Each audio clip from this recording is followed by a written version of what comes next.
Zach Crawley and how far he can take this epic innings. And of course, Jos Buttler only has 100 in Test cricket. We're looking to see if he can convert this 90 into a second 100. But before we do that, I just want to come back to you, Atif, on the subject of Naseem Shah, because you spoke to him as well. Yeah.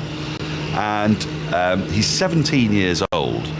Did he feel like was he a 17-year-old when you met him, or is he sort of, beyond his years, so to speak? No, I think he's very much a 17-year-old, to be honest with you. He's very mature and very respectful, but you often get that from young Pakistanis in their late teens, particularly with older people around them all the time. He's by far the youngest of the squad, and he's acutely aware of being the youngest in the squad. So he's like, everybody looks after me, they treat me like a kid. And, we were talking about, I talked to Yasir Shah as well about Yunus Khan and that video that went viral of him sort of tussling his hair and playing with his hair and stuff. And he said this lovely thing where he was like, Yunus said, you guys are all, I think of you all like Owais, my son.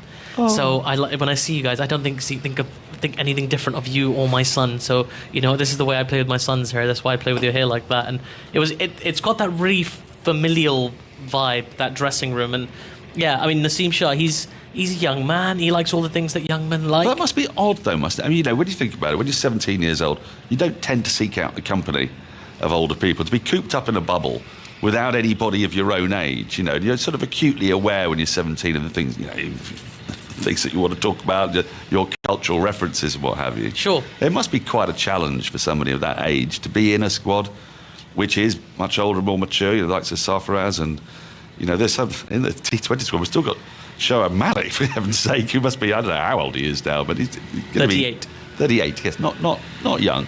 No, but so, I mean, he's grown up, Naseem, probably watching most of these cricketers and, hearing about them and idolising them. And, it's an extraordinary thing to be around your legends for that prolonged amount of time and to be able to, ask them all these questions, get these insights into the game, get insights into your own game, and also just joke around and have some fun, like Shan mentioned, the table tennis and the chats that they all have, and there's a video game corner as well, and there's all sorts of stuff going on, which they need to, obviously, to pass the time, but the spirits have seemed high. I can imagine over time, they've been here for just over 2 months now, the Pakistan team, and you can imagine that people start to get a bit frustrated. And please do excuse the very, very loud tractors in the background. But the hover cover's on its way. It's moving somewhere. Yeah, there we go. There it goes. This is great. Is it moving towards the pitch? It looks like it's coming over the pitch, doesn't it? Are they suspecting more rain? Well, there is a sort of black cloud above, but it doesn't look awfully rain-bearing, but given our luck, I wouldn't be at all surprised. So the hover cover is being replaced, we hope, or being placed, I should say, I hope as a precaution over the wicket. They haven't yet removed any of the other covers, so in the event of this cloud disappearing without putting any more rain on us, they should be able to move the cover quickly enough. But anyway, fingers crossed, people. Yeah, sorry, you were saying. No, of course, he's 17 and, he's obsessed with cricket and he's obsessed with the art of fast bowling and how to learn. And he's got access to people like, Waqar Yunus, people my age and younger, and we still watch compilations of Waqar Yunus on a regular basis on YouTube.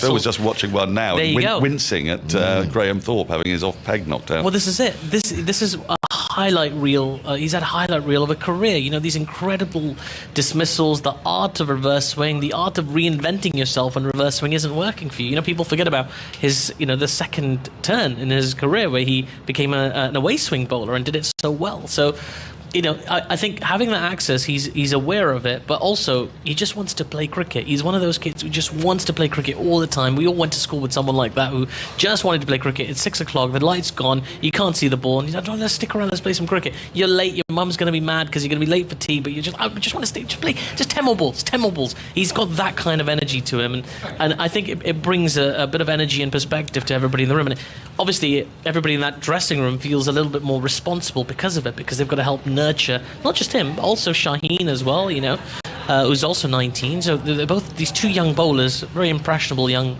guys, and they're getting a lot of advice and being looked after and learning all these anecdotes. It must have been an extraordinary experience for both of them in a very positive way. Phil, 1990, I went to Australia with all my sporting heroes. It was the best holiday I've ever had in my life. It was fantastic, it was wonderful, you know what I mean? So, I know what you mean. How old were you? Well, I would have been about, crikey, don't know, 20 or 21, 22 or something like that, and you've been sitting on the sofa, in my case with my brother, watching all these guys, the Bothams and the Lambs and all the Smiths and everything, and then 4 or 5 years later you find yourself turning up, putting on an England blazer and wandering off to Australia. That was quite a mature team, wasn't it? I mean, they were quite. Yes. There were some Wayne proper Larkins, legends. Yes, that's right. Gower, and all these guys. So to be, 1 minute watching them as a schoolboy sort of thing, or just sort of get past school, to then be going off on an England tour with them, you just you loved every minute of it. You know what I mean? Sometimes they wouldn't talk to you, because they were doing sort of bigger boy things. You know what I mean? What, like tax returns? Well, yeah, exactly. You know what I mean? But but then they always sort of kept you sort of in. You know what I mean? And then what a wonderful time once on the odd occasion that they said come on, let's go out to dinner. You know what I mean? You sat there and just sort of like it was just like in awe really, and all those things that you've been wishing to ask them when you were a youngster, you could. Yeah. And they answered you. It was really good fun. I mean, it must also be an incredible learning curve for you. Your cricketing education must just go stratospheric. Absolutely. And it's just like a sponge to it all, you know what I mean? You're sitting there in the bar having a drink or something, you know what I mean? And you just want to talk cricket, you know what I mean? And, not sort of ram it down your throat, but then, as you said, little anecdotes and little stories, that really sort of like filling your mind with, pictures of just all this stuff going on. Were there other youngsters in that squad with you? I mean, I look at England's sququad, for example, and it is quite youthful, isn't it? There's like Sam Curran, Don Bess and Ollie Pope. Who would have been there with me in the 1990 tour? Struggling to think about. I suppose Philip de Freitas, who had been on one or two. Well, he'd before, gone in 86, 7, hadn't he? So a bit of experience. Yes, that's right. I mean, I was probably one of the youngsters. You know what I mean? But a wonderful wonderful to go and learn, and the best place to learn. Really, I never sort of particularly learned too much, sort of in the nets. Yeah. Or some coach. I didn't particularly get coached that very much anyway. But where you did learn was sat round in the dressing room after the day's play or in a bar having a chat. That's where I sort of like got all my little nuggets of information. Well, it's amazing what people will give you, isn't it? I mean, we are in the bubble, so we get the opportunity to spend that much more time. So, yesterday you could chat to Wasim Akram. Exactly, and the one thing that you do find as well, apart from the odd one perhaps, but senior cricket players, we've seen it here in the West Indies as well. I think we saw Stuart Broad talking to some of the West Indies fast bowlers. Yes. You know what I mean? Senior players are very, very open. About how to do things, and they love having a chat. You know what I mean? Even to the opposition. They're very, they don't hide their secrets, do they? No, they're very giving. Us cricketers. You know what I mean? If you ask them something as a youngster, I bet if let's say Ollie Robinson went up to Wakar Younis or something like that and said, "Oh, Wakar, can I just have a quick chat?" You know what I mean? I'm sure Wakar will sit there and go, "Yeah, of course you can. Yeah, come on, come and have a chat, and I'll show you a few little tricks of the trade." Yeah, I mean it's an incredible privilege, isn't it? I mean, we've had great time with Azhar talking us through how he coaches bowlers and giving us pointers what to look out for in bowlers and their actions and when those actions are working or not. But also, talking to Wasim yesterday about the way Pakistan had bowled, and he was quite critical. He was understanding of the difficulties that they had. The wind. The wind especially. And, we talked earlier today, we were looking at the spells that Mohammad Abbas had bowled and how he bowled a series of quite short spells, and that was partly because he was bowling into the wind, and nobody really wanted to bowl a lengthy spell from our end, the commentary box end, because yesterday it was a proper gale. I mean, today I'm very pleased to report that the trees are just swaying ever so slightly gently, like a sort of happy-ish elderly man doing a slow dance at his granddaughter's wedding. It's the I can see that. Yeah, it's very vivid. So, yeah, it's quite the image you paint. I like it. Yeah, I don't know where I was going with it, but I like the idea of like these the kind of the older, more experienced players in the team advising the young, because it's not just about the cricket as well. Your life changes. I mean, if you're 17 years old and you haven't really played much first class cricket, you went from school to playing for Pakistan. It's a huge lifestyle change. All of a sudden, you're making money, decent money, and people are coming at you with endorsements and things like that.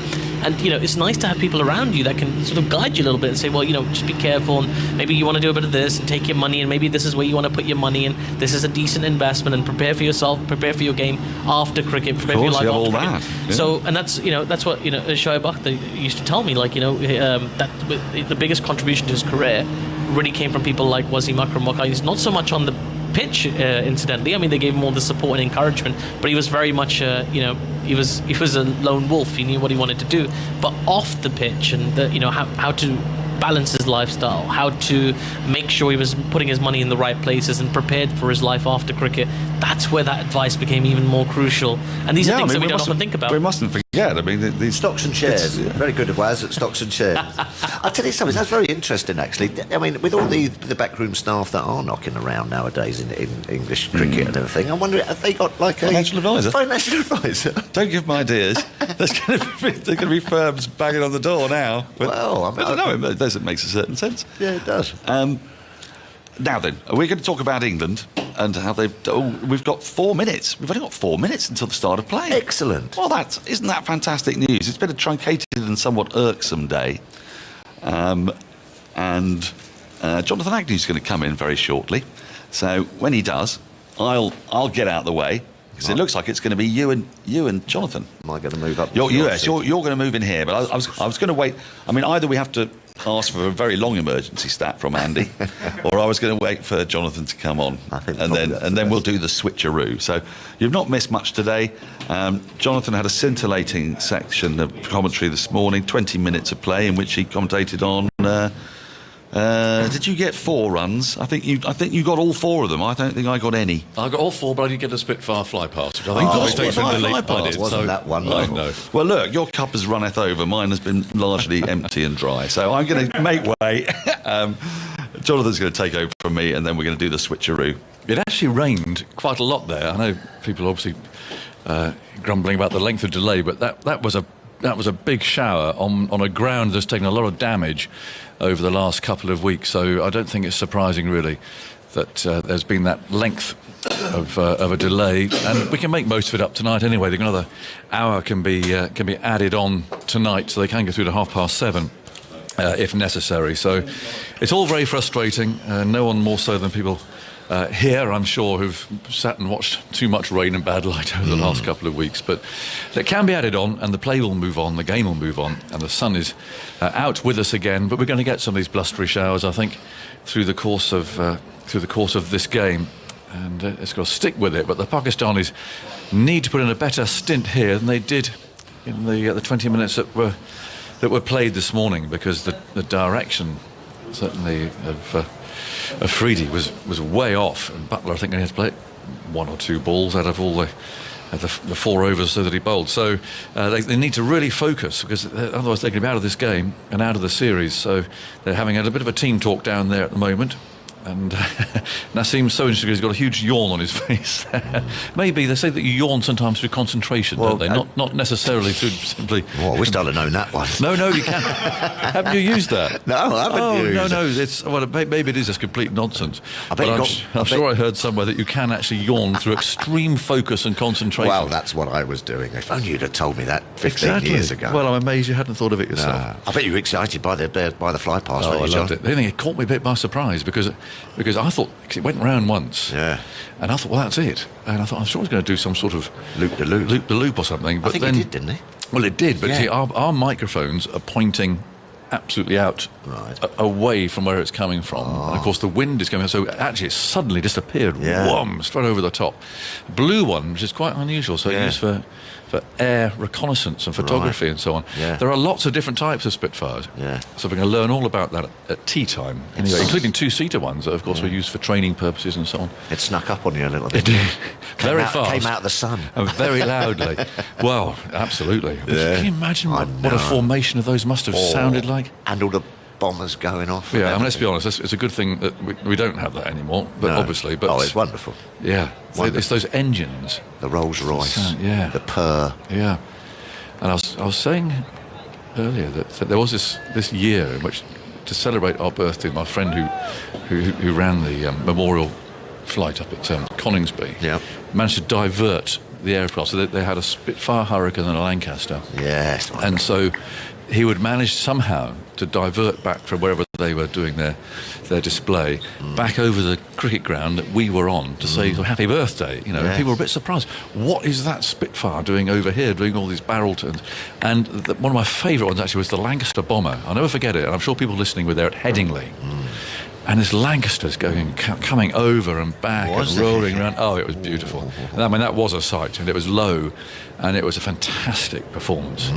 It really was. But yeah, so that's all well and good. Now, My grandfather was in the Royal Flying Corps. was he? Yeah. What was he flying? No, he was like he used to make the engines. Did he? Yeah. Wow. It's a coppersmith.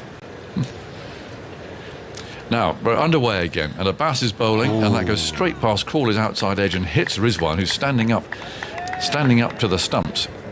But Crawley hasn't added to his overnight score, and I mean, okay, there's been a break for rain and so on, but an hour and 40 minutes ago he walked out to bat, and he's still on 171. I don't mind that, though, because he's gone out there and he's looked to get himself back in, hasn't he? I think he fancies that if he can just get himself in for a while, he could go big here. That's what he's looking to do. Don't give it away. No. He could get a triple here, John. Keeper standing up. He should have done a bit more of that, I think, Rizwan. And Abbas again shuffles in from the far end, bowls, and that comes cutting back. Catch it, they shout. Wow. So it doesn't go to hand, and Rizwan there. He is a jack in the box. He actually went to try and catch the ball, couldn't get there, landed in the press-up position, did a quick 5, and got up and ran off. He's quite a character, but there was an inside edge there. Yeah. Watching, you see it on replay there? Oh, Yes. It's going out of his sight, but he did. It's a very impressive push-ups. Yes. You've had quite a side to your family then. You've had Diamond Smiths, haven't you? Yes. Silver Smiths. Silver Smiths, yeah. And then the Royal Flying Corps, which was just before the RAF, wasn't it? Right. When all the old, with the biplanes and everything. Yeah. With Tiger camels, moths and the top with camels. yes, that's right. I went to the Tiger Moth once. They go incredibly slowly. Yes, they do. They just flutter up and flutter down. Yeah, I've been in one of those. Yeah. That's sort of 40 miles an hour. It's It's great. Great view. It was an Avro I was in. Was it? Yeah, I think there's only one that flies in England at the moment. Ooh. Yeah, it was a very big treat. Now, this is it is Afridi continuing, and his first ball is straight at least, and Buttler tucks it away out to mid-wicket. And there's no run. It is amazing how some of those early airplanes got off the Well, I was sitting on a wicker chair. It's sort of like a wicker chair. Right. Just to sit on a wicker chair in the back, you know, with the sort of fuel tank sort of under the chair. So, crikey. No, it's amazing. Yeah. I went to see the chap called Blériot was the first man to fly across the Channel, wasn't he? Was it? Yes, he came from France he sort of crashed into Dover, basically. But he got there. Now, this is on the off stump, turned away to mid-on. Oh, wasn't it? There's no run. I thought it was the Wright boys. They flew across the Atlantic, didn't they? This is just the Channel. Right. And it was I went to see the aeroplane. It's just on that, off the A1 on the left going up. I can't think now. It's the airfield there. But you can see, and it's literally, it didn't operate like aeroplanes today with the ailerons and so on. So this, you pull bits of string. Oh, yeah. And the whole wings will change shape. And that was how this thing got across. Yeah. Amazing. Made out of canvas. That's right. 336 for 4. And this is on the off stump as Afridi tries to break through for Pakistan, but Buttler's having none of it. He's 9 away from his second 100. And it's fielded at mid-off, 336 for 4. I'm not quite sure why old Josh Buttler's come in for a bit of criticism this summer, really. I know he was under pressure with the bat, but I mean, I think we were talking yesterday, Andy, about he's been involved in about 3 of the 4 biggest partnerships. I think he's the second highest run scorer for England. He really has put a few, few critics to bed. Sun out, Afridi's on his way, running in hard and bowls. And he's on the pad, appeal play before wicket. It's a good shout, I think. The umpire's saying no. Pakistan are convinced this should be out. I think if he didn't get a little edge on this, then that's a pretty good shout. He came swinging in. They're discussing a review. I think they'll have a look. Well, I'll be surprised if they don't. Azhar's the man to make the decisions at mid-off. Yep, he's got there with the timer on 0. TV umpire to director. We have a player review for LBW. The original decision is not out. Did he nick It's a it? fair delivery. We could see front on, please. So Richard Kettleborough is the man in the hot seat, as it were. He does this brilliantly. Height. There's no Okay, it nick. doesn't look like there's any bat involved. Can we just confirm that with Ultra Edge, please?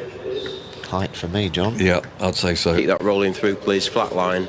Keep it rolling through to the pad. Thank you. No bat involved. Go to ball tracking when ready. Does look a bit high. And where's it pitched?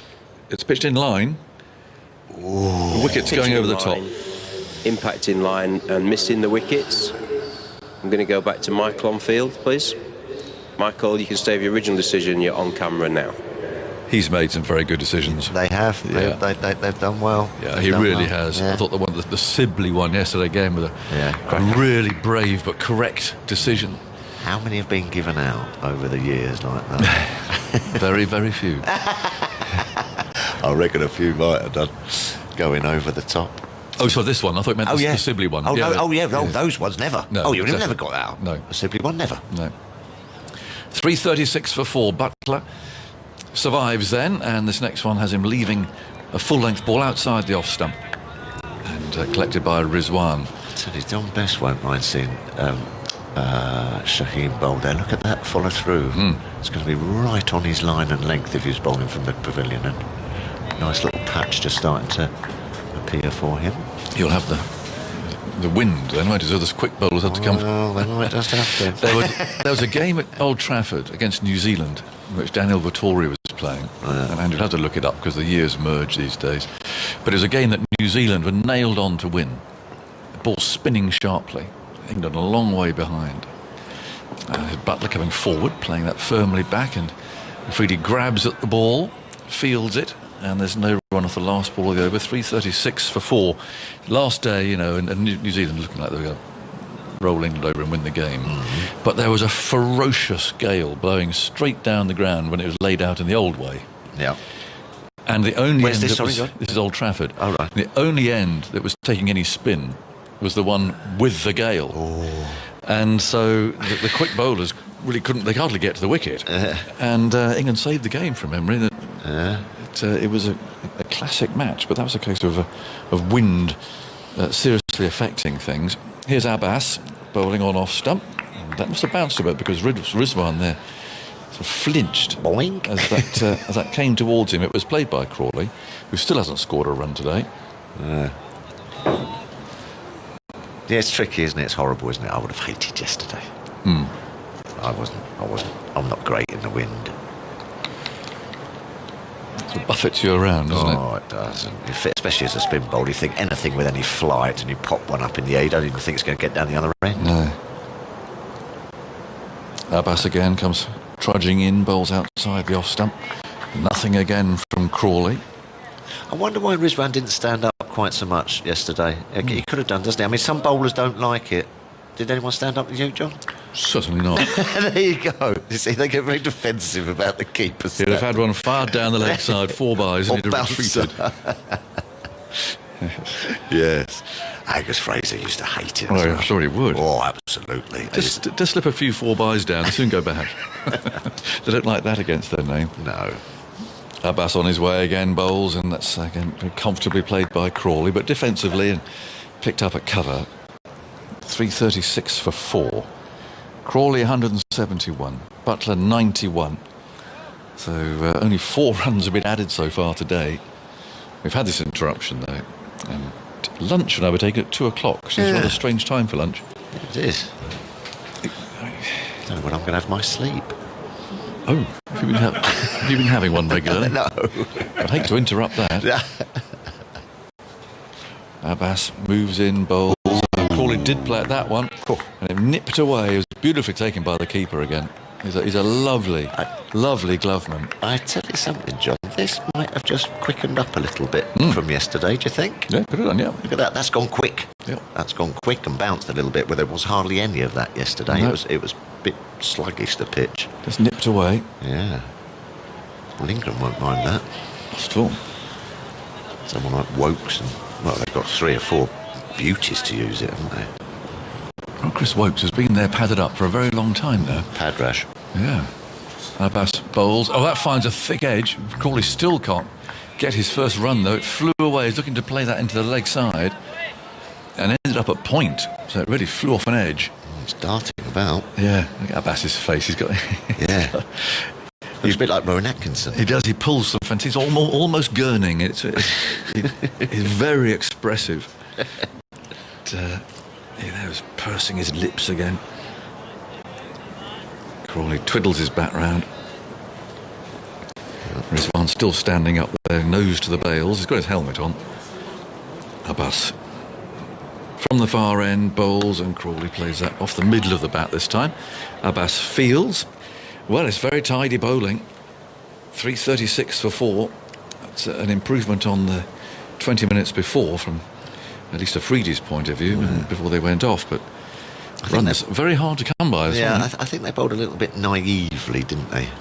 Yesterday, Pakistan. I mean, when you are in a bit of, awkward conditions, and you've really got to just bowl one side of the wicket. And try and let the batsman sort of keep hitting you that one side. They bowled two sides of the wicket, didn't they? Little bit erratic in line and length as well, but at least they're looking to just, and Afridi, even though he's sort of like been bowling wide of that off stump, at least here we go again. Crikey. They're going off. Where's that come from? That's also come from behind, I think. No idea where that came from. It's only light rain, but it is rain. Wow. And that's taken everyone by surprise. And so we've got our stump man coming on again, the cameraman who's got his mask on there and is coming out to make sure that his precious cameras, don't get trampled on by the cover. So he's got to dismantle all the wires. This procedure every time, of course. And the umpires are running off. Pakistanis are already off. And up go England's batsmen as well. This is... They're sneaking up on us, these showers, John. Yes. And I still don't know where that one's actually come from, because the wind is coming straight down the ground. But it's you can't argue with the fact that it's raining. Only very lightly. I got caught in a horrible shower this morning. Right. Traipse into the woods as usual. Oh, you went off in your little constitutional? Yeah, I saw my friendly Stuart, who has now been there ever since the first Test match of the summer, in the same chair, in the same place, looking at the same... Well, it's like a bit of fencing. We've come quite close now. I keep saying he's a man of few words. But we are quite friendly now, and I suspect he feels he can more or less set his watch by me walking past now. So we exchange a few pleasantries. It's pouring. Yeah, he got wet this morning as well. But so he got caught. Got caught. It always happens, doesn't it, when you're out for a walk, that you get caught when you're furthest away from home. Did you have a rainproof on or not? I suppose no. It was lovely when I set off. Yeah. But through the woods, there's nice pathways. I must find out what those woods are called. Someone local will know. Yeah. Lots of dog walkers and so on in there, and it's really very pleasant. But oh dear, this is disappointing again. I suppose it's possible they could reassess everything here, and they could take lunch at about 4:15. Well, they could take lunch now, which would seem an eminently sensible thing to do, because more or less it is about lunchtime. It wouldn't affect your afternoon nap. No. And it could be done while the covers are going on. Oh, well, this is what all these new rules are about, isn't it? I mean, so they put it back so we got a decent session because of that interruption. Now it might be the old okey cokey lunch. Now they bring it forward. Could be. Yes, good idea. Yeah. Well done, cricket. Well, they haven't done it yet. No, they haven't. But it would be eminently sensible if they did. Yeah. So once again, the covers are on. Must be bad for the chefs, though. Do we put it on? Do we put the grub on now, or put it on later? I'm not sure. Yeah. Can't be cooked fresh. I don't think it has been. Andy, just 4 runs in the 8 overs today. That session, none for none from 14 balls. Excellent. Shaheen Afridi made Buttler play at 5 of the 6 balls in that over the bowl in that mini session, having only made him play at 3 out of 18 in the 3 overs. 3 overs before that. Zach Crawley, no runs in 22 balls today. Didn't score for his last 16 last night. So that's 38.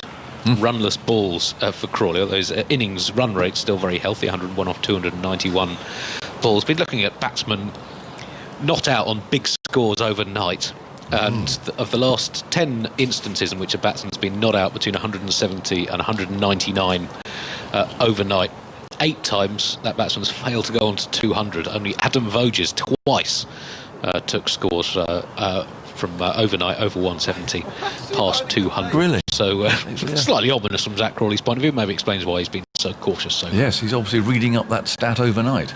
It's stopped now. Yeah, I think it has stopped. So that might, again, perhaps the chef will be taking taking the food off the pan again, because it might be that they're going to resume here quite quickly, just as the ground staff have got everything out. Dear me. They've got all the sheets there, even the run-ups. They've got those short run-up sheets, haven't they? Yeah. Sheets, I mean, sheets, yes, they are called sheets. Yeah. It's like a single duvet cover instead of like the king-size duvet cover. I don't know why they haven't got bigger than that. Just quickest to get on. Yeah. The umpires are poised down there by the sight screen and waiting to see what happens. The rain is falling very, very lightly, and they won't resume at the moment. In fact, they might have to think it's getting a bit heavier here. I think it's spot on, John. Let's have lunch now. Let's have lunch. Tidy up. Talking of food, there was a certain detected some anxiety, I thought, on your face last night when Azhar delivered beautifully with that very nice score, wasn't it? Good Indian food. Was it all the way from Tooting? Yes. Yeah. It must have. I don't know. I think it was, but I mean, it hasn't come down from Tooting that evening. Surely. I don't know. I mean, it was still warm. Oh, had it? Well, it's still beautiful and hot. It was. Crikey, that's about an hour and a half away too. So how he managed to do that? Yeah. But that only, therefore, goes to put, I think, further pressure. No. I've done a census. A consensus. A consensus? Yeah, sorry. I've done a consensus. Right. And it's Champions League, isn't it, Sunday? Champions League final. Yeah, PSG versus Bayern Munich, and everyone's very happy with pizza. You can't get away with that. Look at Andy's face over there. That's very disappointing, isn't it? You've had cordon bleu chefs, you've had award-winning restaurants and everything else, and you're going to fob people off on the last Test match with some pizza. You love a Hawaiian. You love a bit of pineapple on your pizza. Well, I'll see what I can do. Right, well, there's still a couple of days for you. One of the umpires has emerged. This looks like Mike Burns to me, and his umbrella is down. The sun is out. All the sheets are on. And the poor old... Oh, here we go. They're coming off again now. So the poor old ground staff, they've had it down here, haven't they? They'll be pleased to see the back of us, I think. Yeah, I think you're right. They're rolling up from the right, and they'll roll up from the left in a minute. And I'm not sure what umpire Burns is relaying, but the stump cameraman is there with his snooker cue case, ready to get everything ready. So it looks tough, as if, I'm afraid, lunch will be back to 2 o'clock again, and that might play havoc with your kip. Well, I'll have to find a way. They don't call me the cat for nothing. Well, exactly right. Yeah. You're not happy with pizza then, Andy? Don't fancy it? No, you're not happy? It's not very imaginative, is it? Well, it's not hugely imaginative. No. Well, even with complain to him. special toppings? Pineapple has no place on a pizza. I don't think it does. Okay, then. I'll have to think of something else. I think it's do a rethink. Okay. What day is it today? Saturday today, isn't it? Well, it's tomorrow. I've got a barbecue tonight. We have, haven't we? Our friends from Sky, I think, are doing a barbecue. Hope it doesn't rain. No, that might be not good. So you've got, till tomorrow night. The foraging in the woods, that's very trendy, That's isn't it? very good idea. Yes, foraging, yes. Yeah, Oh. Tommy Banks goes foraging. Yeah, well, that's right. Might get the wrong mushroom, though. You don't want that, do you? That might put into the summer. Well, it might. In all sorts of ways. No, I don't think there's any of those up there. I didn't see any. No. Deadly nightshade or something. Right. I was thinking you've got to be the very other type. professional. Don't go out there and do it, children. No. No, it's very, very, very... You've got to be a pro to go foraging. I don't think there are any mushrooms in there at all. Oh, I bet there are. Of course there are. It's a wood. They're everywhere. Oh, well, I'll have a look. How can you tell the good ones from the bad and the very dodgy ones? You've got to have your book and you've got to have your knowledge. You've got to know which ones you're picking. You know what I mean? There's the oyster and the chanterelle. Right. And the dodgy ones. Well, I keep saying come into the woods with me, and you're never up, are you, to be honest? I'm not going into the woods with you to pick mushrooms, John. All right, okay. Well, we're nearly there with the sheets, and whether we're going to have the obligatory running round of the rope on the back of a tractor. I came up with a good idea. You know, like in Sri Lanka and everything. I mean, they cover the whole pitch in a flash, don't they? They do. But they have a ground staff of about 2,000 people, Tuffers. Well, they've got about 10 here. Can't we get hold of a few more? Restart 1:15. Okay, jolly good. Lunch remains at 2. At 2 o'clock. Well, that's all right. Yeah, that's all right. Get old tummy's grumbling. Had a big breakfast. Well, can't we get a few more just to run them out? Yeah, but they have 1,000 people, Tuffers. Okay. At least doing the ground staff, don't they, in Sri Lanka? I mean, they are amazing. Yes, they and are. how they work out precisely the patchwork. I know. It must be like a pattern. You know those embroidery patterns that you have? Yes, what are they called? I don't know, but an embroidery pattern. But each piece must have a number or a letter or something. Eider down. Is it an eider down? What, the pattern? No, the thing you put over the bed with all the patchwork. Is it an eider down? But you get a pattern, don't you, when you're making it? Yes. So Jim Maxwell's wife does it. Yes. So... Very big in Wales. Is it? They're quite big in Birmingham. They stayed with us once, and she got the train to go to a big exhibition in Birmingham, actually, of quilting. Yeah, very good. So they must have some sort of layout plan that they consult, I guess. Yeah. And you've got, number 63, and you're going to go over there. So that's your zone. You know exactly where it is. So they when they come running out, in the flash, everywhere. because it comes down quick there, doesn't it? Yeah, and in no time, everything's done. I can hear an airplane. It's a hover cover, isn't it? But I don't think it's a Spitfire. Sadly, we had that moment of excitement. Yeah. So the sheets are off, the sun is out, and I suspect that we're going to have the rope run round on the back of the tractor. See, that's another thing. That's another thing. After all these years, men on the moon and everything, coloured clothing and everything, and we still run the old rope round. There must be something a little bit more, with a little bit more oomph to it, like a big blower on the back of the truck or something. But I don't remember that being done in county cricket when I was playing. What, the rope? Yeah. Do you remember that? Yeah. Well, vaguely, yes. Little chap on his little sort of scooter. Yeah, I thought that was a fairly not a new. Yeah. A new but why doesn't he sort of have like a couple of jet engines pointed downwards, sort of like like a couple, like the old hand dryers in the gents or the ladies, what I mean? A couple of whoppers of those. Yeah. Sort of like pointing down off the back of the tractor. Yeah. And what I mean? Go round there and. It'd be impressive. You might singe the grass. Well, no, it's not that hot, is it? I don't know. No, it's not heated. Blow the water. Yes, well, it's a little bit heated, isn't it? Right. Well, the air dryers in the gents is heated. Well, it is. But it's not as hot as that. No. Well, no, about that heat. Right. Just to sort of blow it away. Well, the tractor's appeared with its rope, and the cover has moved a bit, and now we go through the process again. And you see, these stumps are amazing. They've got this short little cable that dangle from underneath, and so these now have to be meticulously lined up again. I think it's one thing when it rains to get out there and rip them out and unplug them, but it's actually the setting up again does take some time because you've got to point them in the right direction and so on. But now, yes, we've got a tractor, a sort of medium-sized tractor, I described that, with a rope, and then a sort of a lawnmower-y type tractor on the front, the sort of thing you see mowing verges. And so when you're driving around, one of those with a rope on the back. So they've teamed up. And all that's missing, of course, is always a highlight of when you do have a crowd. Is the steward having to hop over the rope. That's always a source of great entertainment. Well, unfortunately, obviously, that's not here today. But, he's going to get that pile of sawdust. Yes, make a bit of a mess of that. Oh, dear. So the one day, it'll be interesting, won't it, to see how the lack of crowd affects the coverage of those, because one day cricket, be it T20, which is coming up against Pakistan, and then there's T20s against Australia, and then the full 50 overs against Australia, without crowds, that it will be interesting. So I think Test cricket, these matches, because the focus is so much at the pitch. Yes, it's obviously we miss the crowd and the atmosphere.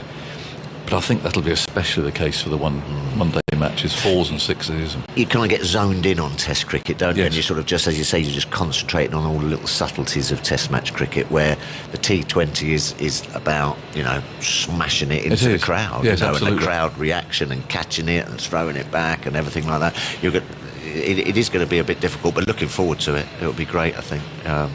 Great to see a bit of T20. Yes. But yeah, it's going to be a bit tricky, perhaps. But I'm sure we'll. The one on Sunday is live on the BBC. Yes, it is. It is. Yeah, brilliant. First time in 21 years, I think it is. Are you performing? Yes, I am. Are you? Yeah, really excited about that. Really good to have it back on the old beat. Yes. So that's... Live, and it's live. What time start is it? I can't remember now. Is it 2 o'clock? Is it start? I think on Sunday. Or is it 2:15? Oh, is it start. 2:15? So I think you'll be in the green room around about 11 o'clock. You have your makeup on. No makeup, not allowed. Are you? No makeup. No, not in these times. You can't do it yourself. Oh, I can. Oh, I suppose so. I thought, man, of your experience, you'd be popping it on. Yeah, okay. I think you might need. I'm not being rude. But I think you'd benefit. A bit blotchy this morning. I'd benefit under the eyes a bit. A little bit of. All right, then I might do that. A little bit of rouge. Yes, I might phone up some of the girls from Question of Sport, because we had to then. They had to talk us through it on Question of Sport, because they weren't allowed to touch us. Right. So they gave us a little sort of run through of how to apply and shade. Right. And what have you. Yeah. Excellent. Well, there we go. So that is 2:15 on Sunday. That's live on BBC. There's one on Friday, which we'll be covering on the radio, and then another on Tuesday. Looking forward to that. There we are. Right, Philip. Some thoughts from you. Not quite sure what you can indulge your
some thoughts from you. I'm not quite sure what you can indulge yourself. You can talk about whatever you like, or you can call Andy Zoltzman in for one of his favoured emergency stats while I make room for Atif to come in here. Andy.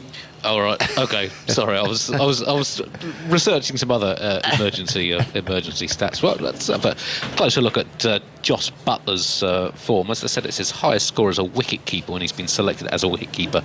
The 91 not out that he's made so far. It's his 44th innings as keeper, and that's beats the 85, which was previously his highest score as keeper, made on this ground in 2014 on his Test debut.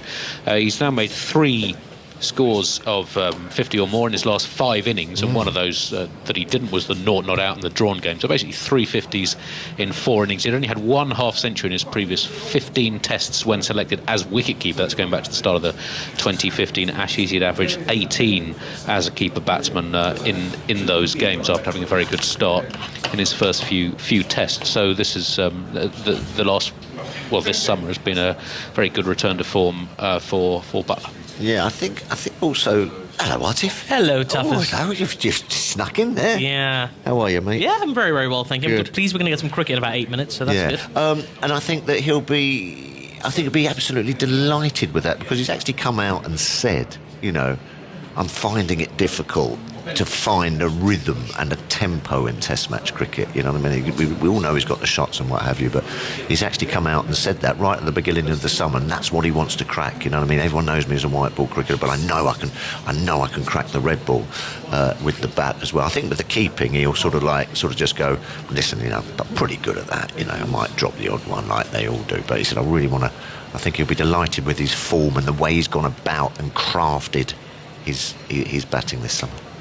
After his recall in 2018, he averaged 40 in the first 13 tests he played, and the impact of his batting was probably more than that average suggests. He had a lot of very important innings for England. Even some of the 30s was making that tour of Sri Lanka, and had a couple of very good 60s in that series. But then his form did tail off.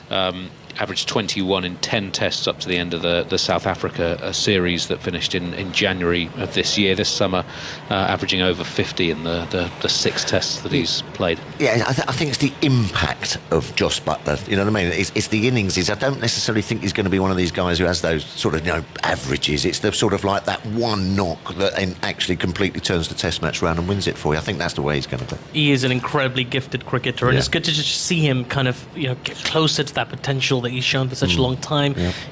Sometimes I fear we've lost some of his best knocks to the IPL and T20 cricket, and that's just kind of the way the game's gone. But he's this tremendously gifted Test cricketer, and you want to see him perform at that level. And people in England and all cricket fans around the world, I suppose, can be hypercritical when a player's going through a downtime. But what was really rare is that self-awareness that he showed at the end of the first test. Oh, he knew it. Yeah. He knew exactly where he was underperforming. His wicket keeping was wasn't quite up to scratch, and he acknowledged that. Yeah. That's a huge thing, though. It's a strength. It's a strength to know that, and to a lot of people sort of shy away from that in sort of sport these days. Not my fault. Trying to sort of keep under the radar. I thought it was a sign of mental toughness. That he said, "Listen, I know what's going to go on. I'm going to put it right." And he's quietened a lot of his critics. He's a box office cricketer. Absolutely. When he gets going, crikey, is he? Absolutely. Yeah. Popular around the world, very popular in Pakistan, for instance, in the PSL as well. Yeah. Of course, in India with the IPL, and of course with English fans and fans around the world. The sport is greater for his inclusion. And he's played 2 beautiful knocks already, and one is ongoing, but in 2 very different scenarios. Yeah. One when they were up against it. I don't think there was too many cricketers who could have played that knock at Old Trafford. You know what I mean? Perhaps a Stokes sort of innings, you know what I mean? And that was because of his experience of being able to just go from first into 5th and just sort of revert to T20 kind of mode. Yep. And then all of a sudden, within 2 or 3 overs, the opposition are going, oh, crikey, hold on a minute. It's a complete sea change of tactics and everything. It comes in and it sharpens the mind, and it puts the opposition, on the back foot a bit. And when that does happen, you are sort of then just thinking, oh, crikey, hold on, and he'll slog one up in the air in a minute or miss one or something like that. But then if he doesn't, you're in trouble. You're in trouble. Yeah, you can change the game so quickly. Yeah. And also, I suppose, it's the kind of the magnitude of the player that you know, the magnitude of his potential that hangs over you as an opposition. You know that. You know, when people say, "Oh, we got to get this guy quickly," well, you want to get everybody quickly. But this guy, you have to get quickly because he's got the potential to play game-changing knocks. And he's doing so right now, even when you consider this partnership. It happened very quickly. In a slightly sort of more sedate mode. This time, first innings, building platforms, and this. But I think he's listen, he'll be delighted with his form, I think. And I think being a wicket keeper as well, you know, I think when you start getting a few runs in the bank, it helps your wicket keeping as well. You know what I mean? So I expect, you know, it just makes you feel a bit more relaxed and not so grabby, I think. Absolutely. I think, it's going to be fascinating to see him close in on this milestone, just a few runs away from only his second Test century. And of course we've got Zach Crawley closing in on a double century as well. I'm very pleased to say that we're going to have play, fingers crossed, in just under 4 minutes. For the first time today, I'll get to commentate on something after 2 false starts. This is the third restart of this match, and that's within the first session. It's quite extraordinary. We're going to have the play. I can see the players just warming up on the edge of the field on our far side.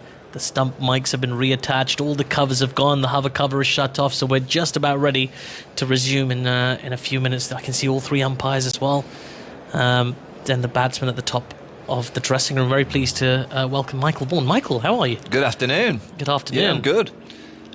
Yeah, it's been a frustrating day, hasn't it? Those showers that we've had, the kind of rain's coming out of not a lot of cloud, which is a concern for me. There's been bright blue sky and the odd big cloud, and it's unfortunately kind of erupted into quite heavy showers.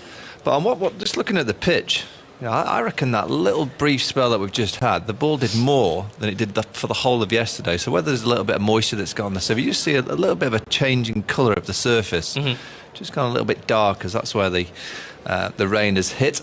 So Pakistan have got a chance here if they get the ball. They had that one shot to Josh Buttler, which they reviewed. It was going over the top. A couple of plays and misses from Abbas, with the keeper stood up to Zach Crawley. So there's just a little bit more there for Pakistan. Runs not flowing quite as freely as they were towards the end of yesterday, and Pakistan will be keen to keep that going, whereas England will have those milestones very much in mind. I mean, what's it like to sleep on a 170 odd, Michael? Very nice. Is there no part of you that's a tiny bit nervous, like the expectation of the double and things like that? I think sleeping on 85, Buttler was the 87 overnight. I think that's more nerve-wracking than 171. Crawley had played so well, he'd have no doubt. I think I saw Joe Root give a speech in the dressing room, and all the players were sat around the room listening with a beer. You know, I think that's what they do these days. If a player reaches such a milestone, they kind of toast whether it's a beer or a cup of tea, a cup of coffee, whatever you may fancy at the time. But they certainly toasted Zach Crawley's first Test century, and I'm sure they'll do the same again to Josh Buttler if he can manage to get to 3 figures today. Well, we're about to see if he has the chance. I'm curious to see if they're going to wait till exactly 1:15 before they resume, because they've done this before. Now it's on the clock that I'm looking at, it's 1:13 and 34 seconds. Oh, we're going to have play 90 seconds early, Michael. Would you believe it? Shaheen Afridi running in to bowl to Josh Buttler, who's all the way behind that in defence, pushes the ball back to the fielder for no run. There we go, bonus cricket. Yes, common sense. We've seen a little bit of common sense this week with the start times going to be able to be at 10:30. I'm sure that'll be tomorrow now. Is that the case? Yeah, they're going to lose 4 overs at least, which is good. And obviously the 90 seconds doesn't make a massive difference, does it? Not in the grand scheme of things, absolutely. 2 slips in place, a gully for Shaheen Afridi. There's a deep, fine leg, and no one else in the deep. And he comes and he bowls a full delivery just on that leg stump line. It's been worked off his hips by Josh Buttler. 2 fine leg for a single. He moves on to 92. And I'll bring Zach Crawley onto strike. 337 for 4 England. They've been a bit more quiet as well, Michael. Have you noticed the Pakistani team? They've been characteristically quite noisy, but very quiet in this game. They're tired. Yesterday's conditions were horrendous for bowling and fielding, blustery. It's very difficult to create an atmosphere when there's no crowd, but when there's no crowd and there's wind and real tough conditions for bowling, it's very difficult to create that atmosphere in the field. In comes Shaheen Shah Afridi once again, just outside the off stump, angling in towards Crawley, who plays that into the leg side for no run. Yeah, Zach Crawley in his interview last night, he said, I'll get back to Maroon, get the phone and probably ring a few who helped him along the way. His dad Terry, I'm sure, would have been one. Matt Walker, his Kent coach. Saw a tweet that Matt Walker tweeted today about Zach being at, obviously, the Kent Academy from such an early age. And I think that's when, as a coach, you must get your full reward and kind of feel-good factor when you know you've developed a player from such an early age, and then you see him playing the fashion that we saw Zach Crawley play yesterday, and you know you've played just a small part in getting the player out there to the middle in Test match cricket. Shaheen Afridi in once again, full delivery, defended into the onside for no run. Yeah, I mean, you forget how many people contribute to a player's development these days as well, because you've got your club coach and your county coach, and then you've got like fitness coaches, batting coaches, international coaches, mental coaches, and it's physiotherapists and all sorts of these people. There's so many people who share in that achievement with you. Yeah, and there'll also be quite a few claiming credit when they've done absolutely nothing as well. They're sticking their hand up. So I threw him a few balls back in the day. Yeah, really. There'll certainly be a few that have made a big contribution to his game.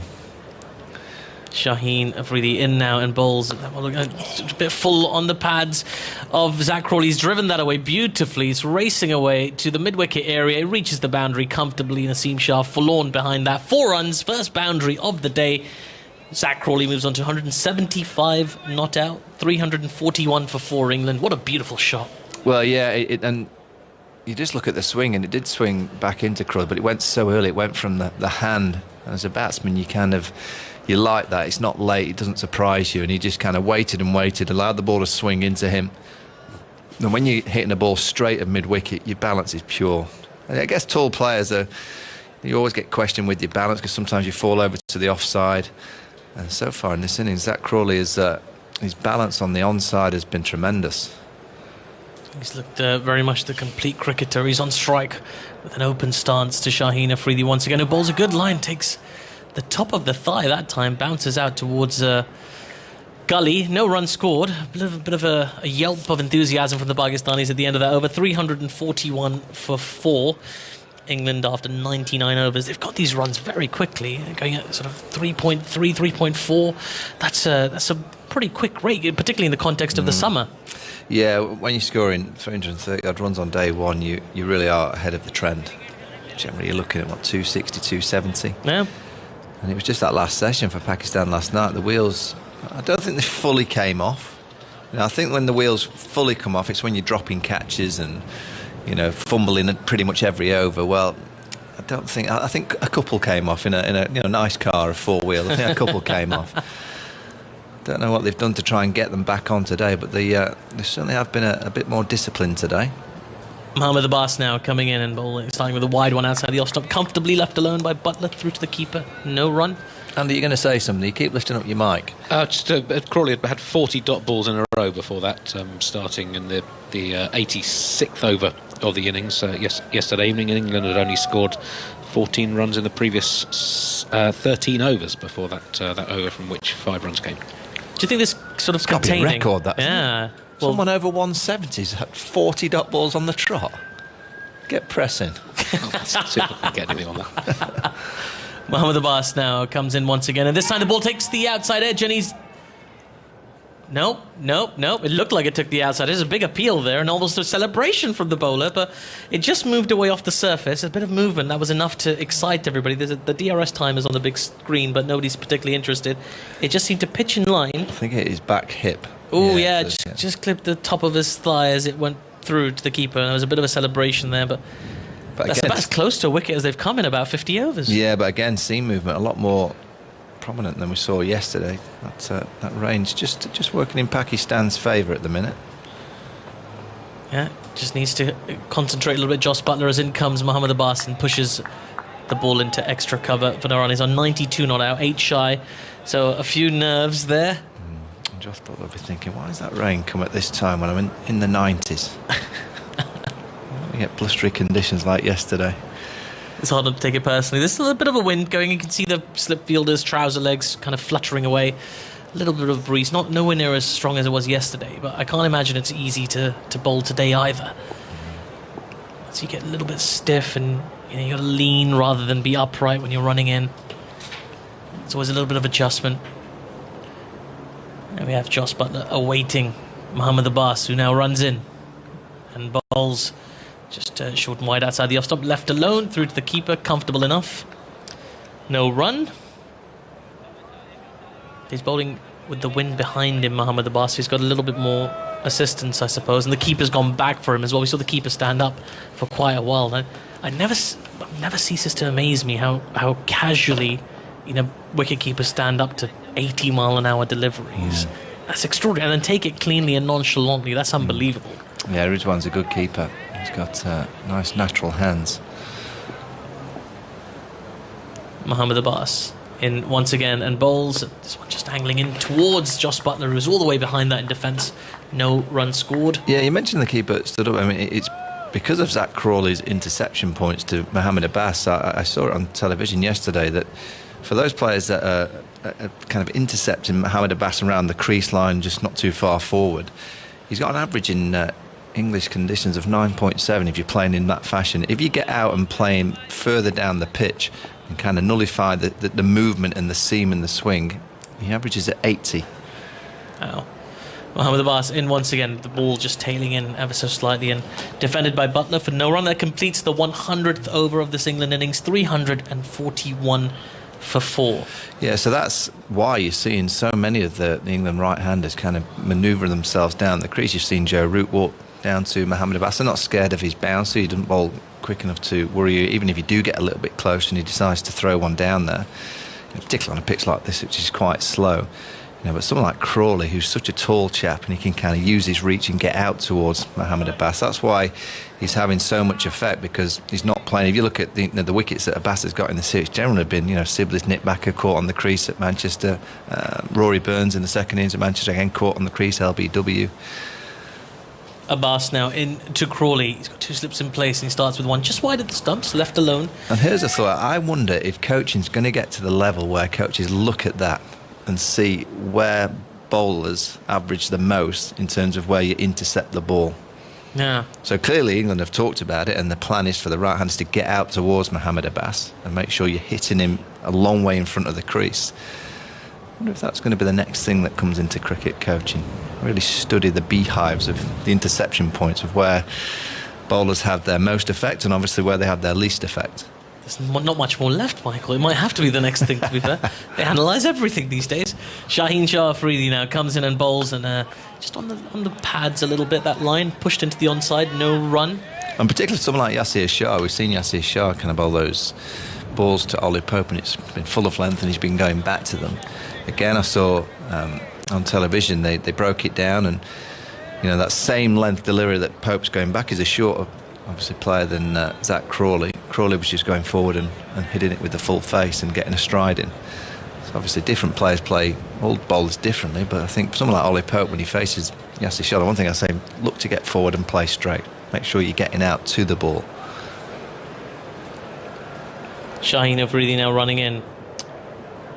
He bowls, and a beautiful shot. Couldn't quite find the placement, but does run through for a quick single. Crawley, he moves on to 176. Yeah, we did see Josh Buttler dance down the pitch twice yesterday to Yasir Shah and dispatch him over his head with these huge sixes, with such perfect control. It was almost as if it was measured, like he knew exactly where he needed to be.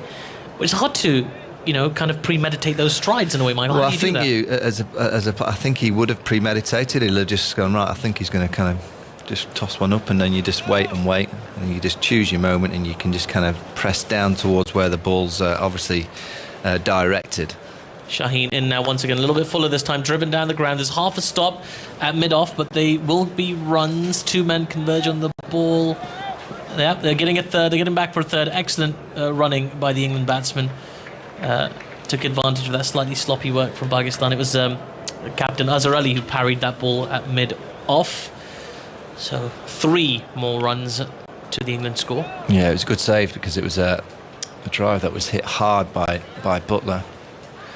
Between the wickets fast, he got back for a third. Yeah, I think when you're in and you're confident like Buttler was yesterday afternoon, and you kind of predict, you kind of sense where the ball's going to be, and you go, okay, if it's there, I'm just going to dance down and just hitting with the wind as well, wasn't he? Does the gravitas of the bowler weigh on you at all? Because you've got someone who's been very effective. And tell me more about this after this delivery from Shaheen, just outside the off stump, this time punched comfortably off the back foot. That's racing away to the boundary in the covers. That's the kind of shot we saw a lot of yesterday from Zach Crawley. Another 4 for him. He moves on to 180 not out. Gorgeous shot all the way along the ground. Beautiful. Oh, that's gorgeous. That is pure. Because it's not that short. He's played punches down the ground off the front foot, and this is just a yard shorter, and he just leans on it, really. Kind of got this wide base of a stand. He didn't do much in terms of trigger. He has a little kind of open up of the front foot, and he just waits and waits, and if it's fully, kind of just dips his head into it, and when it's slightly short, he just kind of rocks back and uses his hands to just place it through the offside. He looks like the kind of player that could have a lot of success in all conditions. Zach Crawley now on strike. In comes Shaheen. A little bit fuller this time outside the off stump. Left alone through to the keeper for no run. End of the over. 349 for England. Zach Crawley 180 off exactly 300 balls, and Jos Buttler will be on strike. He's on 95 from 183. Yeah, it's quite extraordinary. So, you know, when you're facing up to a bowler like Yasir Shah, and you know all the hype and all the wickets and, you know, the personality, and, you know, he's a larger than life type figure, and he's coming in to bowl to you. How do you put that completely out of your mind because you're gonna come down the track and play, you know, the kind of shot you would play to like a part-time spinner on a Saturday afternoon league match? Well, first of all, I think it helps that Jos Butler's had success against him. Only a couple of weeks ago in Manchester, he dominated him to win the game. Yeah. So I think Jos will be feeling that he's got a little bit of a... Abbas in now. Another beautiful shot through the covers, this time from Jos Buttler, racing away to the boundary. It will get there comfortably in the end. 4 more runs to Jos Buttler. He moves on to 99, one shy of a memorable century here at Southampton. What a beautiful shot. Just leaned on it, Michael. Yeah, very similar to Zach Crawley's for the previous over to Shaheen Afridi. Again, just a transfer of weight back, and then the timing through the offside off the back foot, using that top hand to glide it into the gap. Yeah, I think you know, when you're in a confident mood at this level, it's irrelevant of who's bowling at you. You just trust yourself to make the right clear decision, and that's what we're seeing here with a player like Jos Buttler. He's full of confidence, playing nicely, he's balanced very good. You know, he's played 46 matches, Jos Buttler, and just the 1 century to his name, so he'll be keen to get another one. Pakistan field has come in a little bit. In comes Mohammad Abbas now, and Jos Buttler all the way behind that in defence. A bit triggery there, looking for that run, but all the way back to the bowler for no run. That was going to be tap and go, wasn't it? It looked like it. It looked like he's kind of sensing, he's kind of feeling for that. Oh, he's such a popular member of the team. You can just see the balcony and all the players behind the glass. They won't want to show Jos that they're all out on the balcony yet, but they certainly will be if he can get one more. Yeah, there's a little bit more vocal pressure from the Pakistanis. They know he's on the verge of this milestone as he waits, and there's a slight delay as helmets. Oh, in fact, more pressure is going to be applied because Rizwan's going to come up to the stumps. This is good captaincy from Azhar. Really press home that anxiety of the 99. Well, also it keeps the batsman in the crease. We just mentioned the interception point, so I'm surprised that Rizwan didn't do this a lot more yesterday. Interesting, the slips are staying pretty deep. There's still 2 of them, haven't moved too much. Anyway, in comes Mohammad Abbas now to Jos Buttler, who just beats the outside edge that time. Not cleanly taken by Rizwan, just kind of parries that into the covers, but no run. But this is where cricket is mad and completely understandable, that a player who's played gloriously for 99, he's not really changed rhythm, and just because that one run means so much, he just feels it one just wide of the off stump, wasn't there to hit. Desperate to get a bit of bat on it. You get a sense if he hits one, he's just going to run. So Crawley needs to be ready at that non-striker's end. He's still got that open stance there, Jos Buttler. He awaits Mohammad Abbas, who comes in and bowls, and again, just sort of short and wide outside the off stump, tempting him into playing those shots. He left it alone through to the keeper, well collected by Rizwan. The pressure grows. 2 deliveries to come in this over. But I always say to players, the best time to bat really is in the 90s, because you've played for such a long period of time. You must have played so well to get to the 90s. Don't panic or change your game plan or try anything else. Just continue doing what you've done. Just a case of not overthinking it. Yeah, just play. I mean, you must have done a lot right to get to the 90s. There we go. Easy enough, says Michael Vaughan. In comes Mohammad Abbas to Jos Buttler. It's short and wide outside the off stump, and has it taken the outside edge? There's a big appeal, and he's been given. Well, would you believe it? He's been given. He immediately reviewed the decision, did Jos Buttler. It took the outside edge. A fabulous take by Mohammad Rizwan up to the stumps. Director. Let's see if it's... player review for caught behind. Original decision is out.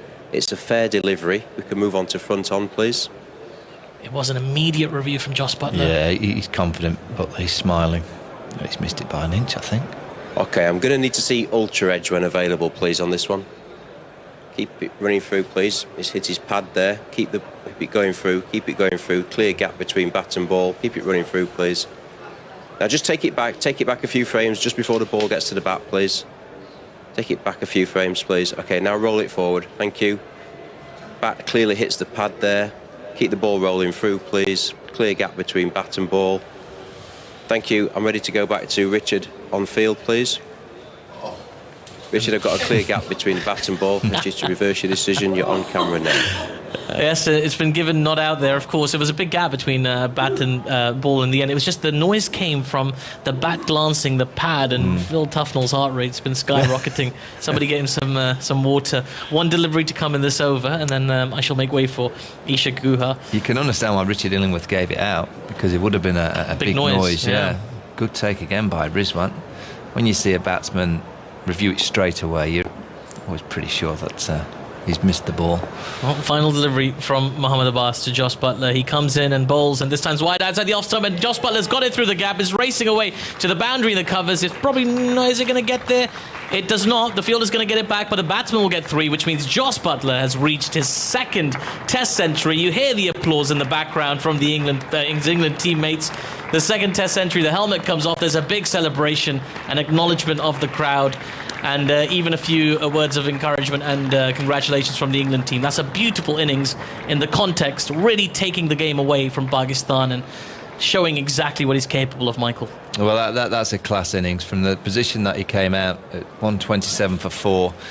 2 weeks ago he played a one-day style innings to get England over the line in the first Test match. Well, we've all kind of been talking, can he play that same kind of momentum changing innings in the first innings when the game's being set up? Well, here it's been right out of the highest quality, pure stroke play, control, good technique at times when the ball's been moving around.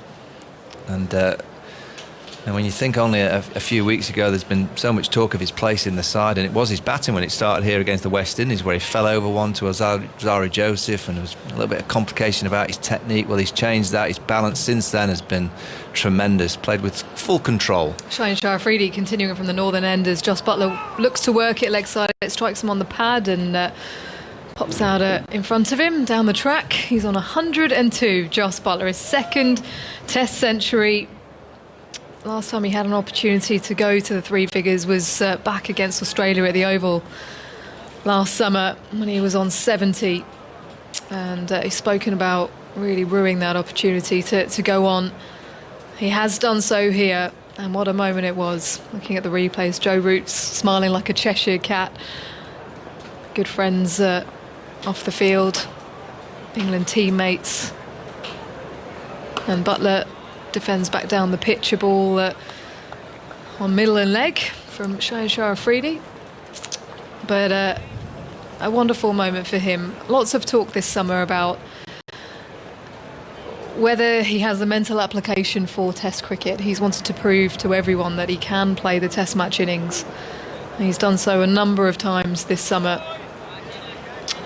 You think about that run chase up at Old Trafford, and now here where England were 4 down in a precarious position, Michael, as Buttler taps his bat down, open stance to the left armour.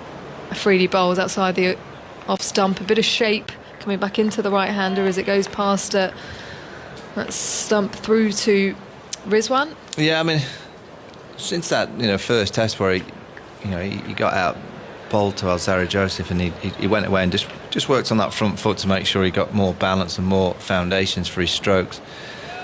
What we need now from an England perspective is keeping.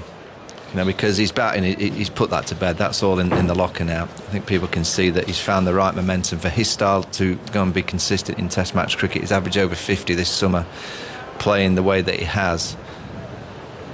Buttler back and across, allows one to pass outside the off stump. And what he needs now is to iron out a few technical issues with the keeping gloves on, because that's really been the talking point over the last few weeks. It's not necessarily been his batting. I think the pressure that was put on him in that innings at Old Trafford was all to do with his keeping, because he dropped chances, that missed stumping.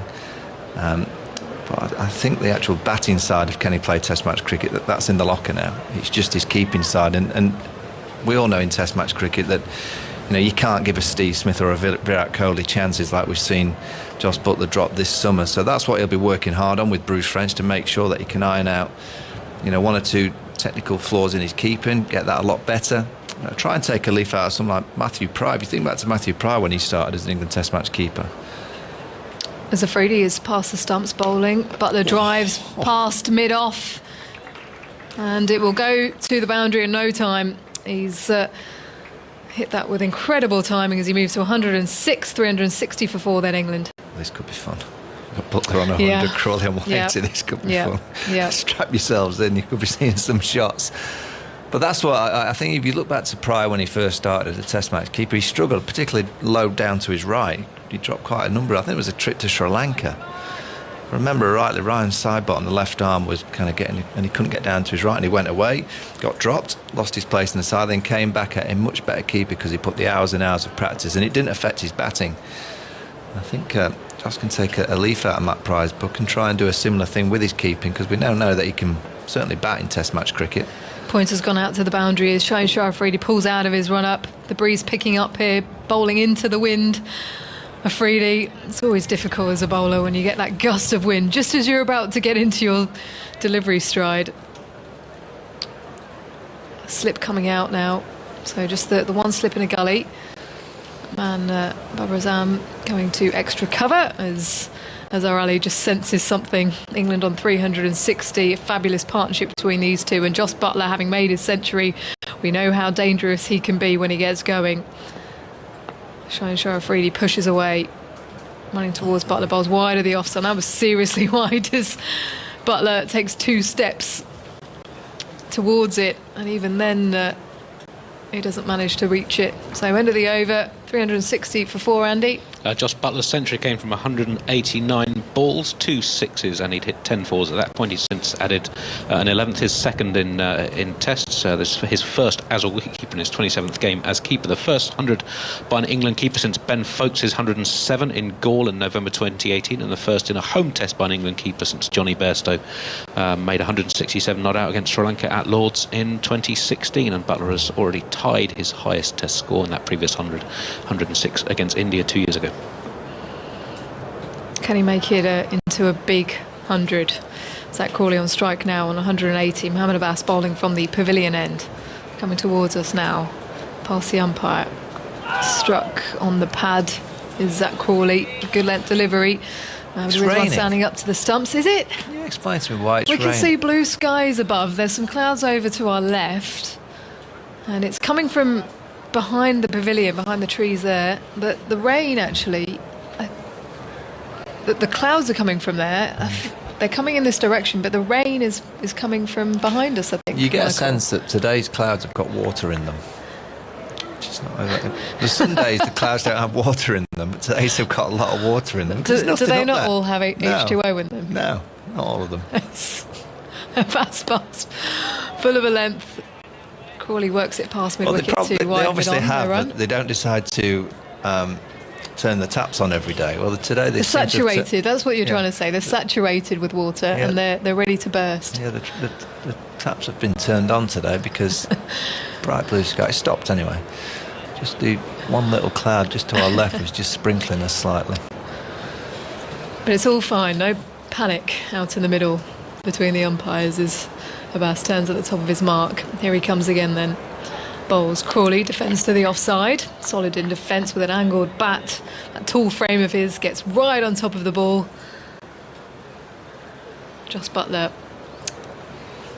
standing casually at the other end. Yeah, I'm just looking at Pakistan here, East. They look like a side they're just going through that period where they're almost just hoping that England make mistakes. They're not really giving me the body language and Backward point, Fard Alam, he's playing a forward defensive. Crawley still in his crease.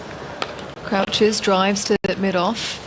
No run. Yeah, that's always done. When you start seeing the fielders play a few shots, you know their minds are on something other than actually trying to Let me help have a the go. team in the middle. Yeah, okay. it's like the minds have just kind of gone ahead. They know they're going to have to bat so well in this test match to get something out of it, but they've still got a bit of fielding to do, and if they carry on like this, they might be fetching leather for a few more hours yet. Well, it's been an attritional start to the day. 28 runs coming in the first 14 overs as Abbas ambles in, bowls front on action to Crawley, who's defending to mid-on. No run. And you felt like there were some opportunities with Mohammad Abbas getting the ball moving off the seam on a good length. Shah Afridi looked a lot better when he came back after the break and looking to really target the pads. But these two now, they're in again, even though we've been off and on. They've seemed set out in the middle as Crawley. Forward press, then defence, and pops it to the leg side off the front foot. Final ball of the over then from Mohammad Abbas as the fielders hustle between the wickets. 360 for 4, Crawley on 180, Buttler on 106. Fabulous partnership between these two as the sun comes out here at Southampton. Well, the partnership is now England's highest for the 5th wicket against Pakistan, beating the record previously held by Collingwood and Owen Morgan from a test in 2010, and it's not far away now, only 20 odd runs away from England's highest ever 5th wicket stand in tests. Seen plenty of records chased or beaten this summer, as Naseem Shah will come into the attack now from the northern end, just rehearsing a couple of deliveries to mid-on. He's going to rehearse a delivery bowling at the crease as well, as he now turns his delivery stride and walks back to the top of his mark. 2 slips in a gully, then in position, a deep point extra, mid-off, wideish mid-on, deep square, and fine leg on the boundary. Azhar wants to change it up a little bit. Jos Buttler just spun his bat in his hands and now taps his bat down, looking down the track. Naseem Shah approaches the crease, bowls, back of a length. Buttler covers it, guides it to gully, no run. 17 years of age, Naseem Shah. I'm sure many listening over the course of this series have been made aware of his action and how he looks so very much like Dennis Lilly. They call him Lilly Shah in the slip corner as he approaches the crease now, bowls, back of a length. Jos Buttler pulls his bat out the way, beats the edge through to Mohammad Rizwan. In comes Ebony Rainford Brent. Nearly. I'm here. Sorry.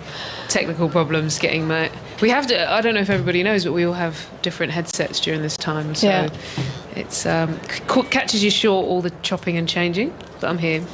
I thought it was quite an efficient technique that you went with.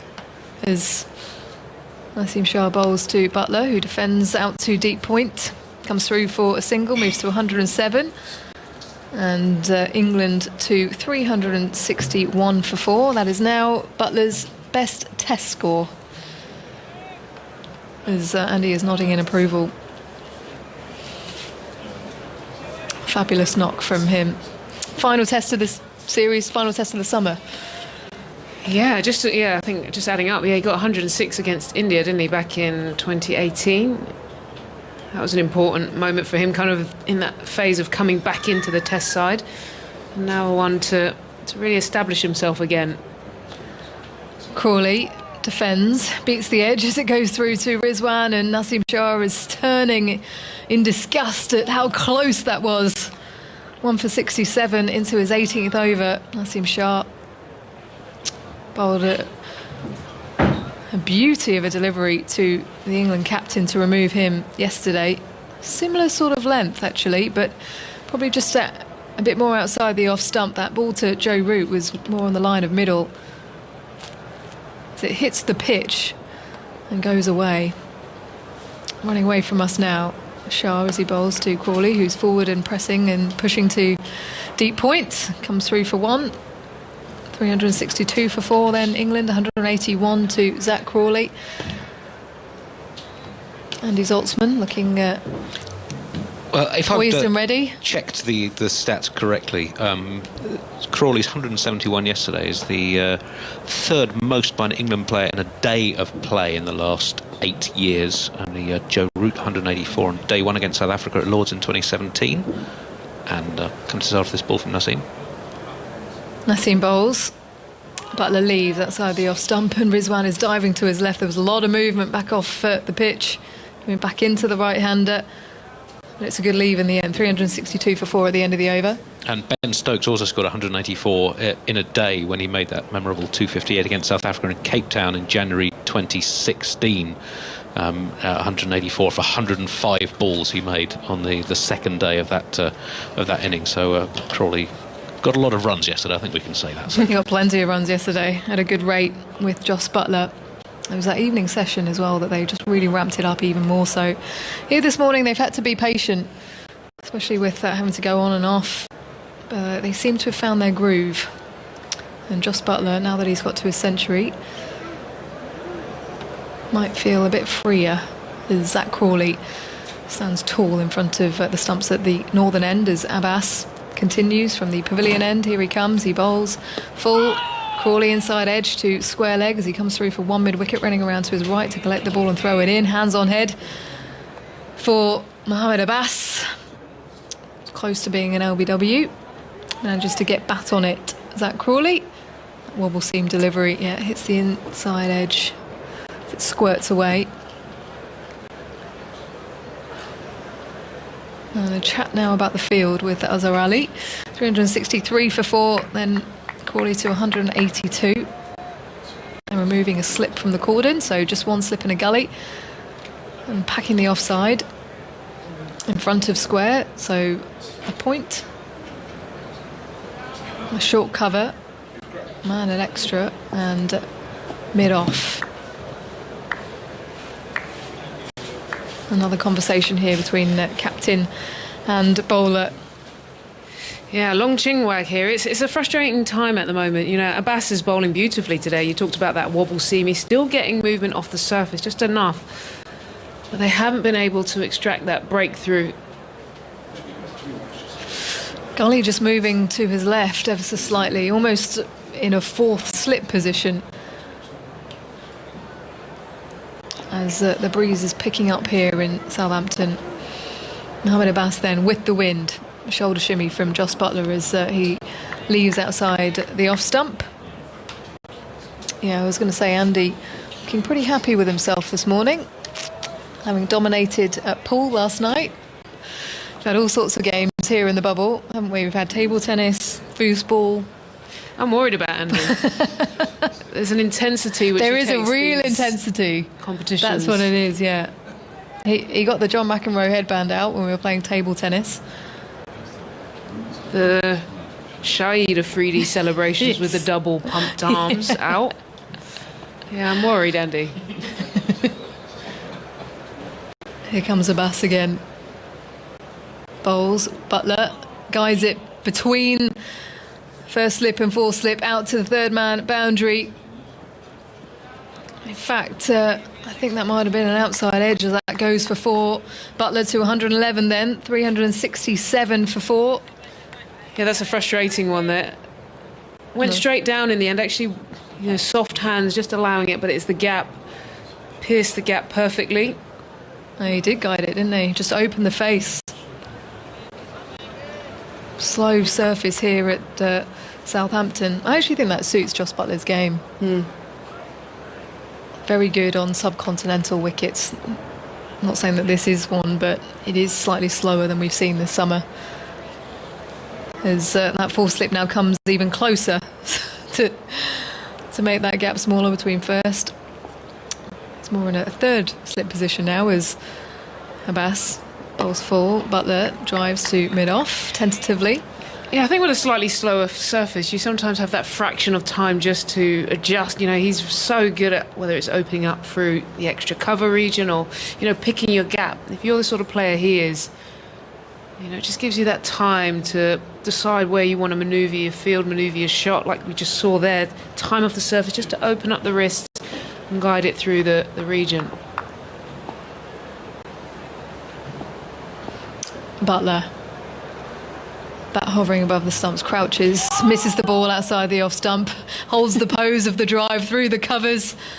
And again, hands on head for Mohammad Abbas, and Rizwan flicks the ball to that short cover in disgust. He's now shaking his head.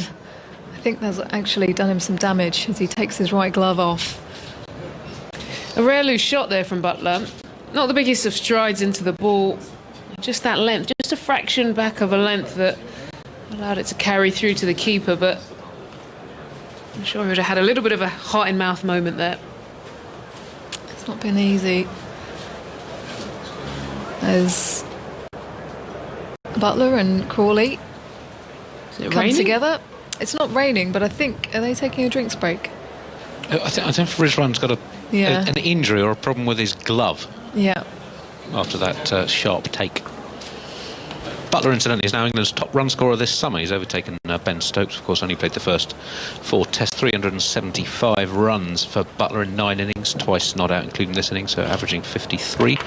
Into strike rate, just 53 per 100 balls. And we've talked quite a lot about how, throughout his test career, really, he's played with a lot of control and attempted to work his way into test innings. And of all the times that he's played 100 or more balls in test cricket, so that this innings is the 18th time he's batted 100 or more balls. Only 3 times has he had 60 when he's faced the first 100 balls.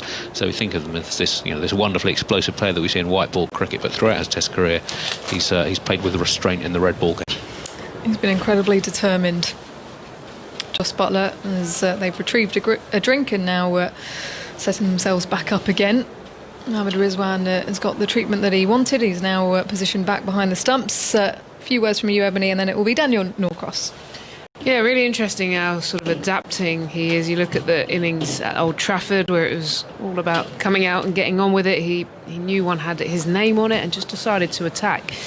This time around it's much more of a classical test innings.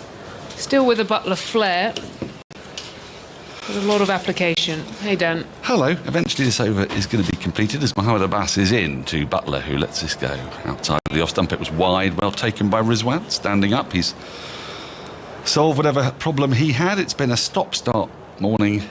It's been frustrating, it's been slightly irksome, but England have added 35 runs. They've not lost a wicket. Their partnership is now 240, that between Zach Crawley and Jos Buttler. And I heard on the TV, so I don't know if Andy Zoltzman's pointed this out, but apparently Zach Crawley has become the first man in the history of Test cricket to have a first name that begins with Z and score 100. Because Zahir Abbas does not apparently count. No, it was pointed out yesterday on Twitter. Was it? Right. Naseem Shah is in to Zach Crawley, the singular Zach, who drives and misses a ball and channel outside the off stump. And then he goes off for a little wander and a chat with himself. As the ball flies through to the keeper. There's no run. We're sort of on stat watch today because England are kind of slowly loping away with the game, aren't they? But one of them is the highest 5th wicket partnership for England, which stands at 254. Yes, Fletcher and Gregg in India in 1973. So they're 15 away? Yep, currently in 3rd place, Les Ames and Wally Hammond put on 242 in Christchurch in March 1933. Remember it well. After the Bodyline series, Naseem Shah is in and Crawley lets this go by through to the keeper, no run. You're all over that, aren't you? Yeah, I had the stats sort of just... I was surprised you looked so slow getting it out, to be honest. Well, we're getting on a bit now. Yeah.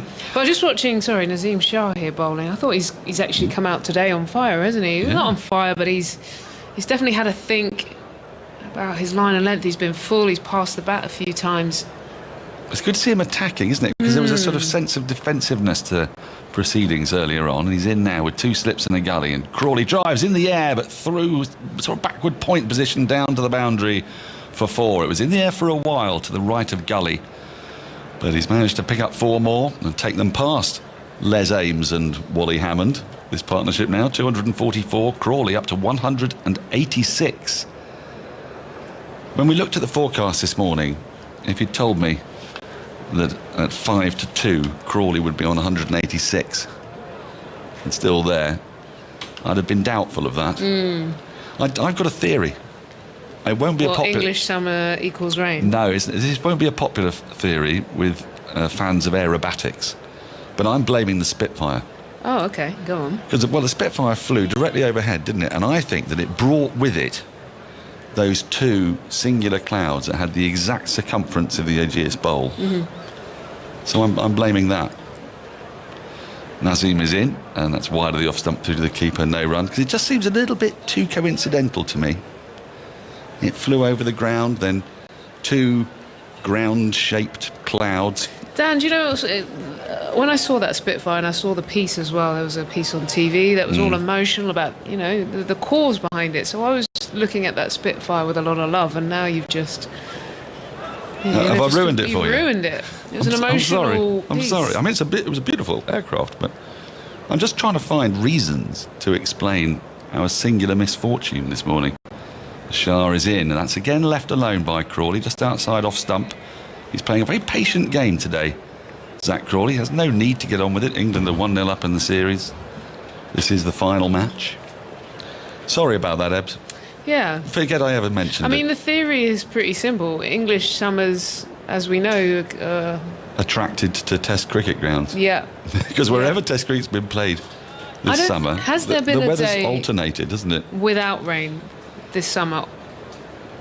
I thought yesterday, yes. Was there no rain at all? Naseem Shah is in, and that's left alone. That was much tighter to off stump, but again, well-judged leave. 371 for 4. Crawley 186, Buttler 111. Well, I think what's frustrated everyone is that when it was raining in Hampshire, it was fine in Manchester, and vice versa. It's been unfortunate. If they'd actually swapped, you know, if the schedule had been the other way round, then we probably wouldn't have lost any days to rain. But you're never to know these things.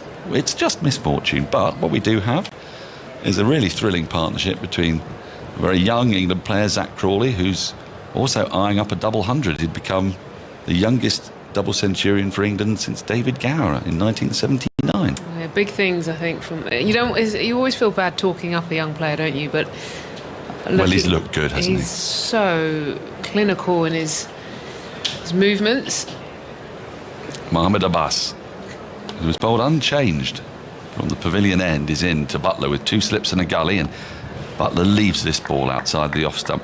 It's terrifically well taken by Rizwan. He makes it look really quite comfortable, and given that the ball's coming at 80 miles an hour, he's standing right up to the stump. It's something. It's liquid keeping. I thought as soon as he came in the series, there was a bit Yasir Shah. There's a lot of bounce at Old Trafford, and he was just diving, jumping around with ease, very dynamic behind the stumps. He sort of goes with it, doesn't he?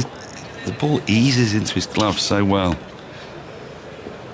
It's been a feature of Pakistan's cricket as Mohammad Abbas is in once more, and Buttler just flicks this away nicely off his pads, out through deep square leg. They'll pick up at least 2. It will be just the 2, as Naseem Shah runs from long leg to retrieve about 10 yards inside the boundary, and Buttler goes to 113. 373 for 4. You know, he started his first Test century on the 21st of August 2018, and he started his second Test century on the 21st of August 2020. It's a little curio for you there. So 21st of August. There's something biorhythmical about Josh Buttler and the 21st of August. 2022 then. Be ready, yeah. Abbas is into Buttler, and he works this full ball off his pads to mid-wicket. I call it mid-wicket. He's standing about 10 yards in front of square, so it's quite a square mid-wicket, but it's not square leg, and it's not forward square leg.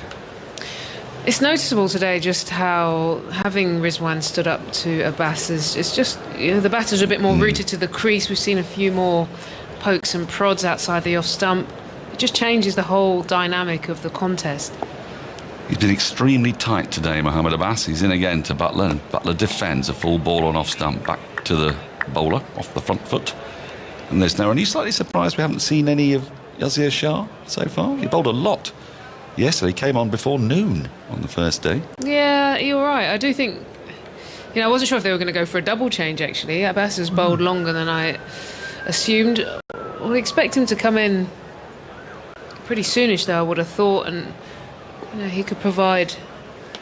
I wonder if it's that they've got control at the moment. That's one thing they have got. Here is Abbas once more, and that turns Buttler round as he looks to work it into the onside. It's a leading edge back to the bowler, who fields off his own bowling, and there is no run. One ball remains, and then finally we'll be taking lunch at 2 o'clock. Oh, I've already had my lunch. You've had it already? But I'll go back for seconds. What, downstairs? Right. Have they started it? Yeah, jacket potato. Yeah. There's a bit of guacamole with some tuna. I wonder if it's still there. Yeah, I might have. No, I think you're done. It's probably gone, hasn't it? You snooze, you lose. Yep. I wasn't snoozing, incidentally, but I'm figuratively snoozing on lunch. Abbas in, and Buttler covers up in defence off the front foot, pushes into the covers where Yasir Shah fields. That is the end of the over. It's the end of a very long, broken, fractured session, but one in which England have advanced from 332 for 4 to 373 for 4. Jos Buttler bringing up his second Test century. Zach Crawley has continued slightly slower, more sluggish fashion today. He's up to a 186. Buttler has 113? 13, yes. 113. Needs 4 more runs to have the highest score by an England wicketkeeper against Pakistan. Currently Alan Knott's 116 at Edgbaston in 1971. It is all happening, and England they've not exactly had the opportunity to put the foot on the gas, so to speak, this morning. But Ebony, you'd say job done as far as they're concerned. They're batting Pakistan out of the match, and they've failed to take any wickets with the second new ball. They must be getting somewhat concerned. Yeah, this is perfect for England. They're able to set a platform. The key was to come out today and whether get set again. And it's not been easy with the stop-start nature, but the fact that they only went 2.5 to sort of 2.3 and over just kind of sums up that it's not been an easy session. Abbas has been back on the money today, and with Rizwan stood up, it's a very different challenge. But they're there. They've got through that phase. They'll have a long couple of sessions to come after lunch now, and England very much driving this game, so they'll be pleased going into lunch, and still plenty of batting to come. They could hurt Pakistan after lunch. I beg your pardon. Yes, they really, really could, and it's a great opportunity for Zach Crawley perhaps to get his double 100, for Jos Buttler to open his shoulders. I'll just talk you through the tale of today. As I said, 332 for 4 at the start of play. We had a short, sharp shower at 11:24, which took the players off. Took a while for the ground staff to clear up. We didn't get to start again until 12:40, and then, would you believe it, there was another 2-minute shower that took a further 20 minutes to tidy up. So it's been an on-off, stop-start kind of day. But Zach Crawley has advanced from 171 not out overnight to 186. Jos Buttler from 87 to 113 not out. There was a very scary moment for Jos Buttler fans when he was given out, caught behind of Mohammad Abbas by Rizwan standing up the stumps. Immediately he went for the referral, and the ball was shown just to be missing his off stump, his outside edge, I should say. And the sound we heard was a bat on the pad. So he was reprieved. It means that this partnership, this epic partnership between Crawley and Buttler, has now accrued 246 runs. They need another 9 runs for it to be the highest 5th wicket partnership in the history of English Test cricket, which would be quite something. The Pakistan bowlers have toiled away. We've seen 3 of them today. Mohammad Abbas bowled unchanged from pavilion end and has current figures of 30 overs, 8 maidens, none for 67. He's been very tight, very hard to get away. Naseem Shah came on after replacing Shaheen Shah Afridi. He's bowled 19 overs, 4 maidens, 1 for 72. Bowled with some hostility, looked more like taking a wicket perhaps than anyone else today. And Shaheen Shah Afridi, who began with a very defensive line wide of the off stump, He has figures 25 overs, 4 maidens, 1 for 91. Yasir Shah has yet to bowl today. He has 2 for 107 from 28 overs with 3 maidens. And we've seen nothing of Fawad Alam. He's bowled before the new ball was taken. 6 overs, none for 25. So England, 373 for 4 at lunch. They're in an exceptionally strong position with power to add, we think, in an afternoon session that is predicted not to be bedevilled with rain. But it's Saturday lunch, and normally that, of course, means we welcome a guest to take a view from the boundary. As you know by now, sadly, we can't have visitors in the TMS box this summer, so instead we've been going through the archives to celebrate the 40th anniversary of the feature. And today we have a real treat. We're going to go back to the 1986 Test match at Headingley, where we welcomed comedy legend John Cleese to the TMS box. The star of Monty Python, Fawlty Towers and films like A Fish Called Wanda and Clockwise spent the morning watching play in the England-India Test before sitting down next to Brian Johnston. How keen are you on cricket? Well, I wish I spent a bit more time watching it, because I do get very intrigued by it. It's a wonderful game.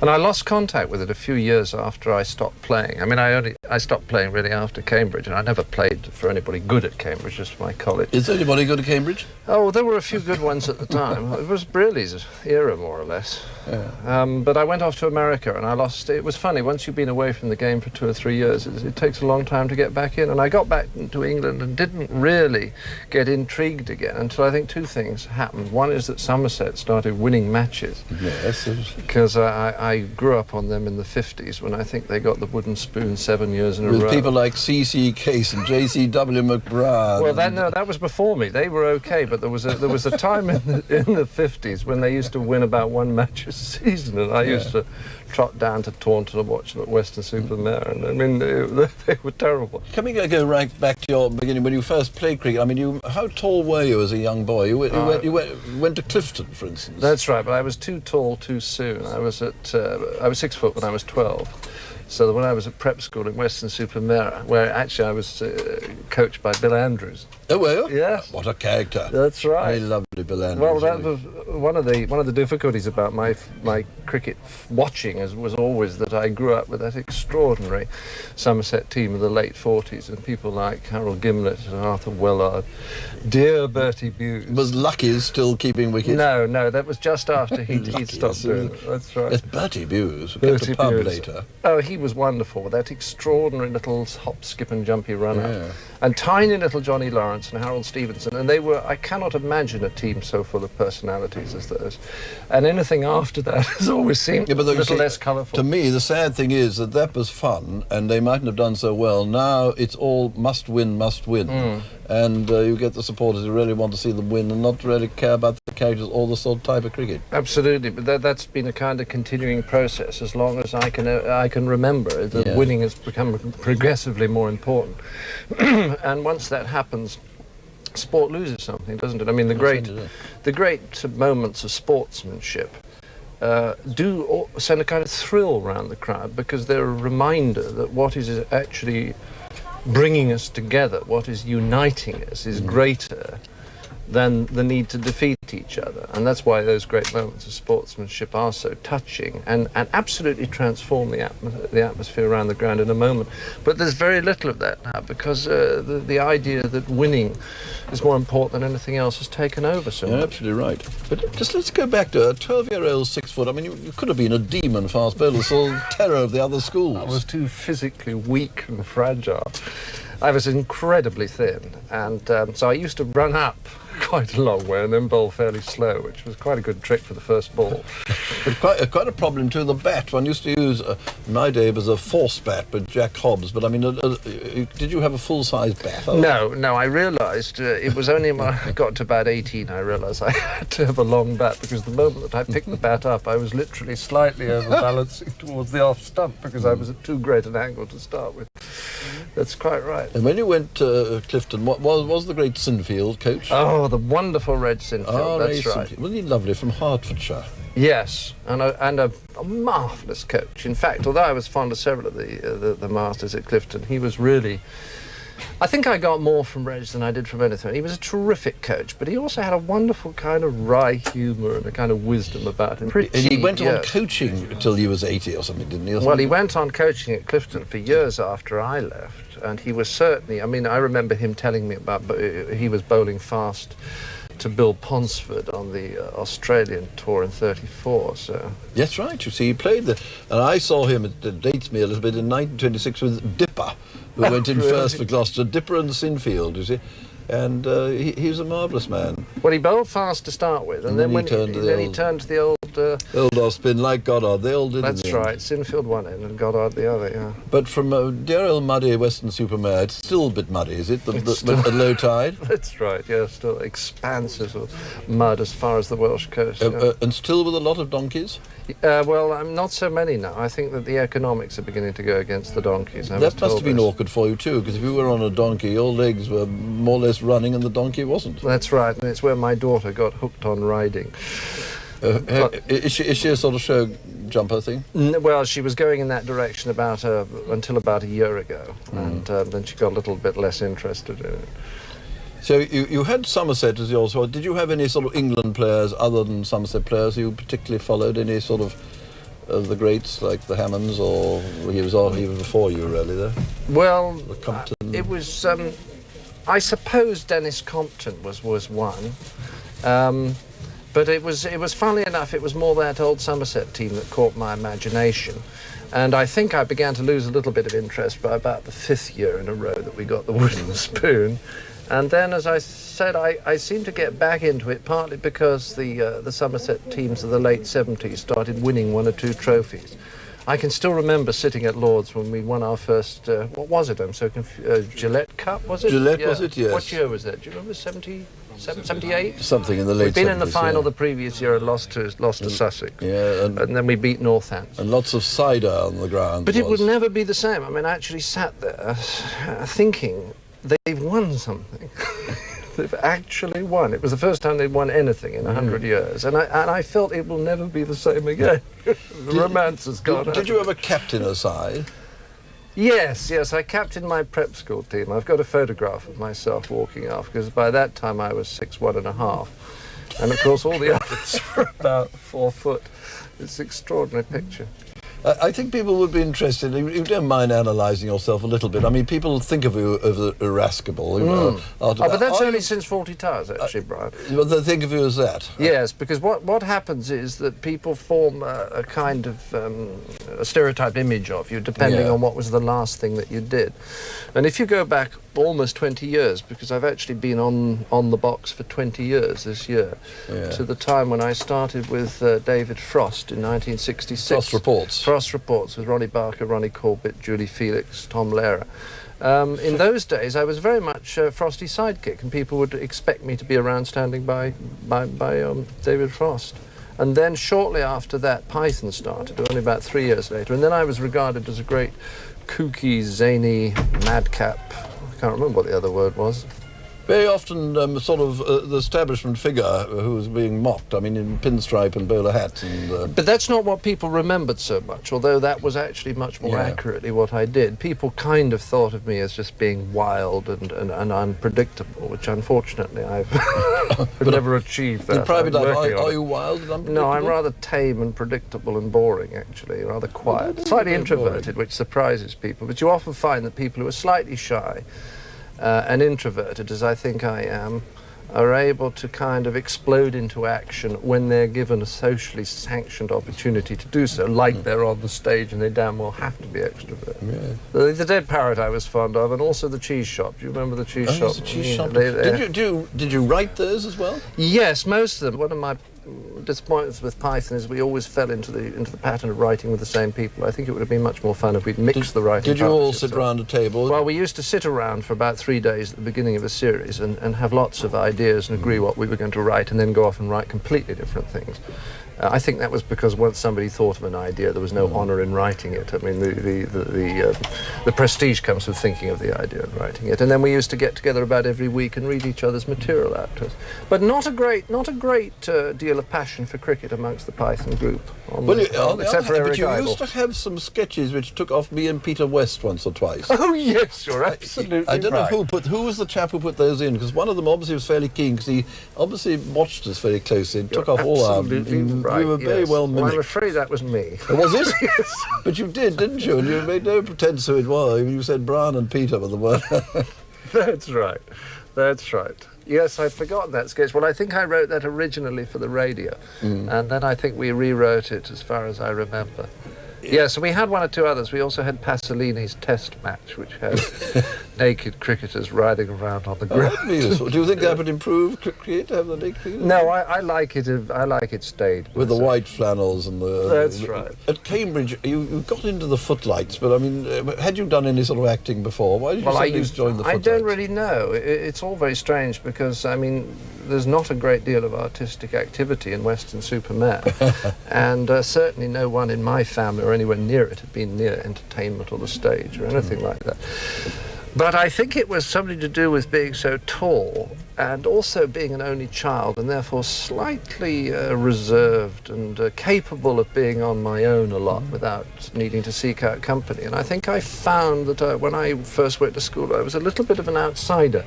And I think I discovered that by making people laugh, I could get accepted more and become more popular. Faroukas today whispered to me, he said, I can't help laughing every time I look at him. Now, do you think you've got a funny face? Oh, no, not at all. Well, it's peculiar, but I wouldn't call it humorous. Well, it is, you see. Yes, disturbing, I think, is the word. No, I don't think so. We've got used to it because it people is get funny. Used to it, given enough time. But it is. And when did you discover this marvellous ability to twist your leg round in that, the silly walk? Oh, the silly walks, I'm not sure. I certainly discovered I could get laughs. I remember quite distinctly in Form 2A in Mr. Sanger Davis's English lesson.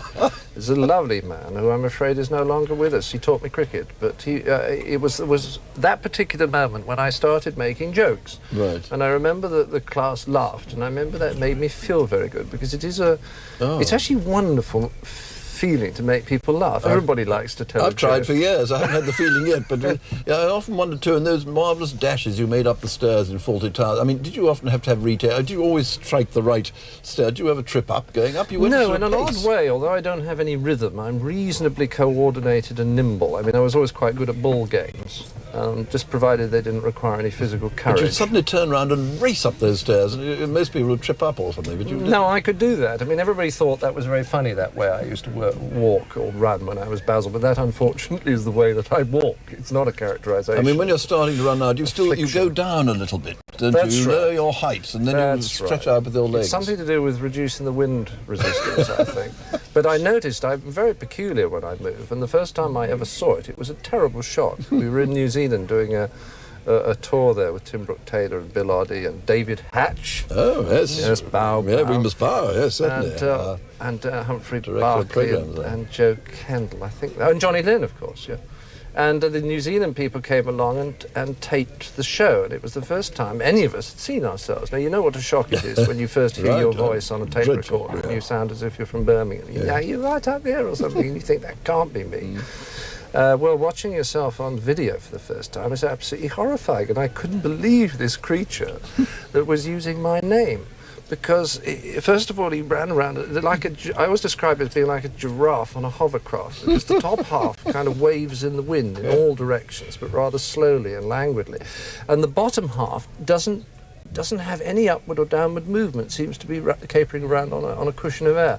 And then the extraordinary thing was that I made tiny little gestures. Instead of making reasonably nice, expansive gestures, I made horrid, nervous, tight gestures. And also, which was very strange, I realised that I hardly moved my lips at all when I was speaking. I had a stiff upper and lower lip. I looked like a bad ventriloquist. And I had to go and lie down for about 2 days, because when you have damage, well, you have damage like that to your picture of yourself, you know, it's really quite painful. So I worked on the gestures after. Are you bored being asked about Fawlty Towers? I mean, do you mind people thinking of you as Basil Fawlty? Well, I think that there's always a bit of you that would rather that the audience thought that the writing and acting was an exercise of craft of some kind. But it is a funny thing, because John Howard Davis, who has produced the first 7 Fawlty Towers, he warned me in advance. He said, when he realised that the show was going to be a success, he said, you realise that now everybody will think that you are like Basil. And I said, will they really? And he said, yes, it is always the case that straight actors are recognised as acting. You know, because nobody thinks that Laurence Olivier is going to be terribly jealous because he played Othello. You know, people are able to say, yes, that was a performance. But he said, if you do a successful character, if you do Alf Garnett or one of the Richard Bryars characters, one of the Leonard Rossiter characters, then they always think that that's who you are. And it is. I have noticed it's true that somehow but it's only with comedy.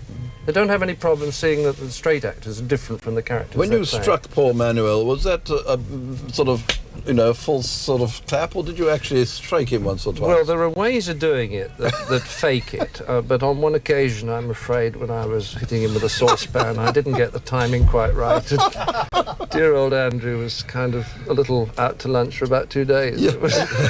I think you did 12, is that right? That's right, only 12. And which you know how long ago they were. Well, I know. 75 and 79, so I haven't done any for 7 years. They look so fresh. But any one particular one? I mean, the one with the rat under the... The rat I was enormously fond of. Oh, I thought the rat, they made the special effects department, when they produced that rat, I almost kissed them. I mean, we got about 60 seconds out of that rat sitting in the biscuit tin.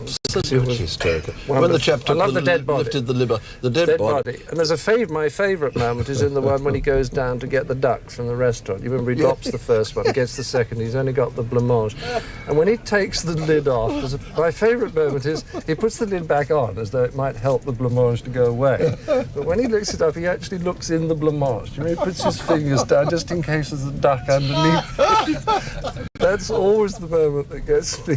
You must have had a lot of fun. Is it a fact that you might be writing some more, or is it curtains? No, because Connie and I, we wrote them together, and we definitely felt after we'd done the 12 that if we did any more, we knew what the audience response would be, which was people would say we enjoyed them, but they weren't as good as the first 2 series. I suppose that's a natural thing. I think so. I don't think there was any way of getting around it. The second series is probably the best thing I'll ever do, which is why I don't come on television now, because if I do something that isn't as good, everyone will say, he's not as good anymore. You're a bit in the film thing now. I saw your film Clockwise the other day, which is all about you're mad on punctuality. Yes, that's right. Are you in real life? No, it's very much Michael Frayn's film. Yeah. And Michael admits openly, I said in all the interviews, he has a terrible problem with punctuality. When he used to fly up to Manchester to do what the papers say, he got so good on it that he actually knew if he missed the plane at Heathrow, he actually knew that there was a train leaving Euston that he could just catch. He used to work out his fail-safe schedule. This is a wonderful film. The frustrations of you trying to get to this conference and all that. Well, the only problem with the film is that it does make some people too nervous. Because I know you're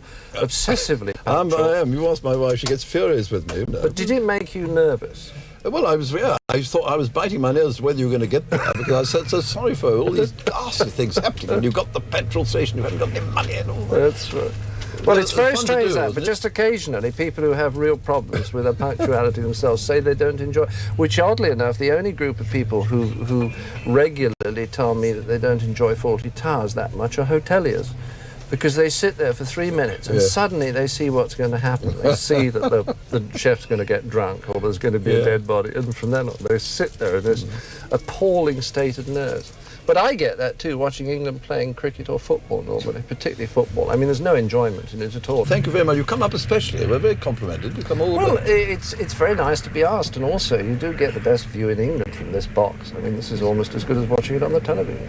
Well, we hope it's even better. I'm not sure if that's one in the eye or not. But no, I'm half serious, because one of the problems problems about sport now is that if you watch it on the television, and in particular if you watch either cricket or tennis, you are actually watching it from a better position than 95% of the people in the ground. And you actually go to the ground, you get the atmosphere, but watching cricket from mid-wicket is quite a problem, and you don't really know what's going on.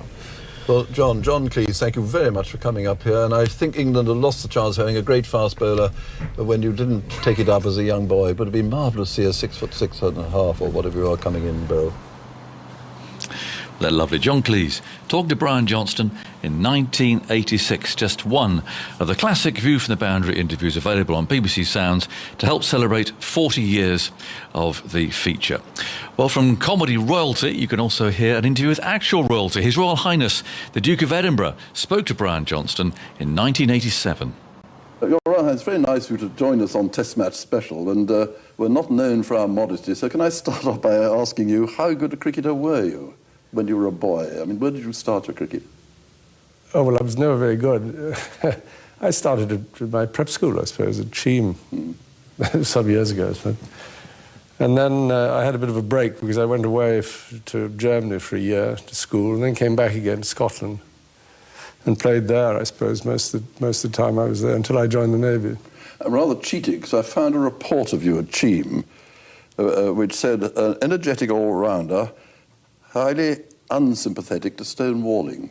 Now, that was evidently some report about you at Cheam. Apparently, yes. A hard-hitting batsman. Well, I may have attempted to hit it hard. I don't think I ever succeeded all that often. And what about Gordonstown? I mean, did they play cricket seriously there? I mean...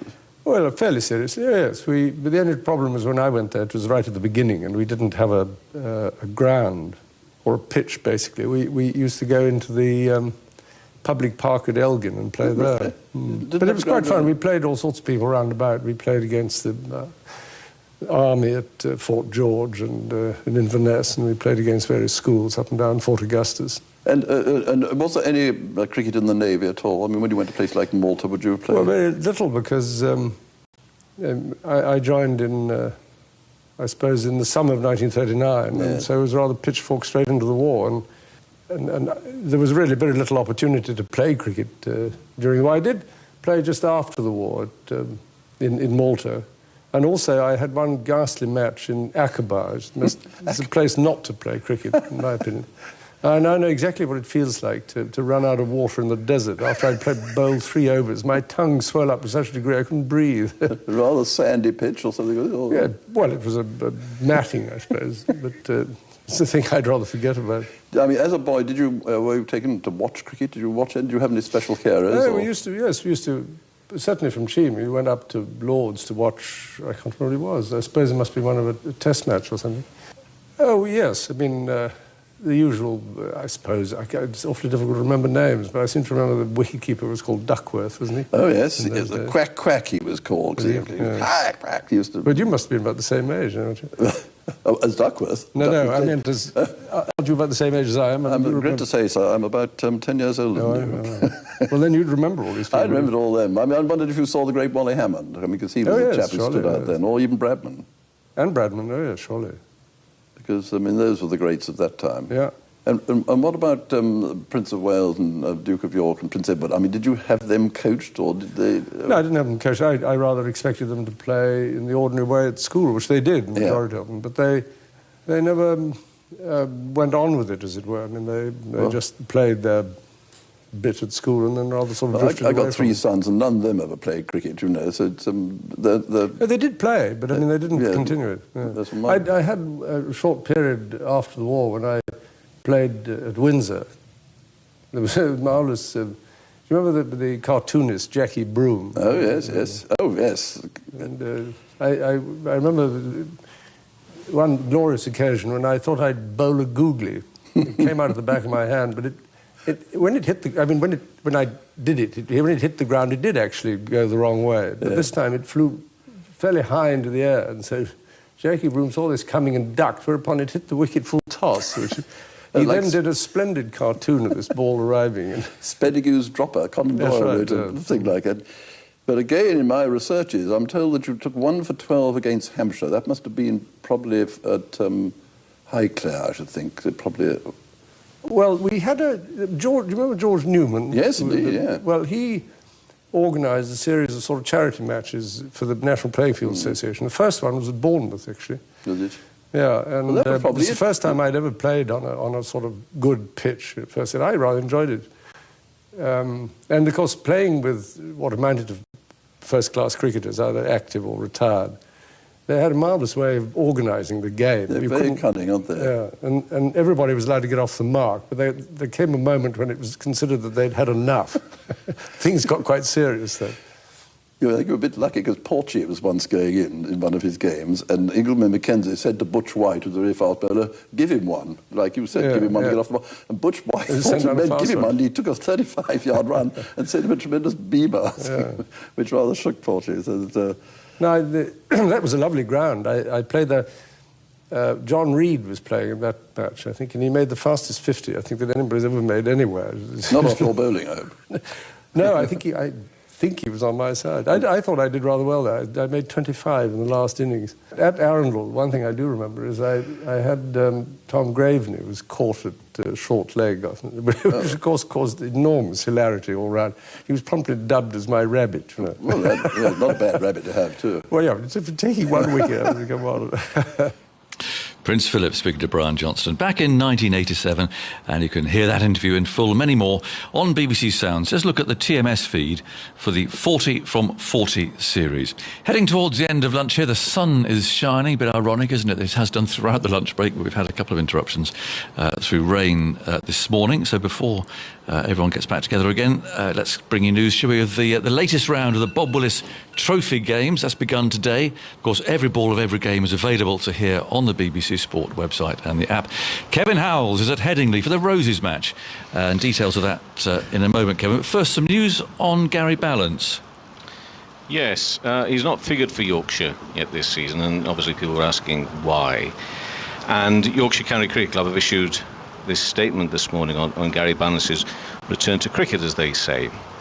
I shall read it out. Gary is currently managing some heightened feelings of anxiety and stress following a long period of isolation due to the COVID-19 lockdown, his own recent viral illness and other personal factors. The post-viral symptoms that affected his physical preparation for this shortened cricket season.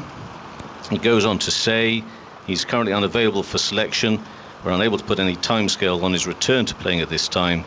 However, Gary's increased his training volumes over the last week, working hard both in the nets and on general fitness. Gary's health and well-being remains our priority.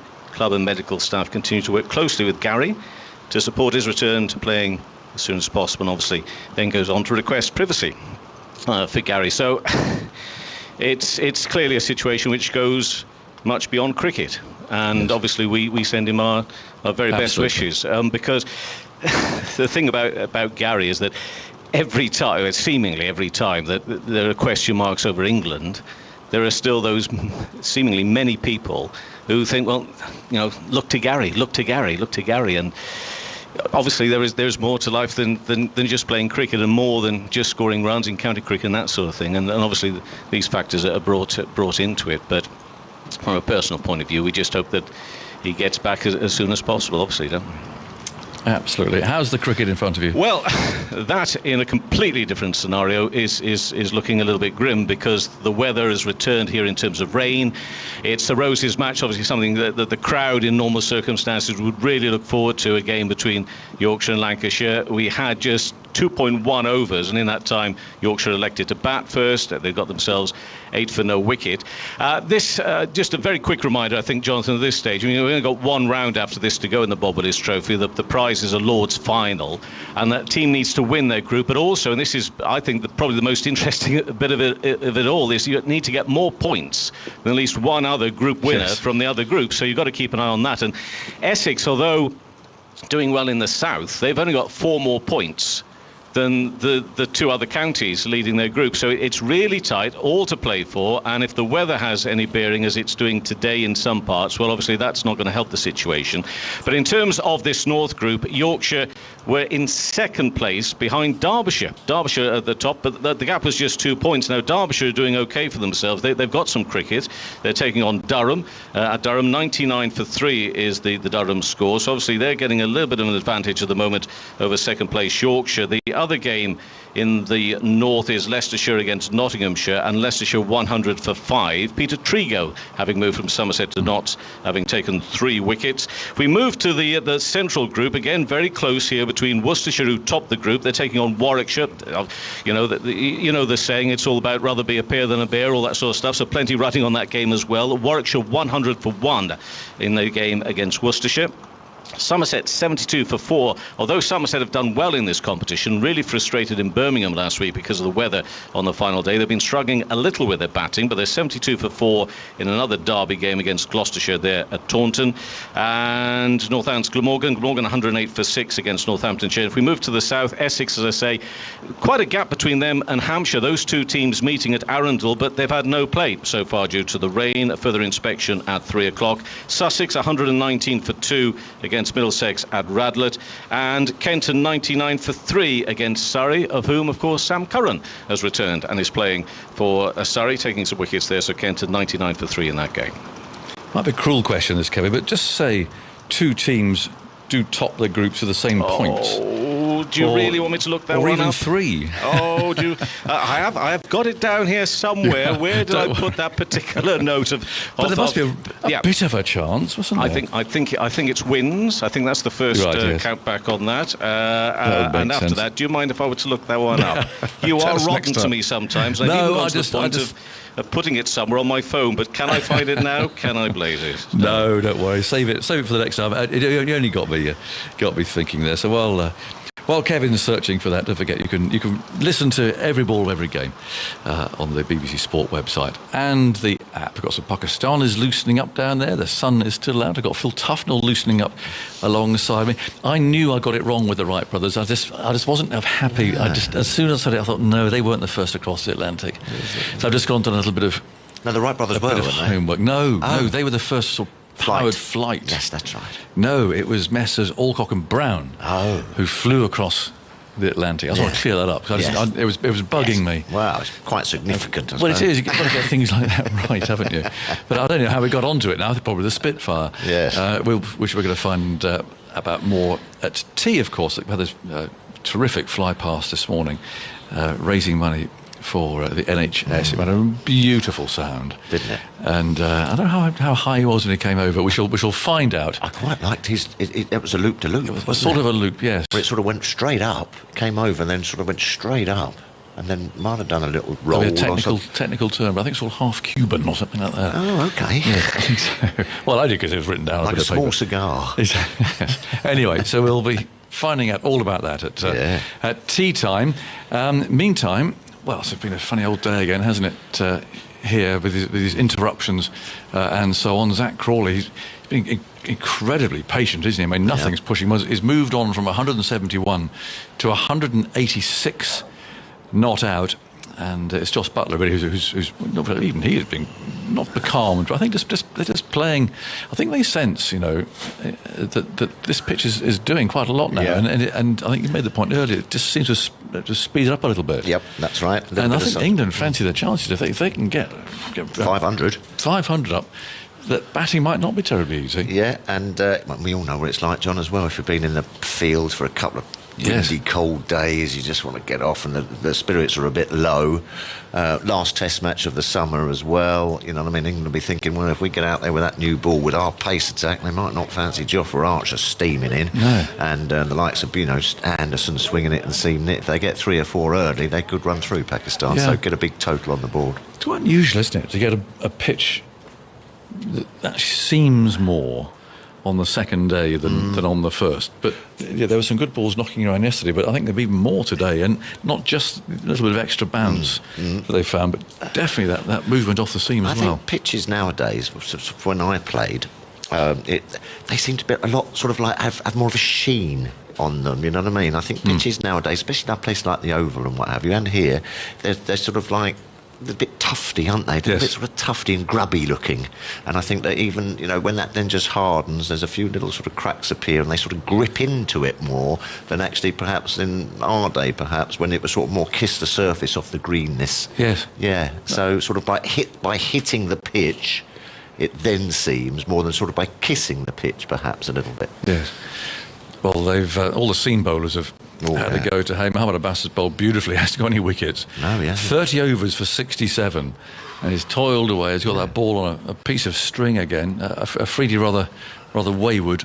At 1 for 91 from 25 overs, and Naseem Shah again beat the bat quite regularly, but he took 1 wicket yesterday. 1 for 72 from 19 overs, 4 maidens. So we're just waiting really for Zach Crawley to double up to get his double 100, which we've been waiting for hours. It's not his fault; they had the interruptions, of course. But a Demek, as we used to call it. Did you? Yeah, it's a Demek. Right. Okay. Yes, after old the sherry. Yes. And he's shown again, though, and I like this, he's played so fluently yesterday. Yeah. And runs were easy to come, and he just knocked it around, played some lovely shots. Whereas today, it's a completely different experience, a completely different exhibition of him, and we're seeing actually a lot of patience, a lot of concentration, because after all, he's an opening batsman by trade. He looks like he looks like he's got a good head on his shoulders, doesn't he? Yeah. Because he played a couple, as did all of the England players, to Yasir Shah in that middle spell where Pakistan were actually in the driving seat a little bit. He played a couple back and got completely done by Yasir Shah's length. Yes. And on one of them, it was almost like a half volley, and he's gone back and just managed to sort of like get a bat on it and laugh to himself. And then he completely changed his mindset. So I think he's got the ability to sort of like, go through the gears and then drop back down again and learn on the job. Some batsmen, they go out there just with a plan, and this is how I'm going to play, and this is what I'm going to do to this bowler, this is how I'm going to play spin. But I think he's almost sort of like evolved on the job a bit here today, and which is great signs, because I love seeing, I love seeing a batsman. Nothing really that frustrates me more than sort of someone coming in going, oh, well, that's just the way I play. Yes. But obviously then he's actually going, well, hold on a minute, I can play a little bit different. New day, I'm going to get myself stuck in and fancy a biggie. Well, that's the type of attitude that scores big innings, isn't it? Yes, it is. Because innings do tend to change in terms of rhythm and flow. Yeah. And so if you don't get frustrated when the runs are hard to come by, but you fight your way through that a little bit, then suddenly, ding, you get a nice half volley, and you're off and running again. Sometimes you've got to give it to the bowler. You're going to have sessions when they go, they've got the right angles, they've got the right lines to you, and things are tough. Yeah. And you've got to work through that, and as you say, and then reap the reward. So, it's been a good knock, hasn't it? Yeah. Crikey, it's been a great knock. Mark Ramprakash made me laugh this morning. He made me think of you, actually, because we're talking about Zach Crawley and how he might feel this morning. And Mark was saying that there are two types of batsmen. There are those who are very anxious when they go to bed about the next day, what they're going to do. There are others who just lie back there and they sort of repeat all those lovely shots in their mind. It made me think of you, because I wondered how many times you'd laid back in your bed and just dwelt on any shots that you might have played in any of your innings that day. Well, waiting to go into bed, I was mainly dry reaching in the evening, waiting to face Patrick Patterson. No. I could never particularly get the old dinner down too well, Yes. Just that feeling of York's coming next day. Yes, foreboding. Where I'm going to have to be going out there. Yes, but. I think he would have. I think he would have had a lovely little snooze last night. So. Mr. Crawley would have been nicely exhausted. But he seems the type. He does seem quite calm. Yeah, he does. He's very impressive. Very impressive. And I suppose now has just put a little marker down, hasn't he? Yes, definitely has. In that first three. Definitely. To say, well, hold on a minute, when Mr. Stokes gets back. Yep. Remember my knock up near Geas? Here he comes, 186 not out. Jos Buttler, 113 not out, and Chris Woakes is still sitting in the chair up there because everyone's so superstitious in cricket. I suspect he's been sitting in exactly the same chair in which he sat for most of yesterday, and he'll have been glued to it again all morning, because it's just what you do. Sweaty shins. Yes, exactly. You sit there waiting, don't you? But what's the partnership now, Andy? I should be able to work it out, but it's 246 in 69 overs. So he's been there a long time, waiting for his opportunity. They do sometimes have to go for a comfort break. Yes, they do. Yeah, so someone else straps on. So someone else straps on, but then you're a bit miffed if just at that point you lose a wicket and you miss your turn. A little bit late getting underway here. Perhaps they went off the field a little bit later, but Naseem Shah is going to bowl from this end, again into the breeze, which isn't nearly as strong as yesterday. But it's a bit cloudy around. Actually, you can see the wind just pulling at his trousers there. He was bending over for some reason there. And anyway, in he goes now. Bowls on the off stump. And Crawley comes forward to the first ball after lunch and just taps it away. It's picked up there by the man coming in from cover. It's been a long time out there for Pakistan now as well. Yeah, isn't it? So to count up the overs, 108 they've been out there now. Yeah, he'll learn a lot from this, the youngster. I think he will. Yeah. First sort of test of a bit of toil. Yeah. Do you know what he's doing here? What do you mean? I think he's coming off a bit of a shorter run. I think he might be. Which is interesting. That's why I had to look twice to make sure it was him. And he goes again over the wicket, bowls on off stump. Crawley plays it quite late. See what he likes to do. He allows the ball to come onto him and he just plays it with a soft hands, as they call it. The ball runs out to point. But no, he was crouching at the start of his run there. And it seems to be running not quite as far as he was earlier on. A young man learning every time, I would think. This is a shorter run, isn't it? Might be, or it might just be slightly deceptive, mightn't it? Because I think this is the first time he's bowled this ever. Maybe that's it. Off he goes again, bowls to Crawley, pretty straight, round about middle stump, and with a flick, Crawley sends the ball to mid-on this time. That's fielded by Shaheen Afridi, tall left-arm quick bowler. One or two shouts from behind. They're not quite as many shouts. Nothing like as vociferous as it was at Manchester.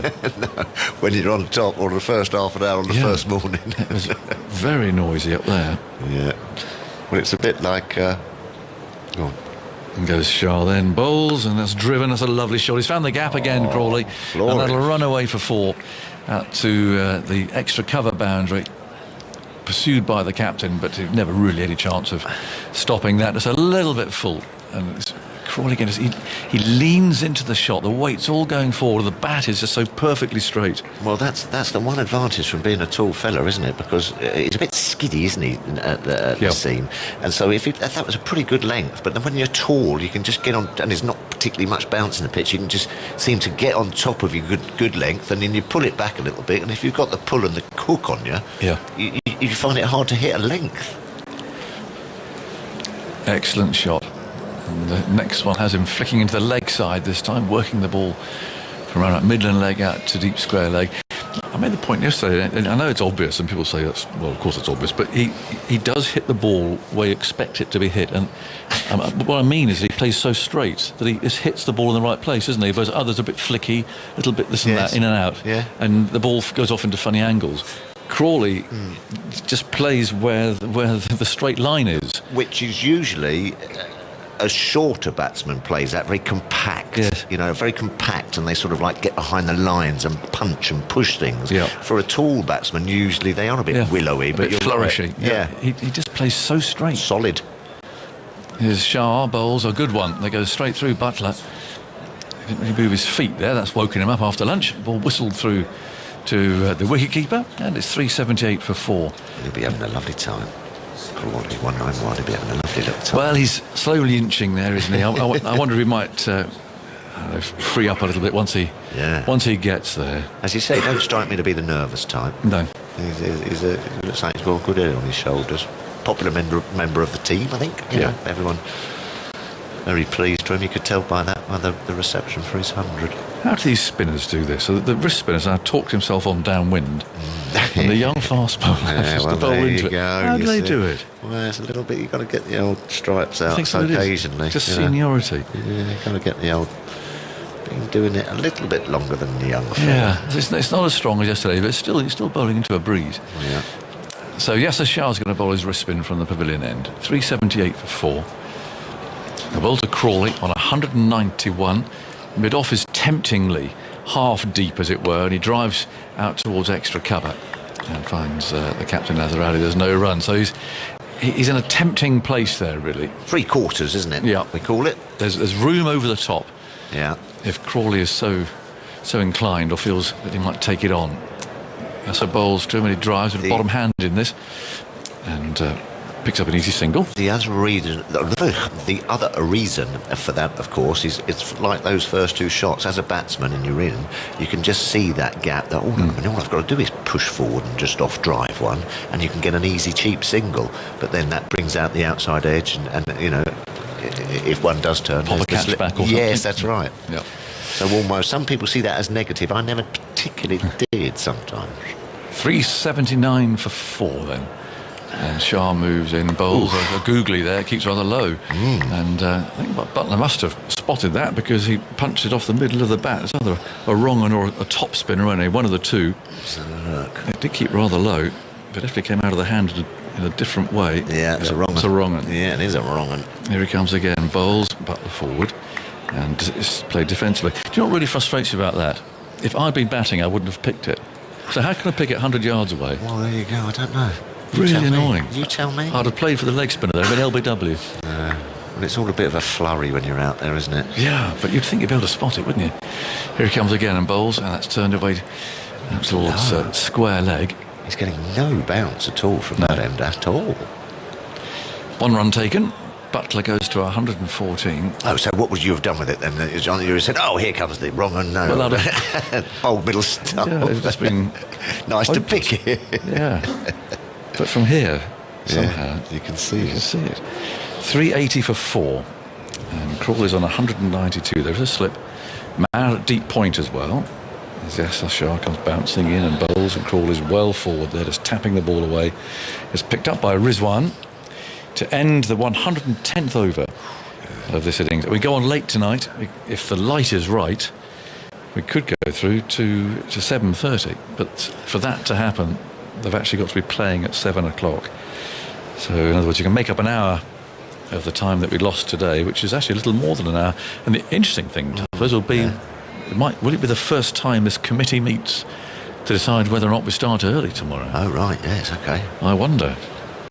Yeah, well, it seems a good idea to me. Yeah. And I like the little bit that they pushed lunch back. Yes. That was a good idea, wasn't it? Well, they could have taken it, I thought, in the second. Oh, yes, shower came down. Yes. Yeah. Here's Naseem Shah on his way. Bowls outside the off stump, and again, he beats Buttler the second time in successive balls he's done that. Obviously didn't have a committee meeting about the lunch. No. But I don't know how it works. So if they get through to 7:30 tonight, there's still won't have been, I don't think, all the overs required, will there, Andy, because we'll have lost more than an hour today. But whether they will convene and decide, right, we're going to start at 10:30 tomorrow. Well, I think they will. Yeah, if time's been lost today. Well, it can take half an hour across into tomorrow, you see.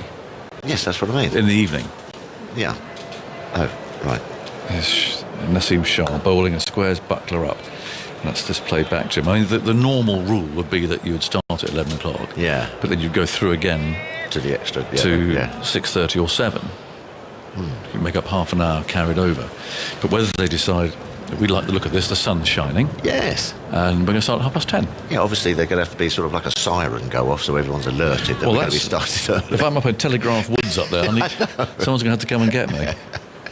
That's going to be a bit tricky. Well, they might send you out. We'll look for those mushrooms. Here's Naseem bowling, pitched up, driven hard back at him by Buttler. And there's no run. Yeah, they'd have to get it round the old grapevine pretty sharp. Yes. Well, I don't know. Yes. Some sort of announcement will be made, no doubt. Steve Tuffers, you're a legend. I've been trying to get my newborn baby to sleep for hours. I've tried everything. White noise, hoovering, all to no avail. Finally, she's gone to sleep, listening to your dulcet tones. Lovely, you see. There you are. Yeah. You could hire yourself out. There you go. There's perhaps,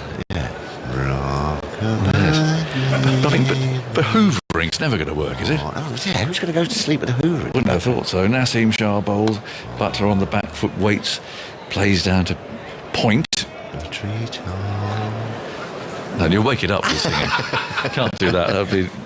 No, absolutely not. No. Oh, well, I'm good. I'm glad I'm good for something. Yeah, that's right. You've achieved something there. Yeah. No, how do we find out? This is the question. Will there be some sort of tannoy announcement? Yeah.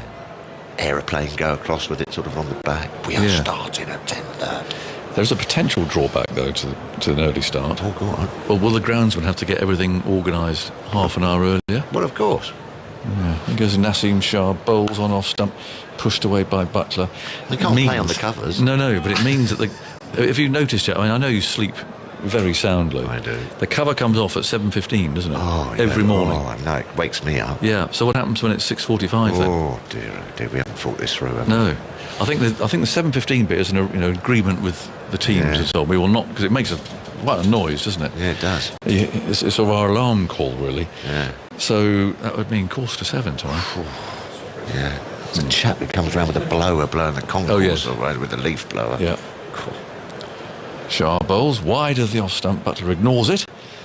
And it's taken by Rizwan. So we're still waiting for Crawley. He needs 8 more. It's 192 not out. Butler's 114.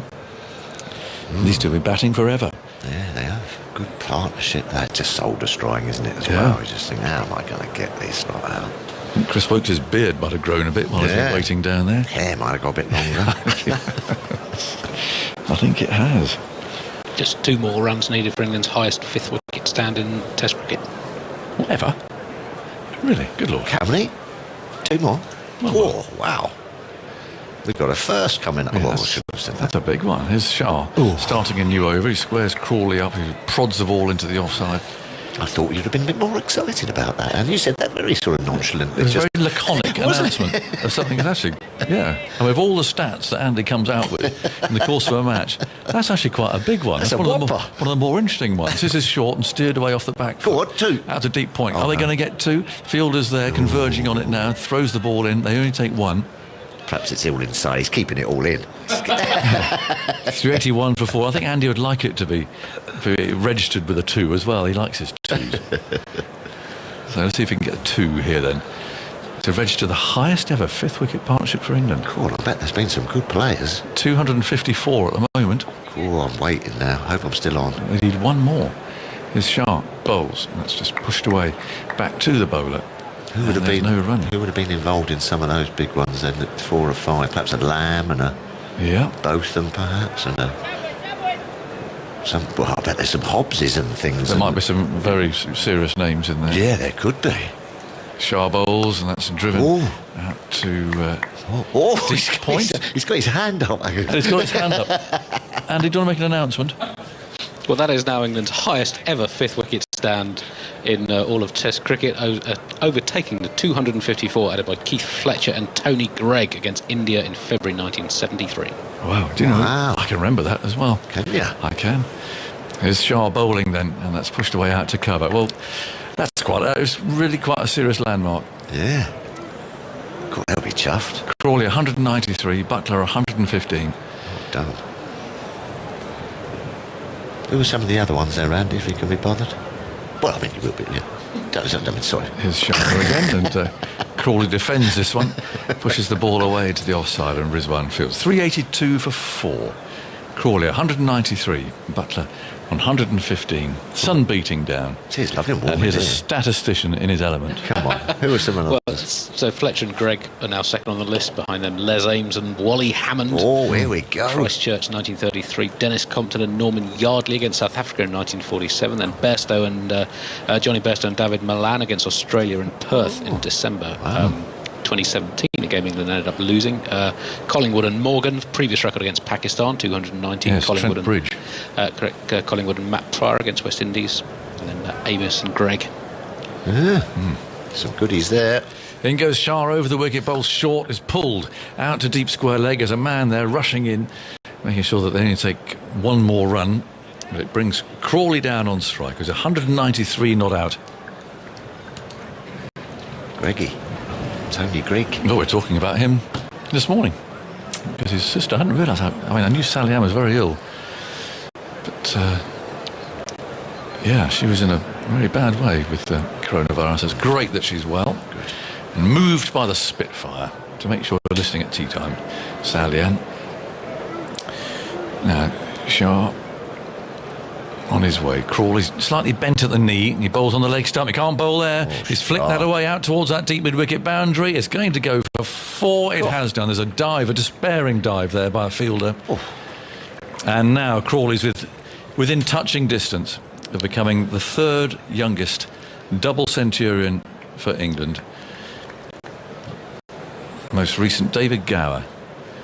That just emphasises your point there, John, as well, about he hits it where it's meant to be. I mean, that was a perfect leg side flick in front of square, and it went there like a rocket. Yep. Great shot, great timing, good power. Twiddle of the bat. Here we go. And Crawley's ready. He's faced 328 balls. There's 2 slips and a gully. It feels coming a little bit in the offside. Shah goes in, bowls over the wicket. Crawley plays a loose shot, and he knows it. And he swished the bat there as he walked away towards square leg. Wow. And Naseem Shah, I think, offered him a little bit of advice there. Well, he seemed to be saying something, yes. Perhaps he might have said, move your feet, Zach, or something. Yeah. But it wasn't a good shot, that. He'll learn. That was just a get-out shot. Yeah, it was. Oh, he knew it too. Yeah, good ball. Just occasionally, just get one to lift, doesn't he? Yeah. You know, on a placid pitch. The odd one just skipped past him. Bit of swing. Yeah. 197 not out. There's 3 balls left in this over. Down go the slips. Shah's on his way, bowls, and Crawley this time lets it go by. Back into that patient mode again. I found it never really good to give people advice on 197. Well, they've kind of got the upper hand on you already. They probably have. It best just keep turning going. round and bowl another one. A little look. Yeah, a little look. That's what I've done you there, mate. Raise an eyebrow. Yeah, that's all right. Yeah, but I'm not sure about a full-on sledge at that stage. No, it's a bit late. it is, and he's kind of in. 197 not out. He looks there into the offside. He scored his 100 through there. Where's he going to get his 200? Shah runs in, bowls short. He's got through third man. It's an edge. It's a streaky one, but Zach Crawley won't care. He's 201 not out, the 3rd youngest Englishman ever to score a double century. The last one was David Gower 41 years ago. It's his 8th Test match, and he's raising his bat. He's got his helmet off. What a shame there's not 20,000 people here applauding this innings, because it's been a really beautiful knock from a very promising young player indeed. He's only 22, and he's 201 not out. He's faced 331 balls. That was his 25th 4. It wasn't the best. It wasn't the best of those 25 by any means. It was off the edge and flew at a catchable height straight through the slips. But he won't care. He's got there, and that's all that matters. Yeah, well played. And got a nice cuddle from his mate out there as well. What a landmark. It's to say 200. Yeah. Well played, Zach Crawley. Shah again runs in, bowls to him, and this time he defends off the middle of the bat and finds the cover fieldsman. So, well done, Zach Crawley. 201 not out. And England are 391 for 4. Again, they come down. He's got an enormous smile on his face. Yeah. Toughest thoughts from you. And then Atif Nawaz is coming in here. And he's gone about it beautifully. Showed a lot of patience today with the on and off nature of the weather, and you know, with the rain we've had a little bit about a bit, and he's stuck in, showed a lot of patience.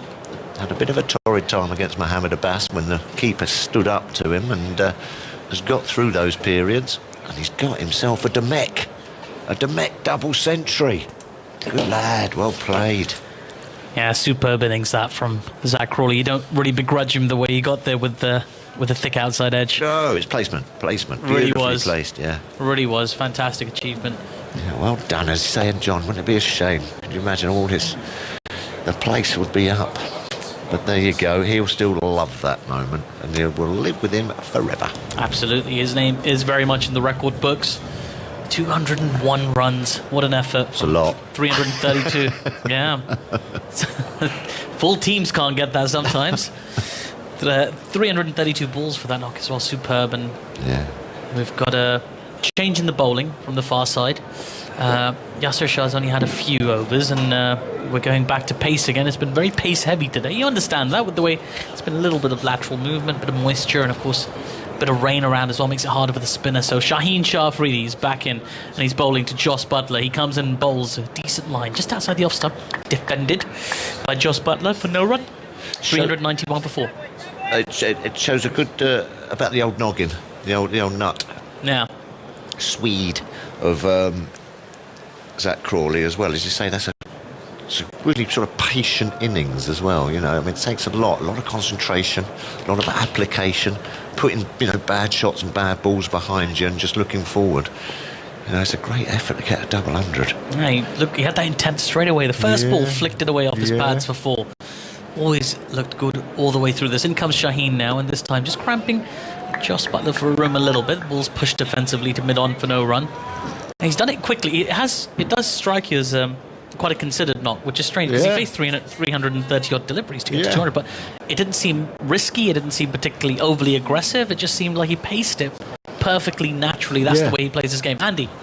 Well, I've been looking at the phases of Crawley's innings. Give you a few more stats. And it's a 331st ball from which he reaches 225 fours. The two players younger than him scored double hundred for England. David Gowan, Len Hutton, when he made his 364 at the Oval in 1938 against Australia. Something to aim for Zach Crawley in this innings. Conditions couldn't be much better for it. There's just the one slip in place. In comes Shaheen Shah Afridi, this time a little bit short and has been cut, but only as far as a short extra cover. No run. He's the 7th England player to convert his maiden Test century into a double century, the first since Robert Key, his Kent colleague and mentor in 2004. It's the 18th double hundred by an England number 3. Look at the phases of his innings: 45 from his first 46 balls. Then 12 off his next 55 as he sort of restrained himself for a while. Shaheen now. In he comes to Jos Buttler, full and wide, just outside the off stump. Tailed in a bit, but left alone. Through to the keeper, no run. Andy? Yeah, so he scored a run a ball in his first 46 balls, basically. Then very slow for another 55. Then 69 off 113, took him up to 126 from 214, playing with sort of constant purpose without going nuts. Then 42 off 34 as he accelerated significantly. And then either side of stumps, 18 off 63. That was up to the lunch interval. So he's had lots of phases and then a little more aggressive since lunch to get him past the 200 barrier with a few boundaries. It's interesting. Yeah, I like that. I like that in the batsman. Shaheen in now once again, just back of length, pushed into the covers. Gully fielder onto it quickly. No run scored. Plays the situation, plays the bowling that is ball by ball. If they're bowling well, prepared to say, well bowled. Yeah. You know, I'm not going to be, playing into your cunning plan. You know what I mean? I'm not going to be lured in. And then sort of give some passages of plays to the bowling side. But then when it's his time and the bowl is there to be had, cashes in and makes the most of it. It's interesting. Very, very good knock. Yeah, it's been very good to watch as Shaheen Shah Afridi comes in again. Just short ball, pushed into the offside with soft hands. They run through for a quick single, make it with ease. As Shan Masood came round from Gully to collect that. That's the end of the 114th over. 392 for 4. And, 202 of them have come from Zach Crawley. Extraordinary effort with the bat today. And as we say, he looked pretty good. He really did demonstrate this kind of wiseness about his game. He was just so, in control, considering, I know people talk about the young bowling attack of Pakistan, but it's a very capable attack. You've got the likes of Mohammad Abbas, who's picked up a ton of wickets, and Yasir Shah, very threatening leg spinner, 2 young, exciting fast bowlers. It's not like he's done it against like a middling attack. This is an exciting attack, and he's proven that he can play all around the wicket, play the situation, build an innings, and move on quite quickly with it as well. So well-rounded performance, I would say. Absolutely, and really put a marker down in an England side that is got a lot of depth to choose from. He's stuck his hand up in the air, not just got a flashy 100. He's gone on and got a biggie. It is indeed a biggie. It's a Graham Gooch 100. Well, the other man's also got 100. Jos Buttler, 117 not out at the moment. Might see a few fireworks here now. He's on strike to Yasir Shah, who's had a change of ends. He comes in and starts with a flighted delivery, which has been driven out just wide of the fielder at long off. They take the first one quickly. They're coming back for 2, and they will make it comfortably. A lot of applause in that dressing room as well, as they show appreciation for some very astute running between the wickets there. We've got a few scouts out with Jos Buttler here.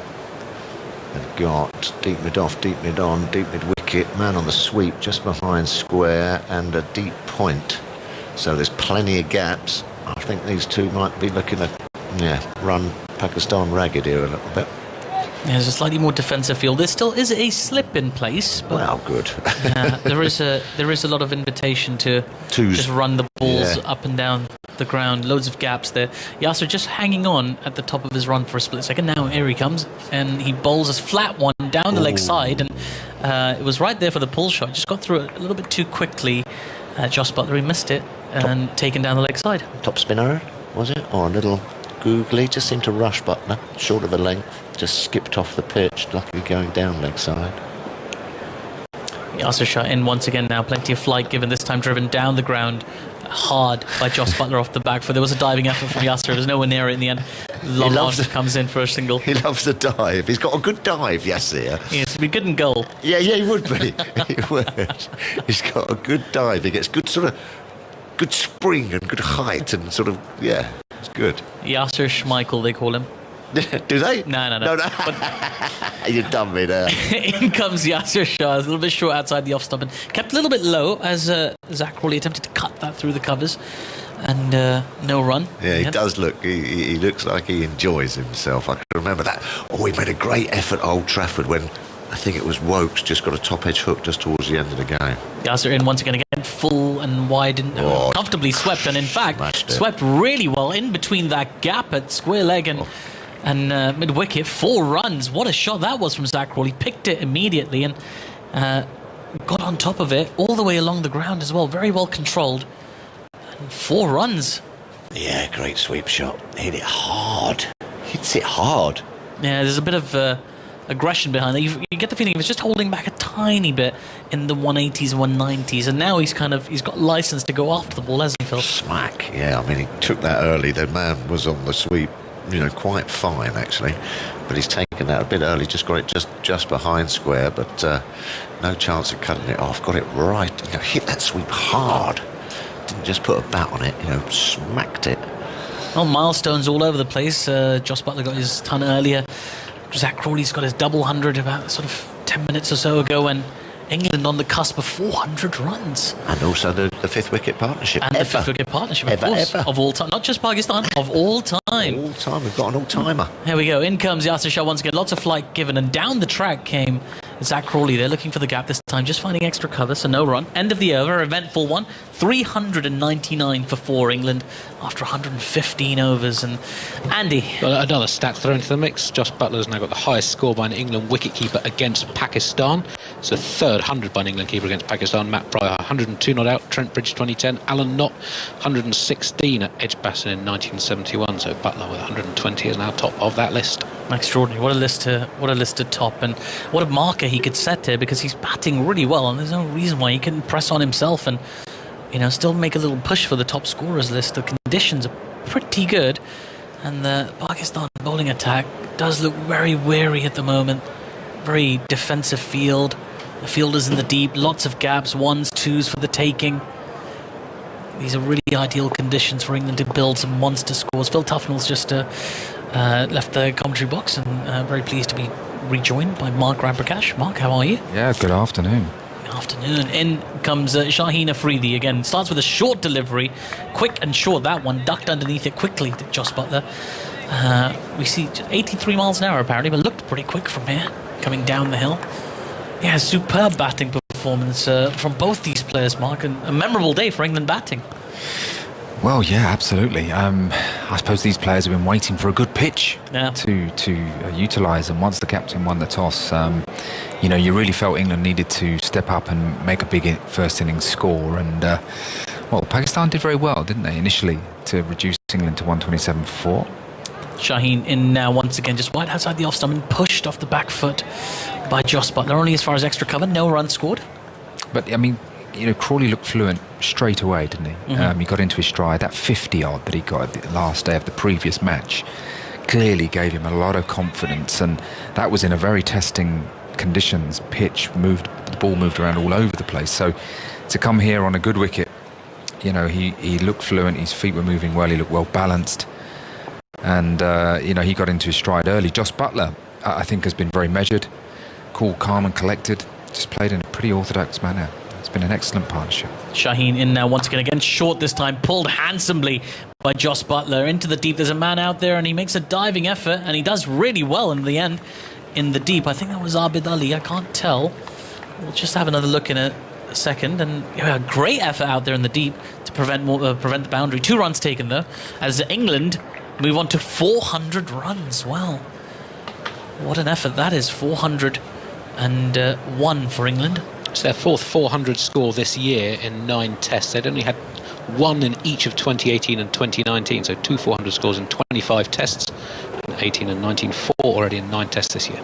England batting in great shape In comes Shaheen Afridi, another slightly shorter delivery, a bit fuller than the previous one. This time, Jos Buttler just leaning into his crease and defending that down into the ground for no run. Different strategy, this from Pakistan. We'll talk about that in a second, but, I mean, people talk about England's batting woes, Mark, but actually, they're on the up, according to the stats at least.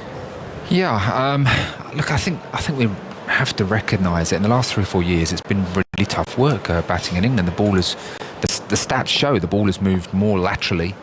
We're playing when we've got floodlights on and overcast conditions when normally we wouldn't have in the past. Shaheen in now once again, slightly fuller this time, and just rushed Jos Buttler for pace, and he just squeezes it out into the covers for no run. And I think in terms of top order batting, perhaps there are less players possibly to choose from first class cricket who are perhaps excelling against the red ball, and that's a debate that's long been had about the influence of white ball, and a lot of the players perhaps putting that first as a priority to try and excel at.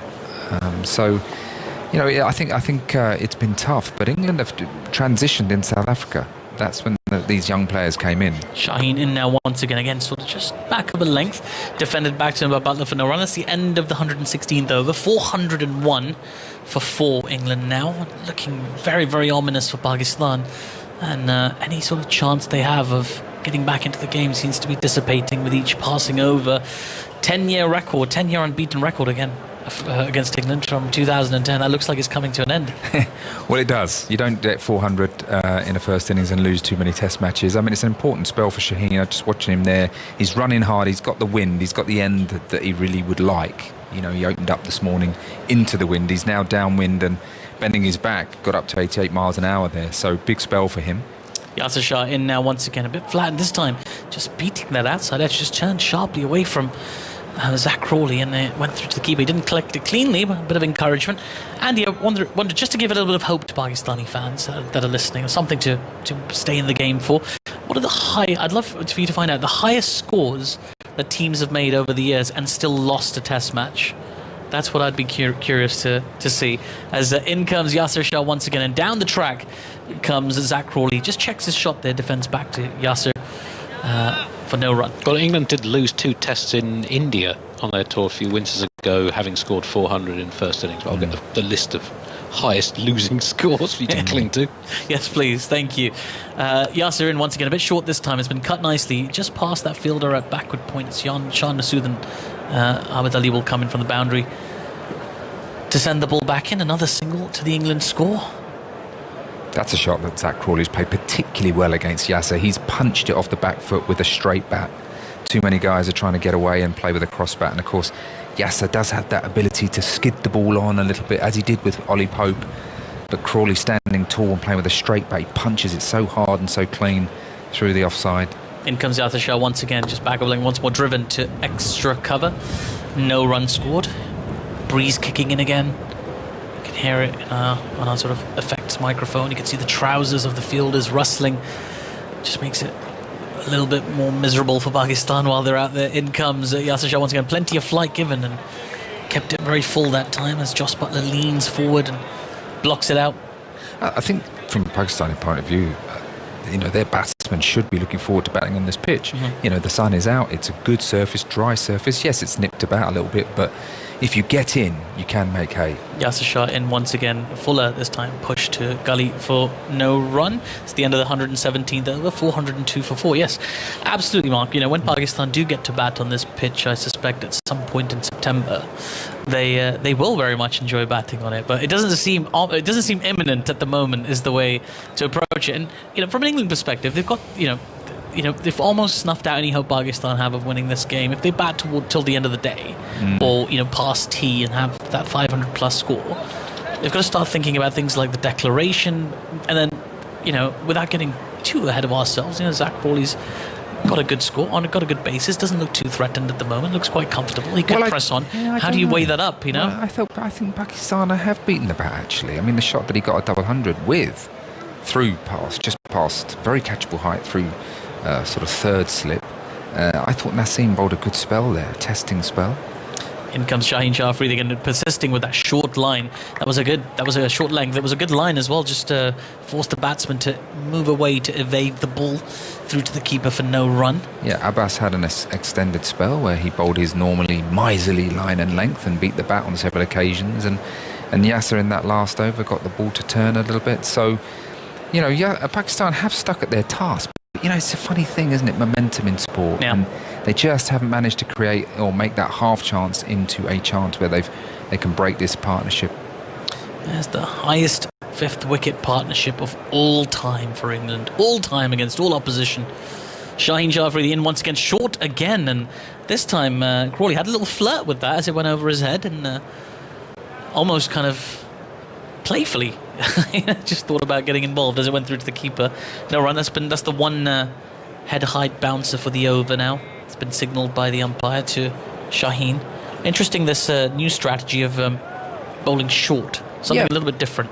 Well, I think he's a very clever bowler, Shaheen, because he's got that cutter that he can bowl across, turning away, if you like, or moving away from the right-hander. He can swing it back. He's gone short here with a bit of protection at deep square leg. So he's just mixing things up. He's got his dander up. He's bowling with the wind, and he's coming in hard. In he comes again, once again, just back of a length this time, not quite as short. This time, punched off the back foot by Zach Crawley, racing away into that deep extra cover region. They'll take 2 more runs.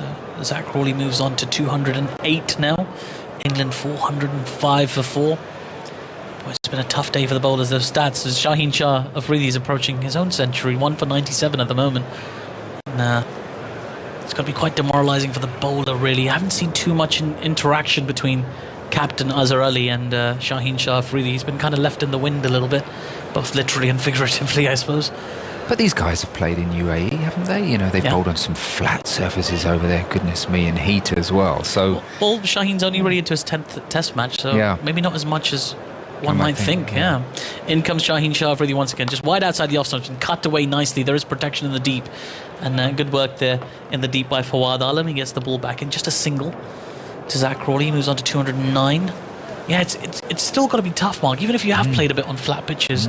To be quite inexperienced and to have this onslaught, which is the only way to describe this partnership. It's a world record now. They've conceded. They look at their own stats on the big screen. 1 for 98 now, Shaheen Afridi. You need a bit of backing from your captain, surely. Well, yes, communication, absolutely, and a bit of direction. But this is Test cricket. It does challenge you in so many ways, and the opposition on top, and they're going to learn from it, aren't they? They're hugely talented bowlers, Naseem and Shaheen in particular, and they're going to reflect on this performance, I'm sure, at the end of the game.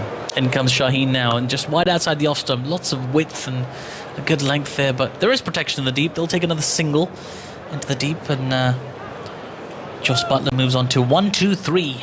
I think Azhar, sometimes you just feel helpless as a captain as well. It was a very difficult day yesterday, and he rotated his bowlers as best he can. He's only got the 4 main bowlers, and I, from what I can see, he's rotated them around, bowled them at different ends, and as I say, they have created some half chances. Sometimes you just have to doff your cap and say, look, well played to the opposition. Absolutely. Shaheen Shah Afridi in once again, good length this time, pushed forward into the covers by Zach Crawley. One delivery to come, and then I'm going to take my leave, and Isha Guha's going to come in. But I wonder if Mark, you could spend some more time giving us a little bit of insight into the psyche of a captain, particularly in this kind of circumstance when you feel really alone and helpless, but you've got to somehow give hope to these 2 young bowlers, 17 years on one side, 19 the other side. Your strike bowlers he hasn't taken a wicket yet, Mohammad Abbas, and even your spinner has been not quite giving you what you wanted, and the half chances are becoming less and less apparent. As in comes Shaheen Afridi once again, this time worked into the leg side by Zach Crawley. That's the end of the over. He moves on to 210. England 408 for 4. After some thoughts from Mark Ramprakash, you will hear Isha Guha. Yes, well, watching Pakistan, you have to feel for the captain Azhar and the fact that he's got to try and motivate his troops as best he can. And of course, people think that captains are always the finished article, that they don't make mistakes and that they aren't learning themselves, and that's just not the case. Azhar, I'm sure, is learning a lot about himself as a character and the people that he's playing with. As I speak, he's just sort of handing Yasir's he's taking Yasir's jumper and probably going to wear that, I guess. But he's I think, doing his best in very difficult circumstances. I think the important thing is that after the game or during the session breaks, that he has some help and support from the coaching staff to help him reflect, and also some leaders out there on the field, of which Yasir Shah has shouldered a lot of responsibility. Isha. Field spread as Yasir Shah comes in now. Ball's swept by Zach Crawley out to the deep mid-wicket boundary. He's found the gap. There is no one out there. There's a man at deep backward square, but he's casually running to the ball. Fawad Alam out there as Crawley moves to 214, 412 for 4 now, England. Bright sunshine here in Southampton, some clouds up above, but there is some blue sky over to our right and over to our left as the ball is retrieved and thrown back in. Azhar Ali with it in his hands right now and giving it a bit of a shine before he tosses it to his leg spinner. Deep cover, 2 men back straight at long off and long on.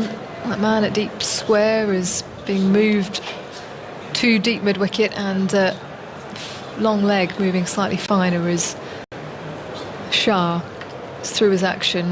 Crawley advances, comes down the track. It might be a catch on. Nearly a sensational catch by the man at long off, diving to his left. He takes the ball in his left hand and then parries it over the boundary rope for 6.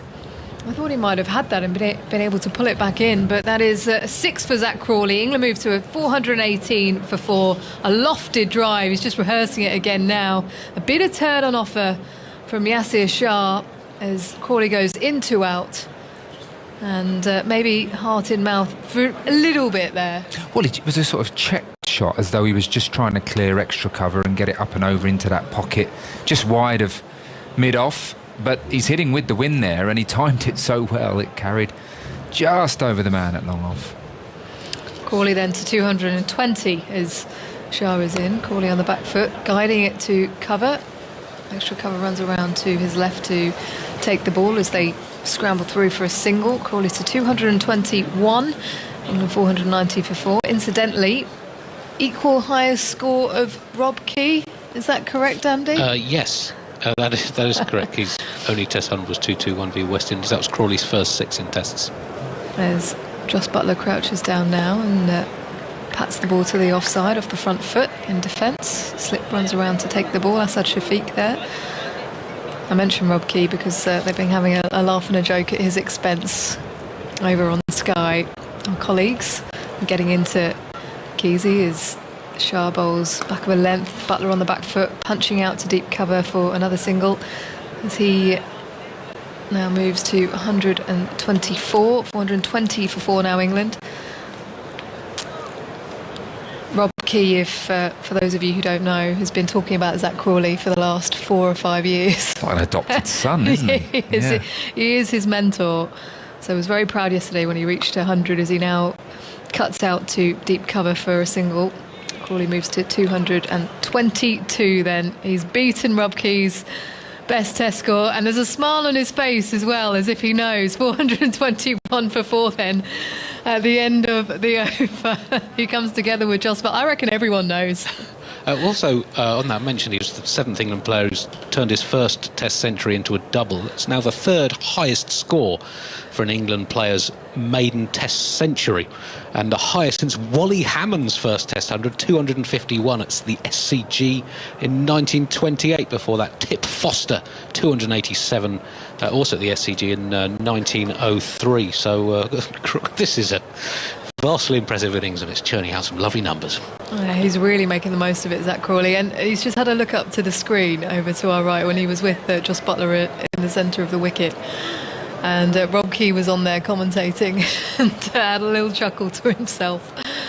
So he's gone past his mentor in his 8th Test match. Zach Crawley, what a moment for him. It really has been such a stunning innings, and we'll get to your Nostradamus moment in just a second, Marcus. Naseem Shah will continue from the pavilion end, man out at deep square. 2 slips in the gully in position for Crawley as he bowls full. Crawley drives. Oh, that is some shot. Just hitting it down the ground on the up. so much authority in the way he played that as he moves to 226. It beats mid-off and goes all along the floor. But that is a wonderful stroke. Well, he's just having a ball, isn't he? I mean, he looks so relaxed. He plays so well in the V, so straight.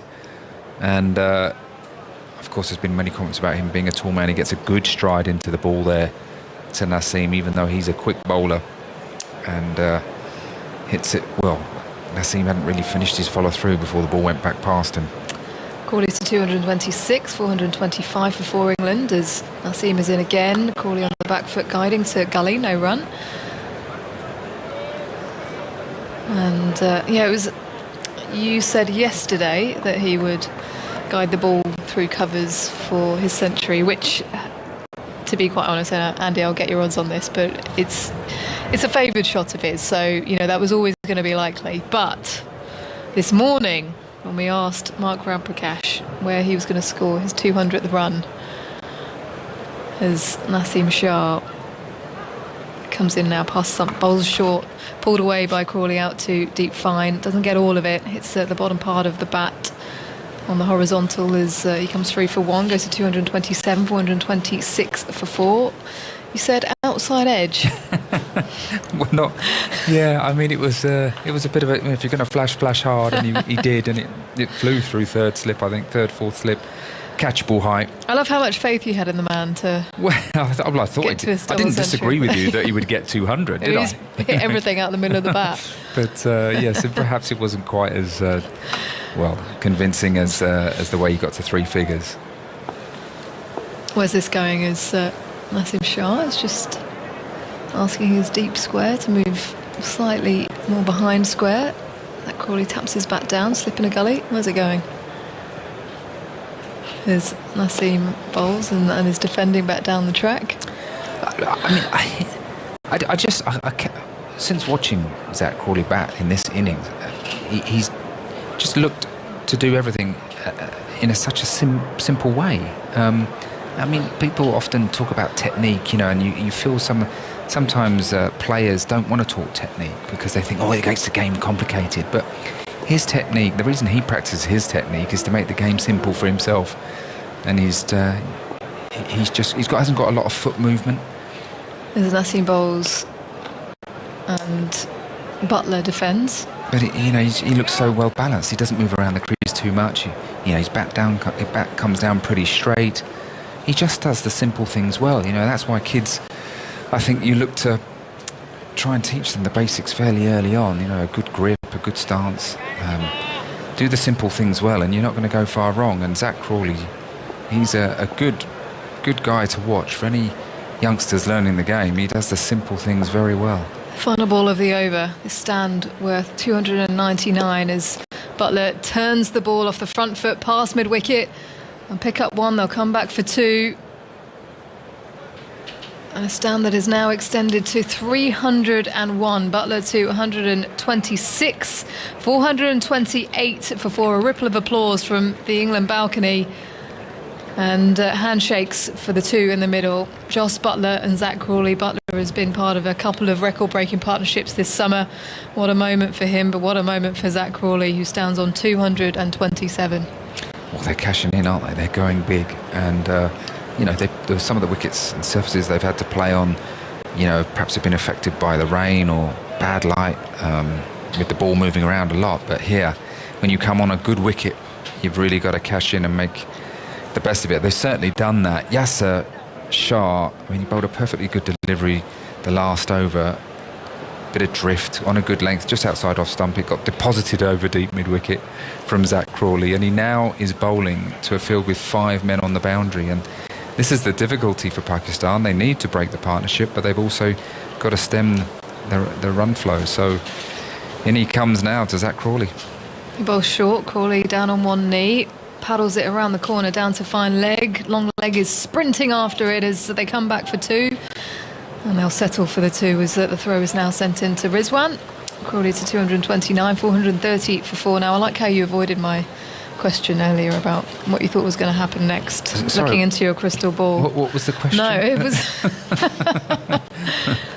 I was hoping we might be able to extract a bit more from you as Crawley advances now down the track, out to long on. It falls in front of the man down there as he lofts it up and over.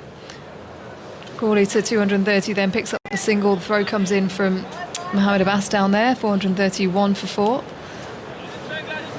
Well, he was looking to go downtown big there, and even though there's a long off and long on, he was backing himself to clear the rope. So England looking to accelerate. Buttler crouches back in his crease, punches past a diving Yasir Shah out to long off. Just needed a few more inches on him there, Yasir Shah, but he was hang time in the air, flying like Superman to try and stop the ball. Buttler then picks up the single. Yeah, it was uppish for a while. Just a good length delivery. Then he gets deep into his crease fort.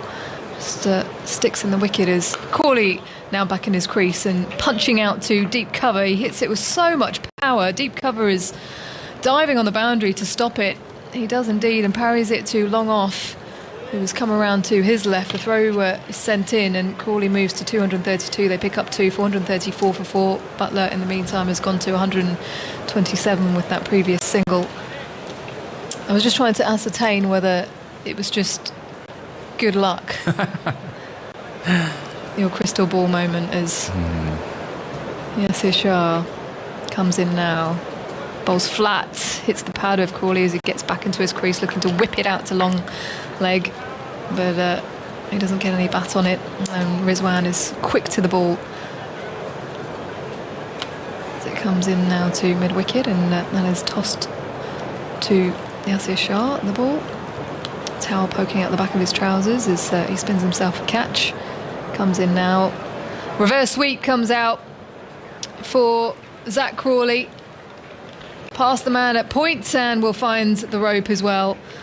He's used it to good effect in his innings, Zach Crawley. 236 now for him at the end of the over, 438 for 4, and a smile on the face of Yasir Shah. He's a jovial character. But these two are really grinding Pakistan down now. Yeah, I think it's a wry smile, and I don't know how jovial he's feeling just at the moment. He had a word there with the wicketkeeper Rizwan and put his hand up as if to say, look, what do you do with that? It's brilliant from Crawley. You know, nothing wrong with the delivery once again, but he saw that backward point was quite square, and he's managed to get that reverse sweep finer, sort of a short third man. It's gone down there for 4, and you know, Crawley, just the maturity he's playing with for someone so young. His basics are really good, which I've spoken about, but then of course he's got the innovation. He tried to hit up and over extra cover in the previous over. He's slog swept through mid-wicket and then reverse sweep, fine sweep he played early.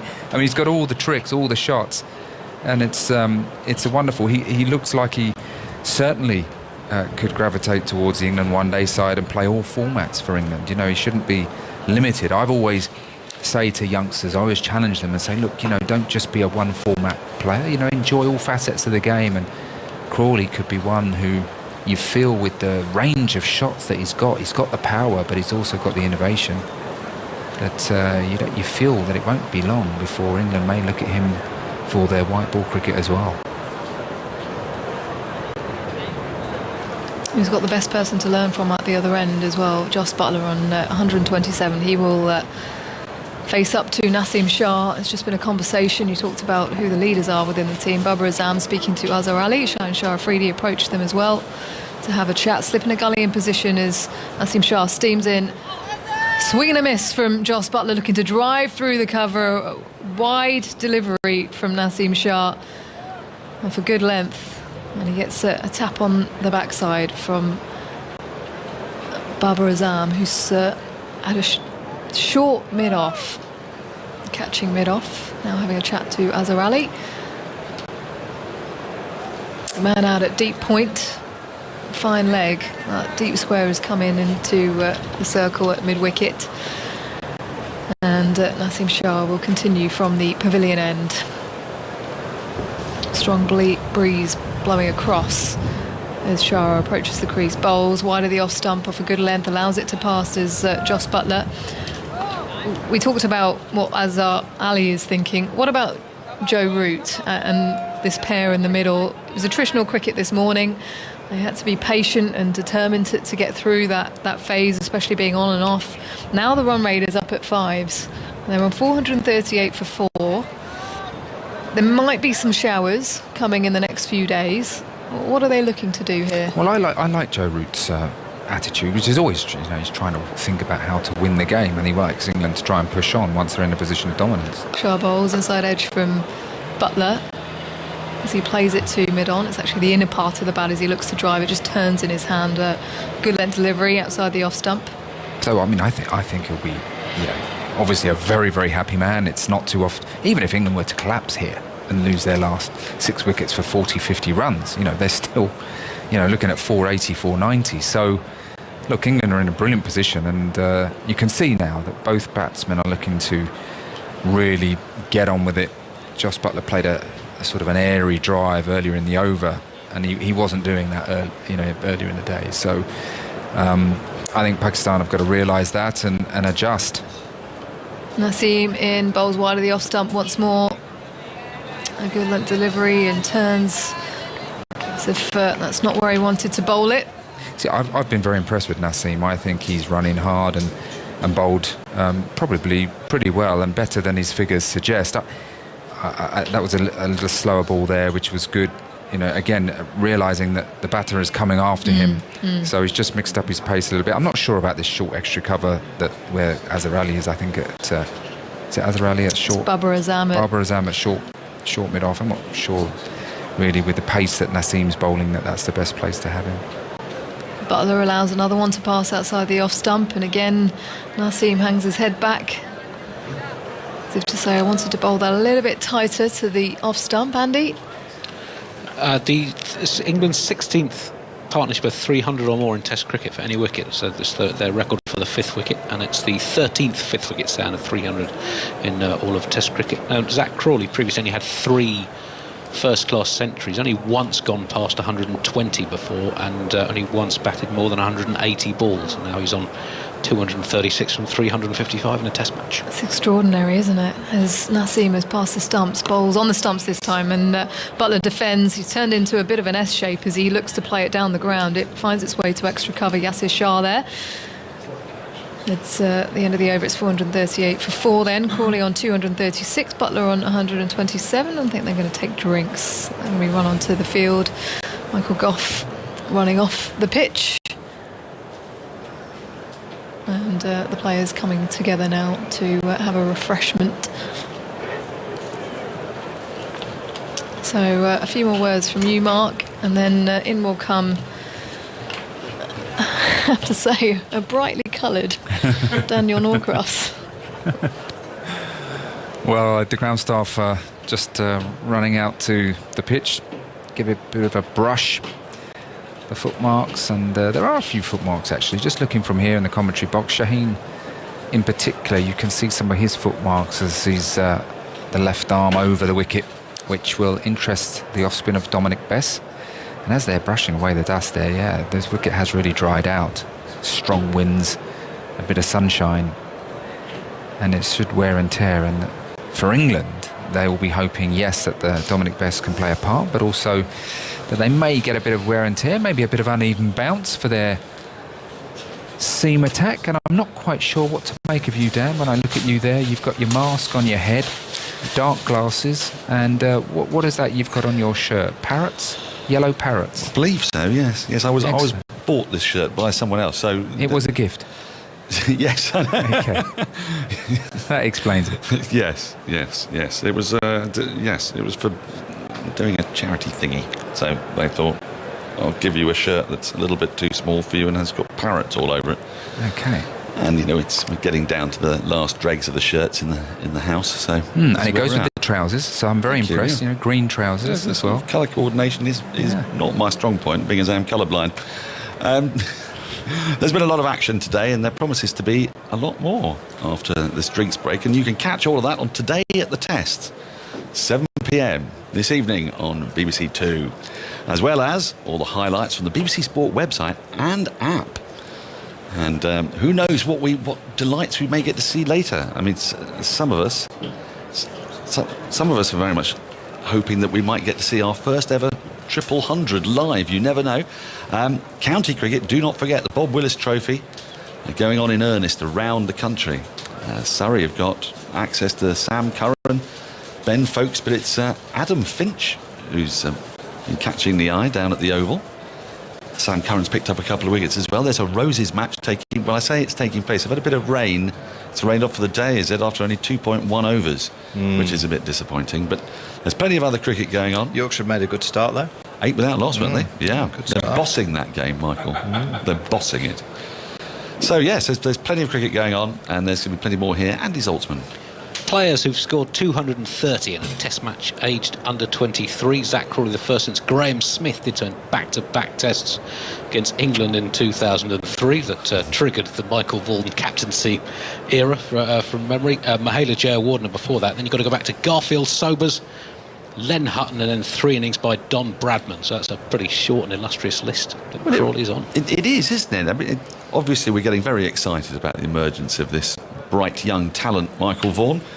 But we've got to be slightly careful, haven't we? Rob Key had a big double hundred relatively early in his career. It didn't quite pan out the way people might have expected thereafter. Are we getting a bit too excited too soon, or are we just allowed to be excited? No, I think we're allowed to be excited when a player plays in this fashion. But, you know, I think we've had quite a few, haven't we, over the last 10 or 15 years where they've come into the England side and got 100 quite early. You go Adam Lyth, Sam Robson, Compton, and then didn't really kick on. And, you know, you've always got to be a little bit careful, but I don't know, there's something with this kid that just looks a little bit different. Looks like he's got a game that should be able to stand the test of time in the different conditions. Pretty much most things covered. He'll have challenges, as all players do, and I guess that'll be the challenge for him when he has a little bit of a ropey spell, or he gets found out in a certain way a few times and his technique gets questioned. You have to cope with that. It will happen. But what I like about him, what I hear from inside the team, is that he's very strong in his mind. He's very mature for his age and full of character. I think that's why they picked him. They picked him on promise and character. And over the years, it's been a good way of picking players. Yeah, it was noticeable, actually. His celebration for his 100 was a lot more muted, actually, than Josh Buttler's. As start of a new over, first ball down the leg side, brilliantly taken by Mohammad Rizwan, because that was a horrible ball to have taken. It's Shan Masood who's bowling, which tells you something about what this pairing have done to Pakistan. They've run their bowlers ragged, and now they're going to the part-time stylings of the medium pace, you'd have to say. Shan Masood, there's no slip in. I'll give you the field in a moment. There's an intriguing straight mid-on, and Crawley covers up in defence to this next full ball to the odd side, and that straight mid-on trots to his right to field. It was a position you used a bit to, would it be Hayden in the 2005 Ashes off Matthew Hoggard? If you can imagine such a thing. To the right-hander, this is slightly different. Mid-on, about a foot away from the cut strip. As Masood is in, and that's nearly goes directly in the air to that man off the back foot, punched by Crawley, lands just in front of him. I think we used to put one there for Mahela Jayawardene because he had these mannerisms at the non-strikers then that he used to walk around, so we put a fielder in there just to try and stop him. So it wasn't where the ball was going to go, no, it was just where to try and get on his nerves. I think he got 260. Didn't really work, No. does it? Masood bowls down the leg side, big appeal for a smallish appeal for LBW. The ball jagged back into the pads of Crawley. But there's no run, it's not upheld. The best one was Neil Mackenzie. Do you remember the South African player? Yes. He had all sorts of mannerisms. At the end of the over, he used to have to go back and tap his bat around everywhere. So I used to make one of the players stand there, make sure he couldn't tap his bat down. Cruelty. Masood in, defended again by Crawley. Another ball, but it's back over length, coming back into him on the angle. It's pushed up to mid-off. And there is no run. I mean, England tried that with Steve Smith, didn't he, in the Ashes series abroad quite a bit. I think it was Anderson who was detailed to stand there and be a bit irritating. I think they tried it last summer just for a brief period as well. It's Masood once more, and Crawley plays again off the back foot to a ball that's angling into him, into short extra cover. No run, a maiden over from Shan Masood. There haven't been too many of them since the lunch break. England 438 for 4. You do know you've got a face mask on your head. Yes. Is it to stop the sun glare on your forehead? Okay. It is. It's for the sun glare. Yes. It's because when you go into the 5 Live room, if there are more than 3 people there, then you have to wear a mask, you see, once you get to that bit of occupancy. But this is So purely to stop the sun. This is now just a sun visor. I forgot to bring a hat. I foolishly didn't think the sun would come out. At this time of day, you may be wondering why we're fixating on the sun, but the sun glares into this window, and it's really, I mean, it renders it almost impossible to see the monitors to our left, for example. So I'm relying on your superior eyesight for intricate insight. Well, I wouldn't be going on my eyesight. I've got my first pair of specs arrive. Oh, yes. You showed me what they were going to look like. Yes. Blue numbers. Very excited by them.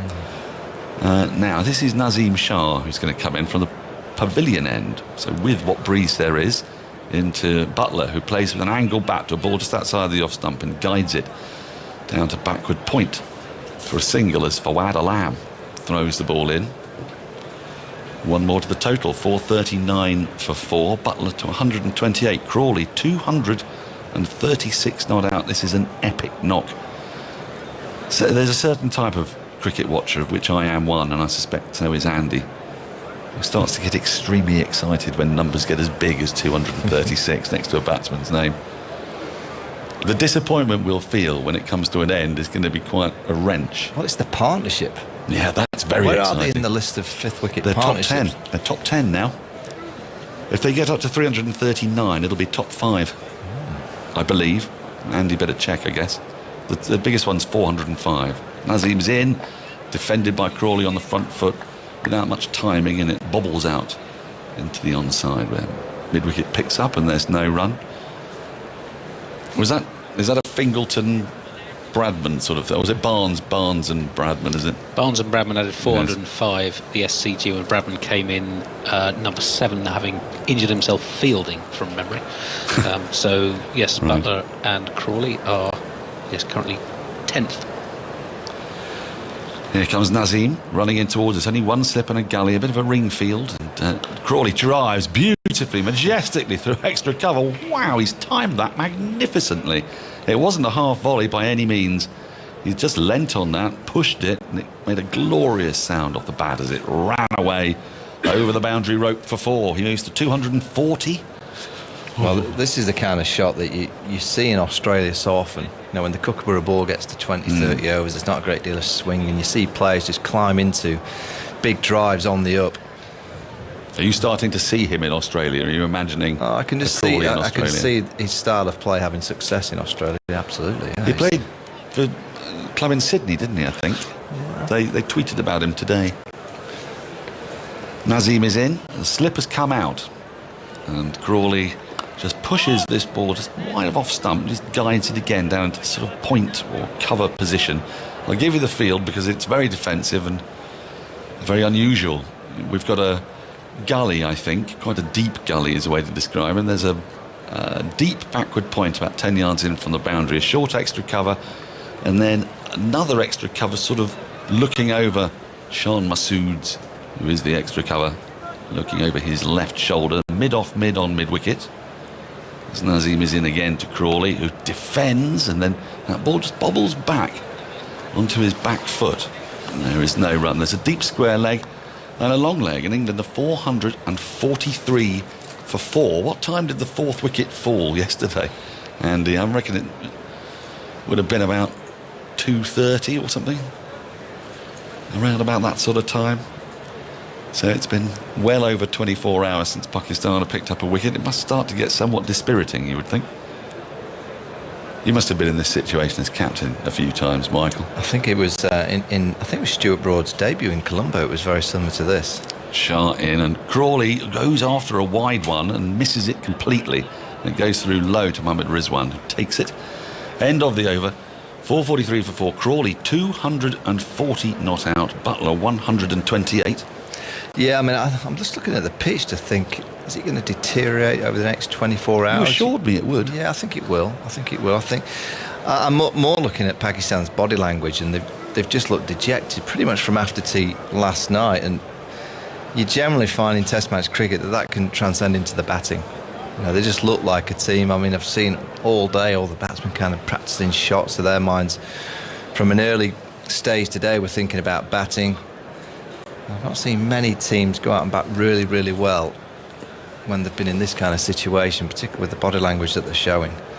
Shan Masood is into Buttler, who pushes a full ball into the offside, but to the right of the gully fielder, who has to move to his right to field.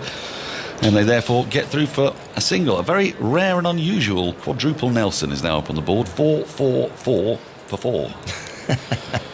Which I like.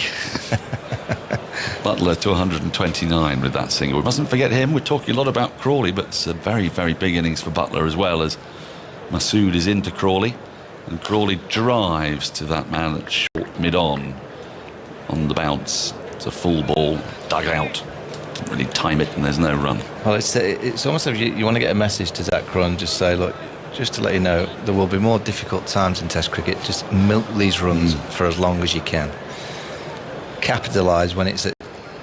Masood into him. He comes forward in defence to a full ball and just pushes it to Yasir Shah in the covers. There's no run. Yeah, Test cricket generally is a test, whereas this at this stage isn't that much of a test, but they've earned the right to kind of just milk these runs. Well, he's not losing his shape at all, is he? He's not suddenly slogging at the side of the part-timer. You could forgive him that 4-4-4 for 4 and on 240 for that, but he's not yet doing that.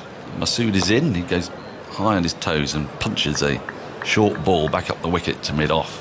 No, you're right. No run.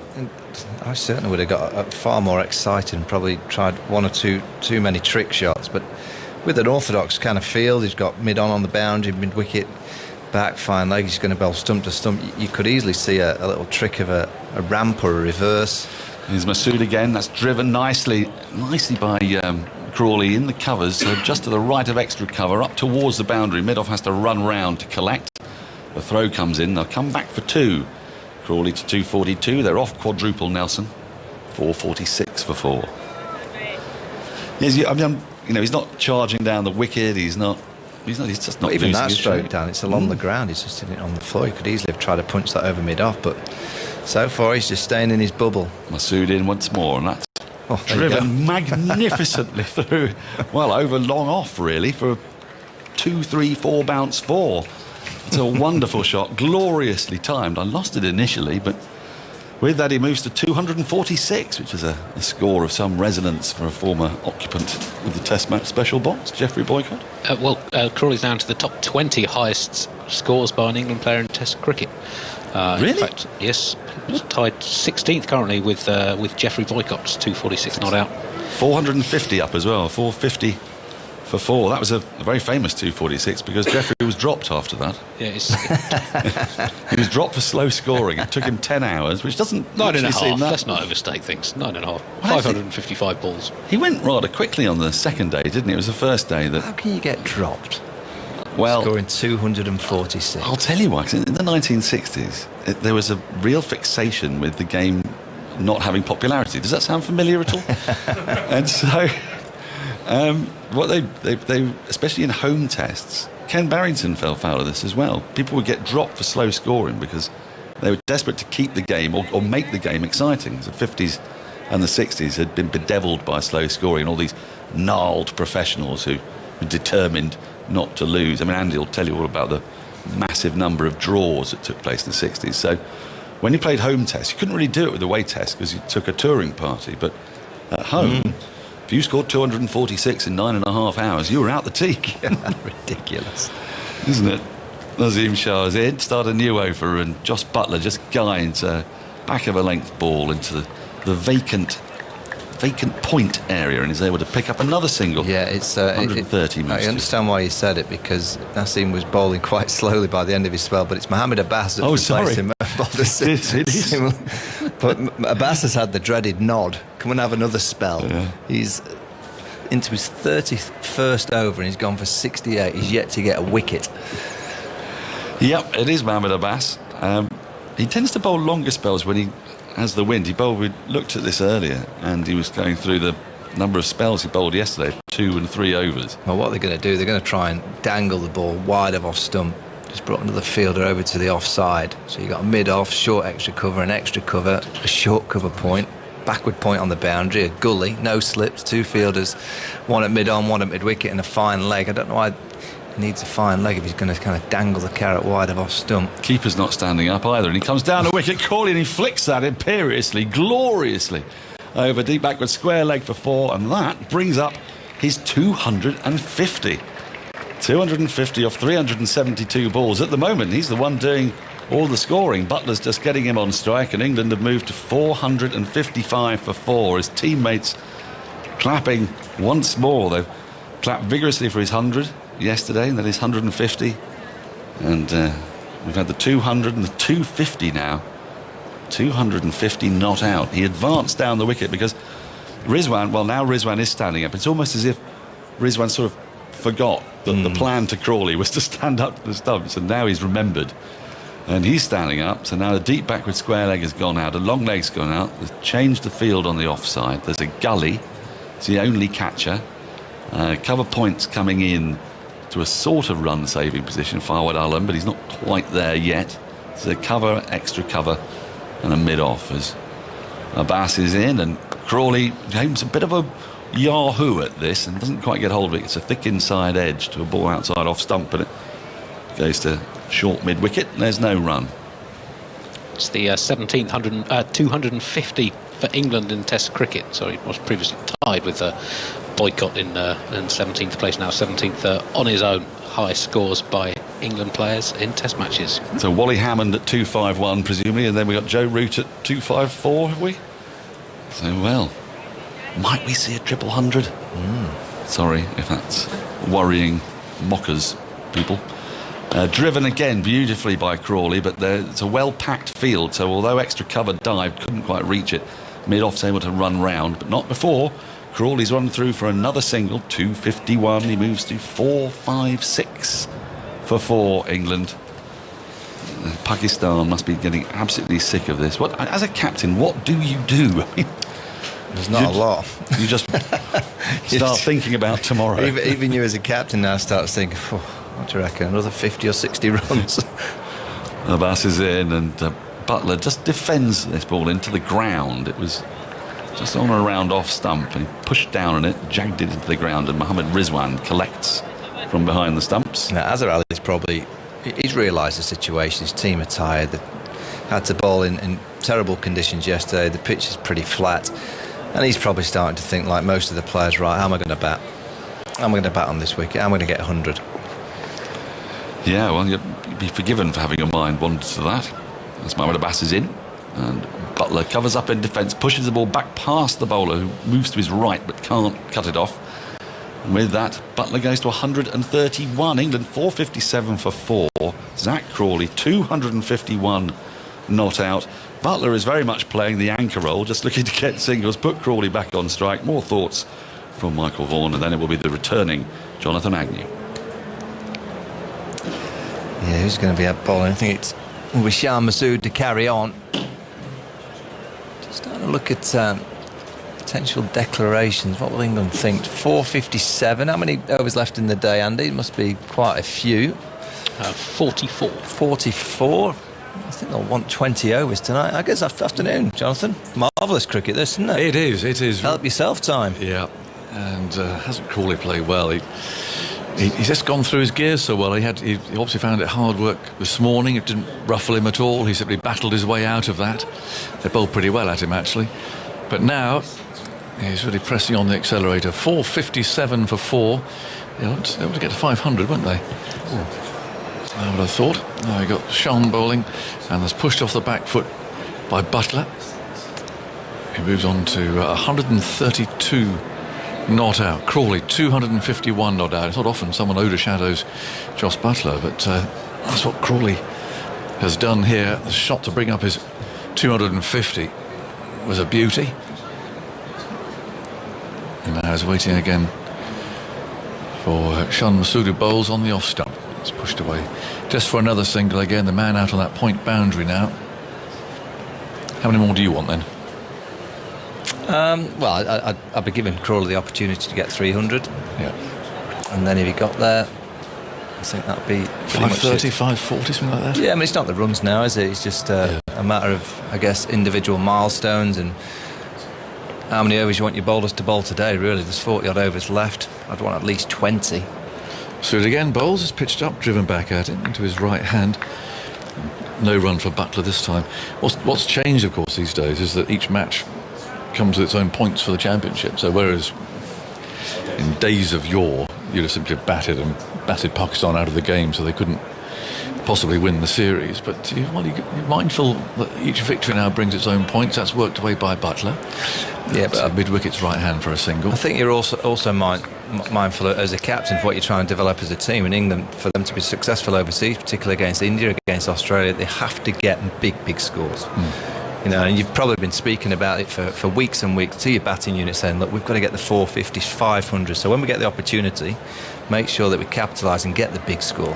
Stuart again bowls his medium pace, and that's turned to mid-wicket by Buttler, and there's no run. Yeah, there's been so many times over the years, the last few years in particular, where England have got 250, 275. You know, where recently they've just started to get big scores in the first innings, and that's a good sign for the team. Long off, long on has been put back here as well now as Masood's on his way, and he bowls. It's pitched up and flicked away into the leg side.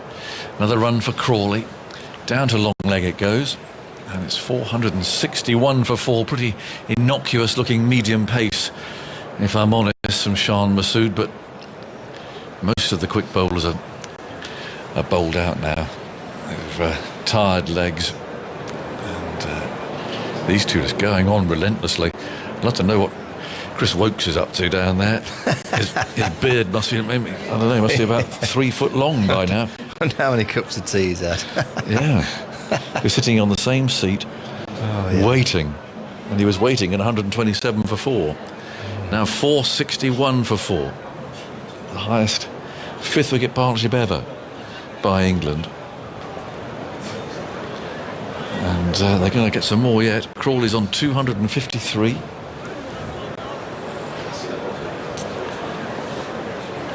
And Mohammad Abbas is trudging in again from the far end. Is there any bowls? And that's sliced away. Always a bit of fortune there. The man at fine gully watched that sail past his right hand and down to third man for 4. So a little bit of width, and Crawley went at it. But a rather carving, slashing sort of a shot. I don't like to be cruel, but you almost get a sense with every boundary and that score reaching towards 500, 525, you almost get a sense that the Pakistan fielders are going, oh, that's a bit closer. That's a bit closer for us to be dragged off. I don't think we're going to get 6 wickets, so what's the next best thing? It feels a bit 60-yard like run and we're off. Yeah. Look, the field's all up on the offside. It's almost if the cat's saying, oh, whack a few past us, please. Well, there's certainly plenty of room for boundaries through there. Abbas again runs in, bowls on the off stump, and Crawley this time dabs the ball down to that fieldsman there at deep gully. Skipper's gone to the bar, so look, we'll bring all the fielders up. Just bowl outside off stump. Just let him crash it through the field for a few falls. Let's get off. We'll get us off. Come on. Well, they need to get batting, don't they? If they'd have any chance somehow, but it's impossible. I mean, they're not going to win from here, Pakistan. It's a question of whether or not England do. Mohammad Abbas again comes trudging in from the far end, bowls, and Crawley, not for the first time actually, plays that so late the ball almost rolls backwards towards his stumps, and it's picked up there by Mohammad Rizwan. Remember Steve Barwick? Oh yes. Basil Barwick bowling cutters. Well, that was a Basil Barwick delivery. Just a little cutter. 7-2 leg side, Basil, wasn't he? That's right. Colin Metson stood up. Crofty had been playing for Glammy. Packed that leg side. Hugh Morris, Matthew Maynard, Tony Cotty. What a bass down there. Look at his footmarks. Here he comes, and he bowls again. He's bowling cutters. He's bowling Barwicks. Yeah, he's just pushed that away into the offside. 465 for 4. He hasn't got a wicket yet. Ah. And how many overs has he bowled now, Andy? This is his 32nd. Partnership now 338 is the 9th best by England for any wicket in Test cricket. I think Basil Barwick became a bus driver. Did he? Yeah, I think he did. He used to like a cigarette. Well, poor old Abbas, I mean, he's running through this. He's about knee deep now into his run-up. He's trudging in.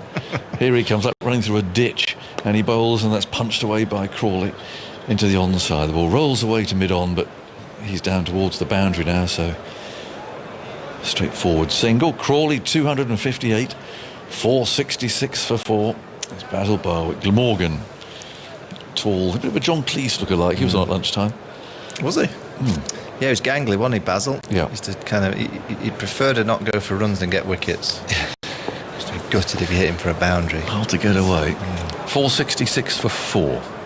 Buttler's on 133. Abbas again comes trudging in, bowls to him, has steered away into the offside. Nicely fielded, though, by Abid at Gully. And that's the end of the over. 466 for 4. Still joyless as far as Abbas is concerned. He's heading off into the long grass somewhere for a bit of a breather. And it's just very hard work, and we've all been there. It's just honestly don't know where you're going to get a wicket from. And sometimes you want to bring on somebody who virtually can't bowl, just to go out there and just toss something up. You never know. Or put fielders into unusual positions. Batsmen might hole out, but when you really are searching like this, they haven't given a chance. It was a very difficult low one, very difficult, that Crawley semi-gave before the close yesterday. Return catch, wasn't there? That was to Fawad, wasn't it, to the actor? Yeah. Still didn't get much more information about his drama, did we? About the car. He kind of, don't know if he crashed into the house or he pulled up at a house and then he was taken into the house, didn't he? Yeah. Spent the day with the fan. He was a cricketer, he was himself. I've not seen much more information on this, but whether he did enough to get himself another series, I don't know. I don't think there was a series. I think it was just one-off. Was it? One of the sort of stars fleeting appearances in an episode. Well, you've got what you want. Asad Shafiq's going to bowl. Well, this is it. I just bring virtually anything on just to try and see what happens. Asad Shafiq then, and he bowls from round the wicket, full outside the leg stump, and Crawley tries to drag him away with a reverse sweep. So Shafiq's bowling a sort of an off spin here. The first ball has landed in the rough, well outside Crawley's leg stump. Brave take from the keeper. He's got a helmet on, and there are men all over the place now. There's 3 in the leg side boundary. Shafiq again bowls, and that's punched away just for a single. Down to long on. There's a man for the reverse sweep. Out at third man. It was quite square. Long off. What Buttler's going to do? He's Shafiq bowled to him, is he? 133 not out. Shafiq again, not a tall man, bowls, and that's pushed away by Buttler calmly, patiently, just picking up another single. 468 for 4. And all that Pakistan chatter that we heard at Manchester, not hearing very much now. Shafiq again trots in, turned his arm over, swept hard, and finds Fawad out there with his handlebar moustache, fielding at deep mid-wicket. So that might be drooping a bit as well now. 469 for 4. Buttler, 134. Sun shining. Shafiq pauses for a moment, then just shuffles in off 4 or 5 paces, turns the arm over. Buttler waits, flicks the ball to square leg, but managed to pick out a fielder there.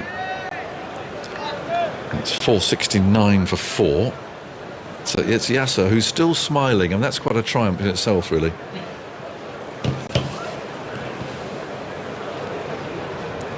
Shafiq on the off stump, and he's prodded away into the offside by Buttler.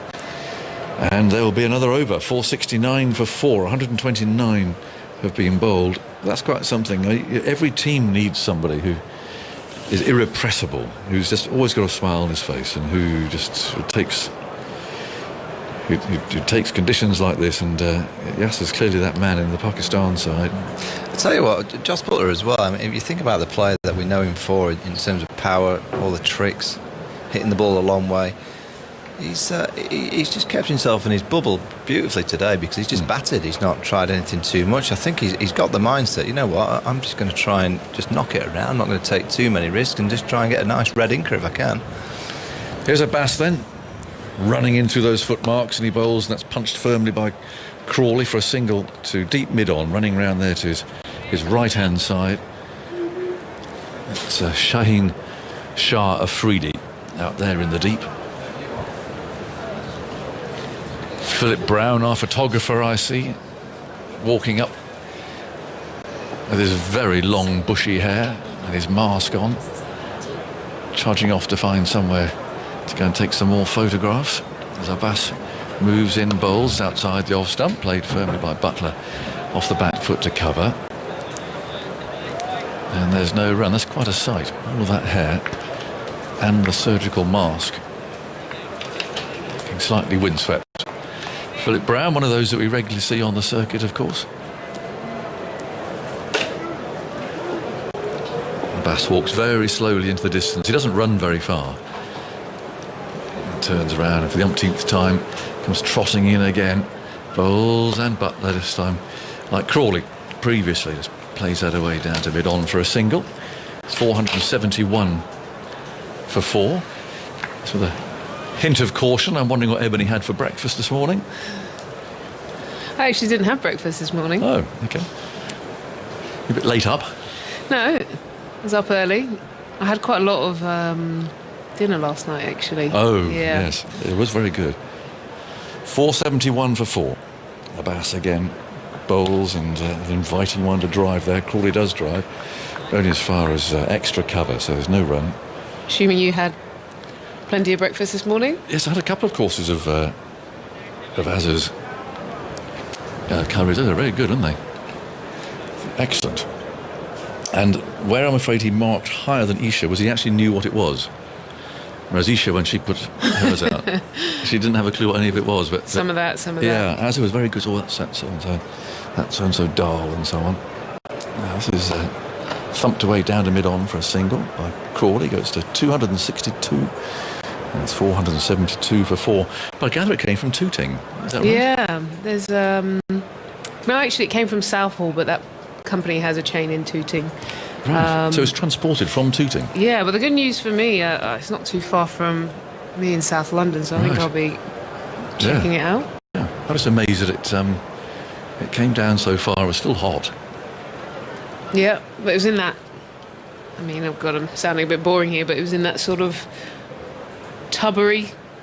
Right, this is down the lakeside. Poor ball. Rizwan can't get there. He's looking for Tupperware. Tupperware, do you? Not tubbery, is. That sounds more like the food. Tubbery dal or something. It sounds. Sorry, I feel like the Pakistan bowlers at the moment. Yeah, well, I know what you mean. It's a bit relentless, isn't it? That was a horrible ball down the lakeside, by the way. And poor old Abbas, he's still trudging in. He tried something different there, and it came out all wrong. He flicked it out of his fingers. And Rizwan couldn't stop it. He's on his knees. It's another boundary. The first buys of the innings. Is that right? That's not a bad effort, is it? And he's stood up quite a lot. Perhaps not as much as he might have done, actually, but he has stood up a lot. 476 for 4. And Shafiq continues with his off-spin from round the wicket. And that's driven to cover. Straight to the fielder, and there's no run. So how many are England going to score here, Ebony? Yeah, they have up the scoring rate. I'm wondering if they go to a 500, 550 and then... Shafiq again round the wicket, bowls, and there's a sweep which finds a deep backwards square leg. Looks like a Bass down there who throws the ball back again. 477 for 4. Yeah, look, they've got plenty of time to bowl Pakistan out for 2 days, but I also feel you might want a little dib at them tonight if possible and start again. The 350 partnership, I think, actually, that one there. That's played firmly back, well fielded by the bowler, tumbling in the dirt in the used pitch of last week, which is just to his right. 477 for 4. Buttler on 135. He's been very patient. Shafiq again bowls to him, and he drives along the ground down to deep mid-off. Just one more. You wonder how long he can keep tapping Shafiq around. It's pretty gentle off-spin. Yeah, bowling into the legs as well. It just feels in that arc, doesn't it? 478 for 4. Crawley on 263. Oh, no, what happened to Shafiq there? He did everything but let go of the ball there. Perhaps it slipped in his fingers. He's found a little bit of dirt there to dry his hands with. He's going to have another go at that. He got into his delivery stride and then suddenly aborted, so he's going to try again. Wind ruffling his trousers. Trots in away from us, bowls. Oh, that's a reverse sweep from Crawley, but a little bit too wide, a bit too full. He couldn't drag it round. But, predetermined shot, of course. Touch him under his bat. Shafiq again. Balls. Another go at the reverse sweep. This time a perfect connection, and he's hit that over cover and into the boundary for 4. He hit it so easily too. It's, often you see reverse sweeps and a bit of a flurry of activity, but that was, again, premeditated. He got in that lovely position very quickly and just helped it round. Yeah, great wrist as well, isn't it? I mean, one thing you've got to give credit for, he's very good at the reverse, and that time took it in front because of the fact that it was down the leg side. Yeah, he's very good at this shot. You've ever tried to play that? Well, the reverse, yeah, I wasn't great with sweeping. I was always good at just paddle. Just getting the hands around, I just got myself in a muddle. I like the flat sweep, slog sweep. I mean, they must practice it so much to play it as easily as that. Andy. That takes Zach Crawley into the top 10 highest scores by English players in Test cricket. 267 not out. Next on the list for him to try to overhaul Dennis Compton's 278. There have been 5 triple hundreds by England players. How are you going to sort this batting lineup then out for the winter? He's kind of pushed himself in there. You can't. Can you leave him out? No, you can't. I don't want to, because I love the way he plays the spin as well. Because that reverse sweep for a start. I think he should score lots of runs, bring pressure on him. But I think he looks well equipped to play on the subcontinent. Yeah, Stokes back in. Concentration. Yeah. He stays in. Absolutely, got to move 1 or 2 around, aren't we? But we're back to that route at 3 or 4 question again, aren't we? But there's a change in bowling here, and it seems to take a long time to sort out what they're doing. So I'll bowl this one. I'll commentate on this one, and then Atif will come in. We're heading towards tea, but it's taken an age to set this field. Shaheen is coming back. It's taken 1 for exactly 100 so far, and still we wait as the field settles. And now he's on his way again. Left arm over the wicket, moves in, bowls, and Buttler wafts a little outside the off stump. It goes through to the keeper. Ebony, I'll see you later. Atif will come in here, and tea time in 20 minutes for talking Spitfires and the NHS. Well, just a lot of signing from Buttler there of just intent. Got right across the stumps, outside off stump. In the end, I think Shaheen Shah Afridi saw it and pushed the ball wider, but you can see Buttler is looking to go big. But he hasn't had a boundary since the 106th over. Buttler now in the 132nd. Good afternoon, Ebony. Latif. What a day. Marathon. It feels like a long time ago when Jos Buttler came to the crease with England in trouble. Because it has been a long time, I suppose.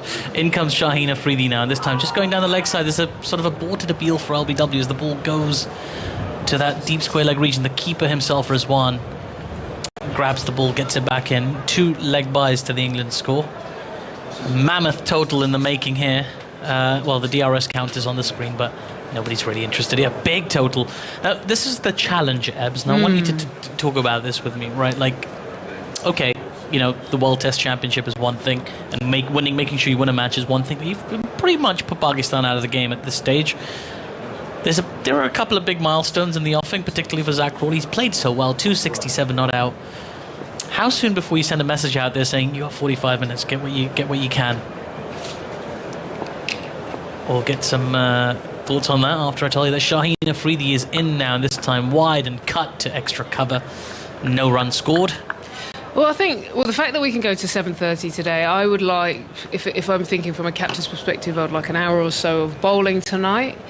And if that's the case, then these two could still pile on and get to 550 and plus if they put their foot on the gas. I think after 550, though, it feels like, you know, you're taking time out of the sake of the game.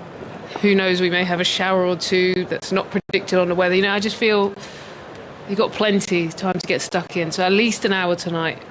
Shaheen in wide outside the off stump, and Buttler went chasing after that as it went through to the keeper for no run. A bit more intent.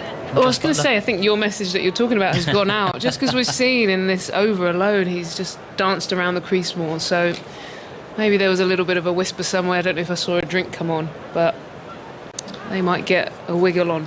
They didn't really go after the Pakistani part-timers in the same way as I expected them to, because we've seen Masood bowl and Shafiq bowl, and you really think, you know, that's the time to sort of cash in, and almost Pakistan at that point resigned themselves to an enormous total and just playing the waiting game when that declaration comes. But cashing in against Shaheen is different to cashing in against Asad Shafiq, I imagine. Well, we'll see how far they get. It's been a glorious effort with England with the bat, though. It has to be said. Jos Buttler, 136 not out. On strike, one slip in place. In comes Shaheen. He bowls. Good length outside the off stump, left alone by Buttler. No run. It's a bit like a perfect net right now. It's that, you know, sometimes you get onto those wickets where fractions slow off the surface, so you've got time to react, you know, nullify any sort of seam movement. But then someone like Buttler can look to put the ball where he wants. You can just sort of almost sit up and capitalise on it. So this is perfect conditions. I don't blame them for putting their foot down and making these big scores for themselves. Yeah, they've certainly made a case for themselves this winter. As in comes Shaheen once again, a little bit short of a length this time, and cut nicely by Jos Buttler all the way along the ground to the fielders sweeping in the covers. They take a single, and that completes the over from Shaheen. 485 for 4 after 132 overs. Crawley 267 of 392 deliveries, and Buttler 137 of 277. What an effort. It is an effort. So in the last test, or in the first test even, when I thought Pakistan did well, and you said the Pakistani press would have been frustrated or disappointed. Yeah. What's the case on this one? It's not a helpful wicket. Will they be...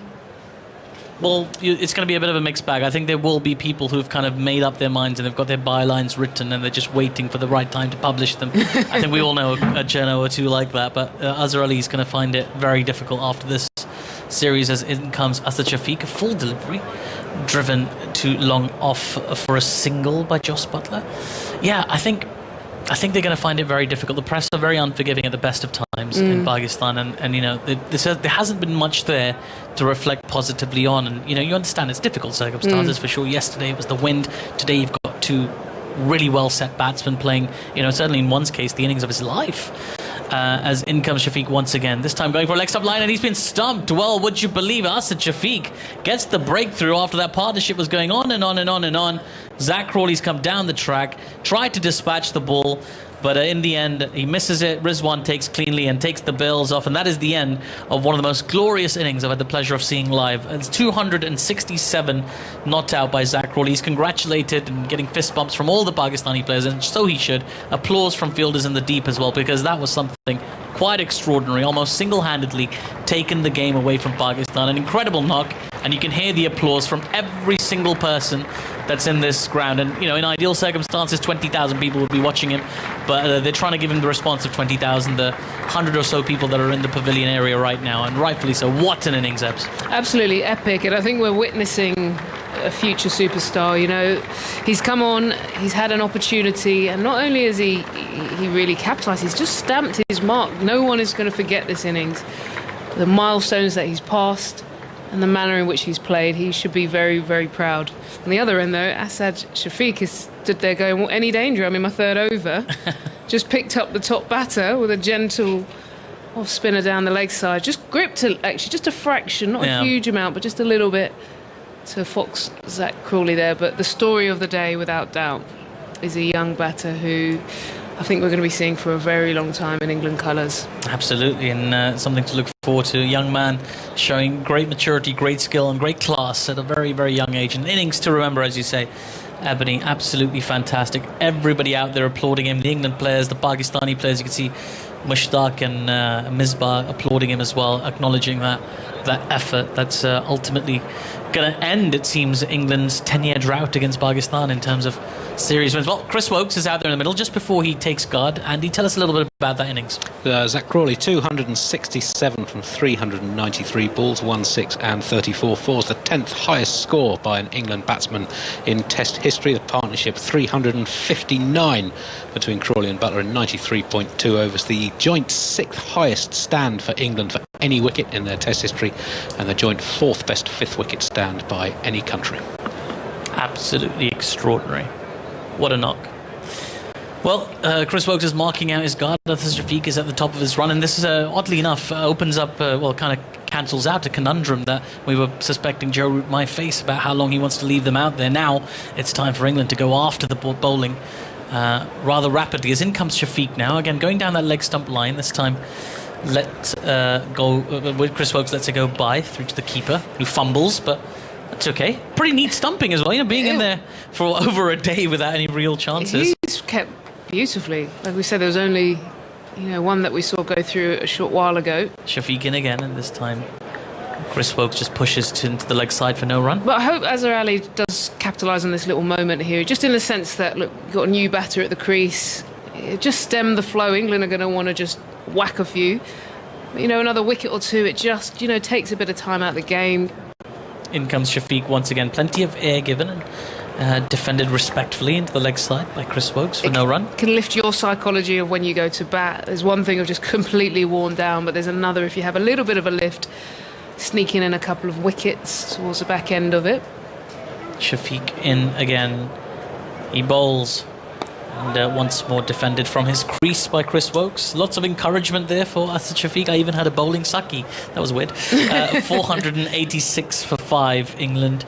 Jos Buttler, 138 from 278 deliveries. Chris Woakes yet to score. Really, as you say, the story of the day, the last wicket to fall. 267 by a very young man making his mark on this England team.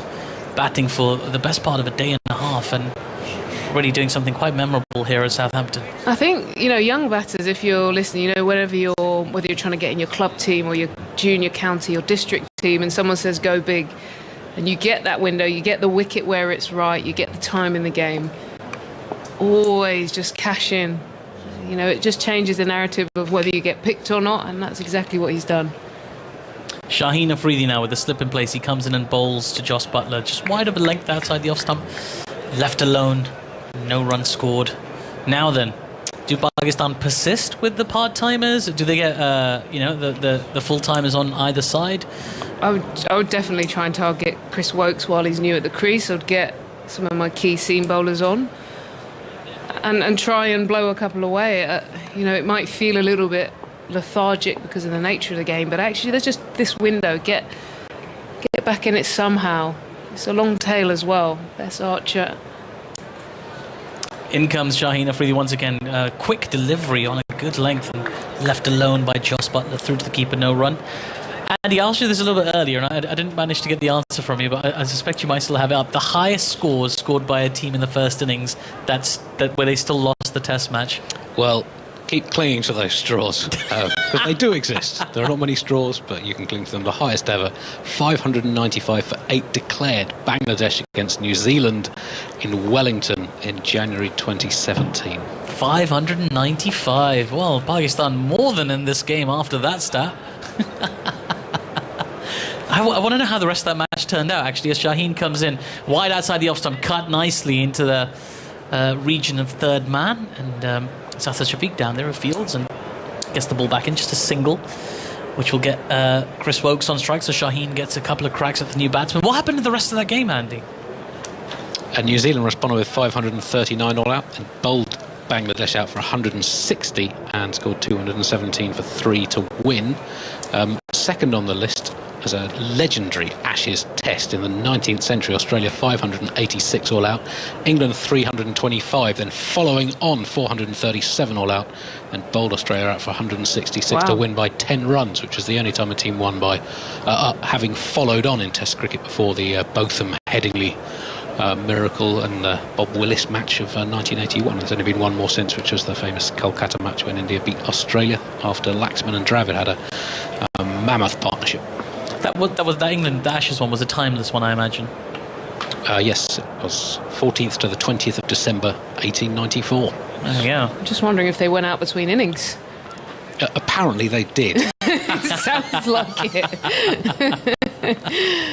Incredible. Well, yeah, I don't mean to dampen any hopes for any Pakistanis watching, but I suspect it's a long shot at best. I wouldn't want to take that bet, let's put it that way. 487 for 5 England. Shaheen Shah Afridi running into bowl to Chris Woakes. And Chris Woakes attempted to leave that, pulled out of the decision very late, and in the end just guided the ball unintentionally off the face of the bat to the third man fielder. The single is taken. Woakes is off the mark off his fifth delivery. 488 for 5. So England have really got a pile on the run. So you imagine in this scenario, Ebony, if they get to like sort of 550, 560 odd, they're looking at a score where they could enforce the follow-on and not have to bat again. Yeah, they could, and I think it's not very common these days. It isn't common, and I think there's so much time in the game, but it just gives you options. I think especially when you see things like the showers that came in today, if on day 4 all of a sudden you're... Shaheen in now once again, wide and left alone through to the keeper, no run. Yeah, and the other thing that we haven't, factored in, I do think the fact that the wicket's a little bit slow, and it may actually come into some of the Pakistani batters' favour. They might be a few who capitalise Babar Azam. There's nothing that stops him, putting in a big score alongside a few others. So, if all of a sudden Pakistan put up a resistance and get 350 on the board and we're into another few days of play, it does change the dynamic of the game. So, England will want to just make sure that they leave some time just to keep this game moving at the pace they want. Buttler on strike. In comes Shaheen Afridi again, just on that side of the off stump. That's comfortable enough for the batsman to leave. And that's the end of the over. 488 for 5. England well and truly on top here. But what a partnership we saw. The biggest fifth wicket partnership for England of all time came to an end a couple of overs ago at the hands of Asad Shafiq. So something for him to put on a postcard. Something to update his Facebook with. Andy. It's his third Test wicket, Asad Shafiq. There you go. It's a long career. If I was him, I would definitely be going to the others. I like being a little bit cheeky to your mates when you're down. Come on, guys, what have you been doing? Come on, Yasir. Getting some rip out here. One of 7 bowlers used by Pakistan today as well. Asad Shafiq, and he is continuing, and he starts with one on a leg stump line. Turned into the leg side comfortably by Woakes for no run. He's just trying to force them to hit one side here, isn't he? Bowling round the wicket. He's got plenty sort of in front of square, around the leg side. Loads of deep set fielders as Shafiq comes in once again. Same line, and this time just off the face of the bat, back to the bowler. A few shouts in the field, a little bit more noise. It's mostly coming from Rizwan behind the stumps. But a bit of encouragement for the bowler, and there's maybe one thing, if I was nitpicking, Pakistan have been guilty of, as in comes Shafiq once more. Plenty of air given. Woakes nice and forward. In defence, no run. Not as much support for the bowlers, particularly the younger two from Azhar, Ali. You'd like to see that arm around the shoulder, the little chat, that reassurance. It just didn't seem to be there today. As Asad Shafiq in once again. This one's way wide down the leg side. He almost tempted the umpire into widing him there. Some nifty glove work from Rizwan behind the stumps just to prevent it going for any buys. No run. Yeah, we forget how young those two are. Yeah. Really, really young. And this is going to be one of those innings that will stay in the back of their mind. In comes Asad Shafiq once again. More flight given on that leg side.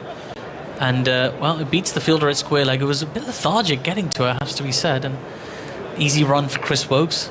I wonder if they actually were keen to get Chris Woakes on the other side with just the one ball to come in the over and maybe let Shaheen have a few cracks at the new batsman. Chris Woakes, of course, played that beautiful innings in the first test that got England over the line. But other than that, his form over his last 9 or 10 innings hasn't been the best. As in comes Asad Shafiq again, plenty of air given, driven comfortably by Jos Buttler into the covers. They take the first one quickly. They thought about the second, and in the end opted to remain where they are. So one more run to the score. Buttler moves on to 140 not out. England 490 for 5. That score just grows and grows within a stone's throw of a 500 score. Talking about that game in the 1894 in the Ashes, had the players been been partying. This article on the jolly. Cricinfo by Stuart Walk from a few years ago said it had rained heavily overnight before beautiful sunshine greeted the players on the 6th day. Many of the tourists, feeling the game was beyond their reach, had had a night on the town the previous evening. In particular, left-arm spinner Bobby Pill was reported to be still very intoxicated in the morning. The captain stood up, apparently shoved him in the shower to sober him up, and he went and won the game for England. Outstanding. In comes Shaheen Shah Afridi, pushed off the back foot by Buttler into the covers for no run. That's what they need to do, is it, Abs? They need to just chuck get some ice baths going, the Pakistan team. Get them freshened up. Come on. They're gonna need something, aren't they? Just to perk up. This is hard. This is hard toil here. Yeah. And it's actually only been 135.1 overs, which is a long time, obviously, but it feels like it's been double that, really, just because of the conditions and the way they've really been worn down and muted by these England batsmen. 490 for 5, the score remains. As in comes Shaheen Afridi, and this time going wide line, comfortably left alone by Jos Buttler. Been very patient, Jos Buttler, today. 140 of 286 balls. Quite keen to take his time. Doesn't want to throw it away here. I know there'll be a little bit of pressure on him to up the scoring rate, but equally, he doesn't want to play any rash strokes and, wants to give himself the chance to get a big 100 himself. I was going to say 150 on the cards. You don't get to this position very often. Only the second time he's passed a century. So I think it's worth him digging in past that milestone. He's more than capable, of course, to accelerate very quickly, as we know. And in comes Shaheen Afridi once again, just kind of leaving the batsman with the ball. That line just outside, off stump, and goes through to the keeper. Buttler not interested. 3 deliveries to come in this over, and yes, of course, we know he's more than capable. Anybody who's seen him play the shortest form of the game in Pakistan, in India, and of course in England, knows that he's more than capable of going past that Crawley score of 267 as well if he hangs around, and he can do it very, very quickly. So, very capable player, and it's great to see him actually scoring some runs and reminding some of his critics of his class as well, because much maligned of late. Buttler on strike. In comes Shaheen once again, persevering with that line just outside the off stump, and Buttler persevering with his decision to let them all go by. So, hypothetically, if Pakistan was to win all 3 T20s but lost the Test match, where does that rate? Do you think in Pakistan they still weight the game on the longest format, or would they be happy with the T20 success? I think it would go a long way to pacifying some fans who'll be baying for blood, but you got to remember that Azhar does not play T20 so he's still going to have a lot of criticism. There will be people, if anything, even more so if they win the T20s. Let's get Babar in the captaincy here, as short and outside the off stump from Shaheen Afridi, and this time he does tempt Buttler into the stroke. He tried to push that off the back foot, and in the end the ball just evaded the outside edge as it went through to the keeper, and cries of anguish from the Pakistanis. It's very rare for them to get these opportunities, but yes, as you said, I think in Pakistan the T20 game is followed more closely, and by a larger group of people, as it is around the world, right? It's just the kind of commercial centre of the game now. But there are purists out there who'll look at these performances and analyse them in detail, particularly as Pakistan don't play a lot of Test cricket, not as much as certainly England or Australia. So they will go into detail, in depth, breaking down what went wrong. They will be hypercritical in their analysis, and you feel like this Pakistan team's had a tough time of it. That second Test playing out the way it did the first Test, just being pipped at the post, so to speak. So it feels a bit harsh, but this is the only data they have to go by, and hence some very difficult decisions to be made. In comes Shaheen Afridi this time. Jos Buttler all the way behind that in defence, pushes to short extra cover, and that ends the over.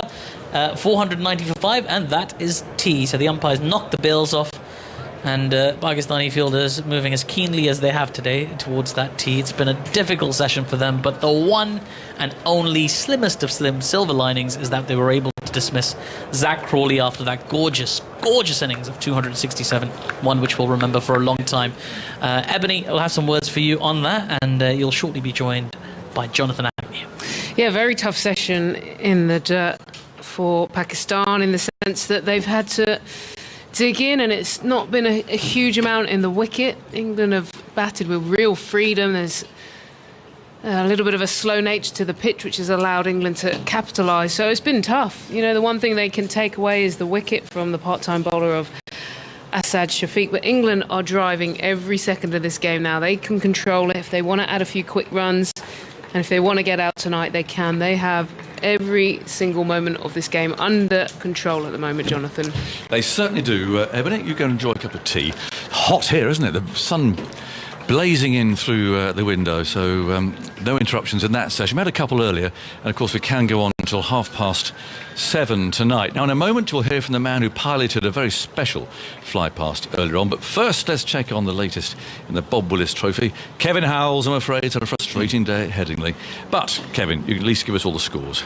I can at least answer that question you threw at me at lunchtime as well, if you don't mind. Can I do that straight away? So yeah, you can. So this is because what you came up with, what you thought about when I was going through those scores, I think it and you do as well. It's almost bound to happen.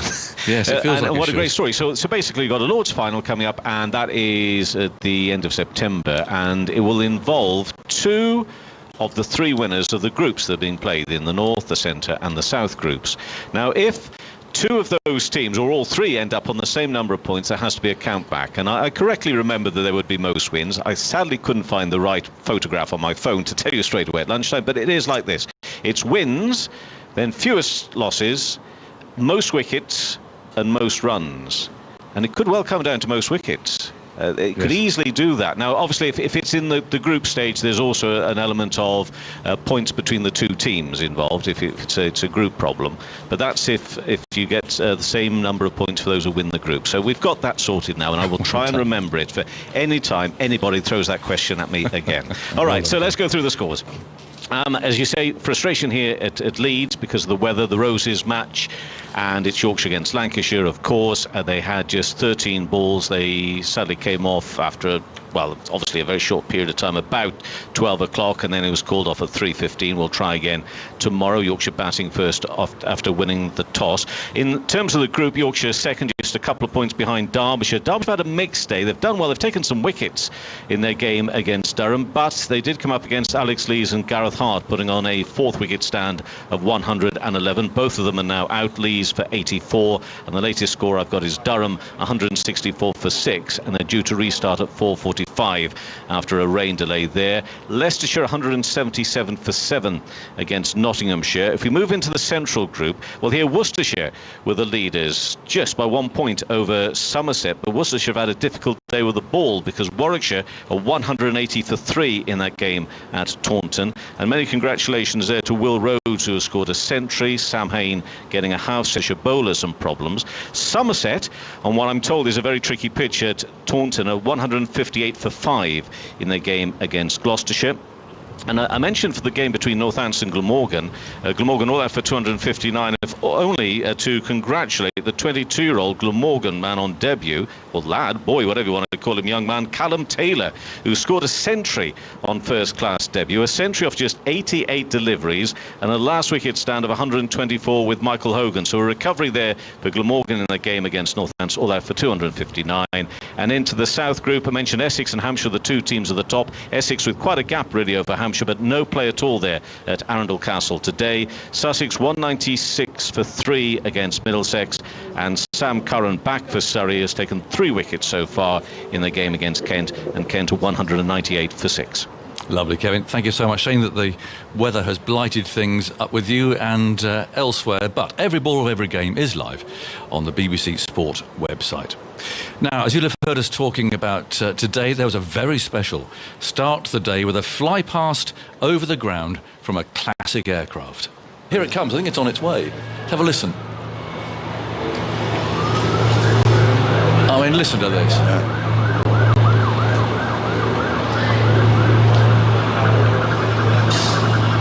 What a sound. There it is above us now, going from right to left. A half Cuban I'm not familiar with. I certainly don't try it in my aeroplane.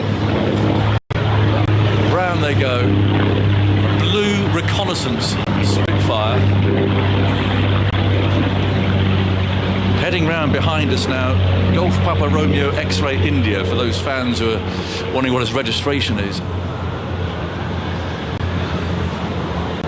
Fading away into the distance. The question is it going to come back? We've got little robot cameras lining up to film the arrival of Crawley and Buttler, who are down.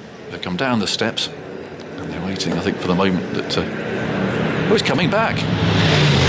Wow, wasn't expecting that. Oh, look at that! What a sight! And here's the half cube, and up he goes. vertically. Pakistan fielders watching. Oh, now that is spectacular. One of the players there I saw clapping his hands together, just sheer excitement. The noise that came up there, totally unexpected. I thought he'd done his bit, but clearly he wanted to come back and have another go. That was fantastic. Certainly was. Very special moment with the fly past of a blue Spitfire from the team of the Aircraft Restoration Company based at Duxford, all in a very good cause. We can talk to the owner, the pilot, John Romain, who actually did a lot of flying for the film Dunkirk, and you can tell us all about today, John, and everything else you've been doing. You show off. Did it seem like that? Oh, you took me by surprise. I thought you'd gone. Well, the first loop around was... it was high and it was distance, just so I could have a quick look around and make sure the site was as clear as it needed to be to overfly you. So the first one, your cameras caught me, obviously, because they can zoom in from very far away. But the first one was a recon look, and then the second one was the proper flyby. And how low were you when you came over? 700 feet across the ground, okay. And then as I pulled up into the half Cuban, went up to about 3,000 over the top, and then pulled down again, accelerate down again. It was all to give lots of energy that if anything should go wrong, I can obviously glide well clear of all of you lovely people there. Well, it was absolutely spectacular. And I mean, the Pakistan fielders were applauding, and you must get that sort of reception wherever you go. Yeah, the Spitfire, of course, is everybody loves the Spitfire and the sound of the Spitfire as well. And so doing this NHS Spitfire project has been amazing. I mean, everywhere we've gone, people have really loved it. They've got on to what we're trying to do. They've got attachment to it. And it's, the feedback has been immense, and it's been fantastic. So tell us what you are doing and how much money you're aiming to raise for the NHS. Well, the amount we're hoping to raise, of course, is as high as possible. But yes. The idea is that the aircraft is going around the whole of the UK with that NHS thank you underneath the wings. Linked to that is the Just Giving page, Just Giving NHS Spitfire. And people can go onto there, they can make a donation, and they can also nominate themselves or a family member or a loved one or anybody that's done something special during the pandemic. And we write that name onto that actual aeroplane. So wow. She's flying around the country currently with just over 2,000 names on. There'll be 3,000 by tomorrow. And it's going up gradually. We've just passed the 50,000 mark on the funds, which is fantastic. We have the ability, though, to measuring the plan of a Spitfire, we can actually get 80,000 names onto her.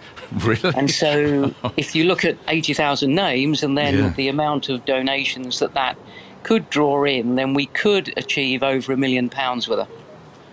Brilliant. And you were flying when everyone went outside onto the doorstep and applauded the NHS every week. You picked a place and overflew there too, didn't you?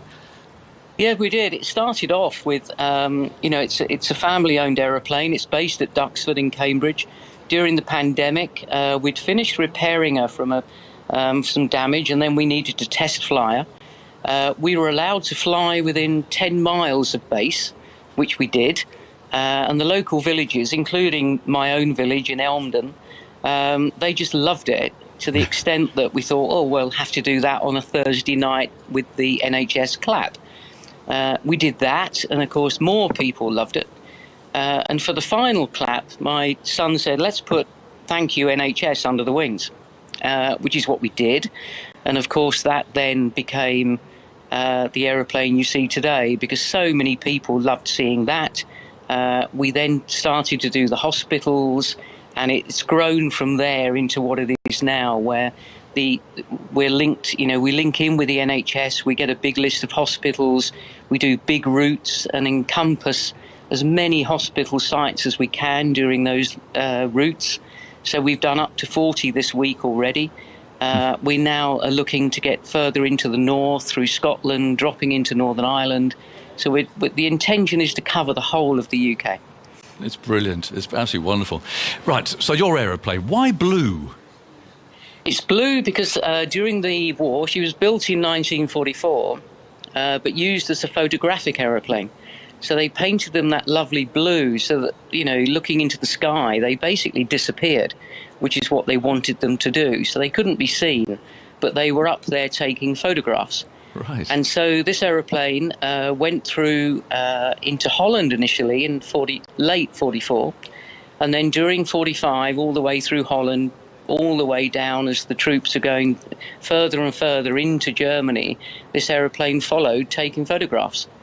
At the end of the war, it was flown back into the UK, was in storage like many thousands of other Spitfires in particular, but was selected to be the one that was gifted to the then US air attaché in London. He said to the British government, "I'd love a Spitfire," and it just so happens that they picked this one. It went to him, and it was then flown by an ex-air transport auxiliary pilot called Lettice Curtis, who was a lady pilot that used to deliver Spitfires in the war. They're amazing stories, aren't they? They're amazing stories of the women delivering Spitfires. There are, and Lettice flew this aeroplane on any occasion that the air attaché wanted her to, but also he decided that they should enter it into some air races in the late 1940s, early 1950s. And that's what she did. And so she was then racing against some of the big test pilots of the big organisations. So from de Havilland, she was racing against John Cunningham in Vampires and all sorts of things. But she ended up with holding the ladies' speed record for a 100-kilometre closed circuit.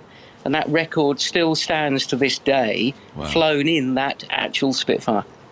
Because all these aircraft, and you restore not just Spitfires, but just concentrate on the Spitfires, they all must have a story of their own. They do. Every single one of them has got history of some sort, and some of the histories are very special. This one is special for lots of reasons, mostly actually post-war rather than during the war. I mean, during the war, of course, it took lots of photos, but post-war, it's got a lovely history. Was it a single-seater then? So the pilot was taking the photographs out of the window? No, they had big cameras on board. So the rear fuselage carried the cameras, and they had apertures in the bottom of the fuselage, but also on the side, so they could do oblique photography. Right. And the idea was they flew very high, very fast. So the aircraft was just built for speed. So there was no guns. It was just cameras, lots of fuel, and the ability to fly high and fast. Do you think about those pilots when you're flying in a Spitfire? Do you imagine yourself as a 20-year-old, 22-year-old young man and heading off into the Battle of Britain? Yeah, you do. I mean, I've been lucky enough to fly a lot of different Spitfires. This Mark 11, of course, is particularly special to me because it's a family aeroplane. But I'm also lucky enough to fly a very original Mark I Spitfire that actually fought in the Dunkirk campaign. And I've flown that across the Channel to Dunkirk and back. And when you're looking at the White Cliffs and you're looking at the sea and the Channel and all that, of course you think, wow, what would this really have been like as a 19-year-old going into combat in 1940? And it must have been exhilarating, but I tell you, it must have been pretty frightening at the same time. Absolutely. I'm a PPL of about 500 hours, okay, of 180 horsepower TB10. I'm going to be dragged out onto my runway, so I won't be able to taxi your Spitfire, because I won't see where I'm going, because it's a tail dragger. So we're lined up, and I'm going to take it off. What am I going to feel compared to my little 180 horsepower? When you open the throttle, what's the difference you're going to feel? The first thing you sense is noise. A Spitfire's got a beautiful sound on the outside, but when you're inside it, it's a completely different arena. You get a lot of noise, a lot of vibration, a lot of smells. Ironically, you get the hot oil smells, you get the hydraulic smells, you get the heat.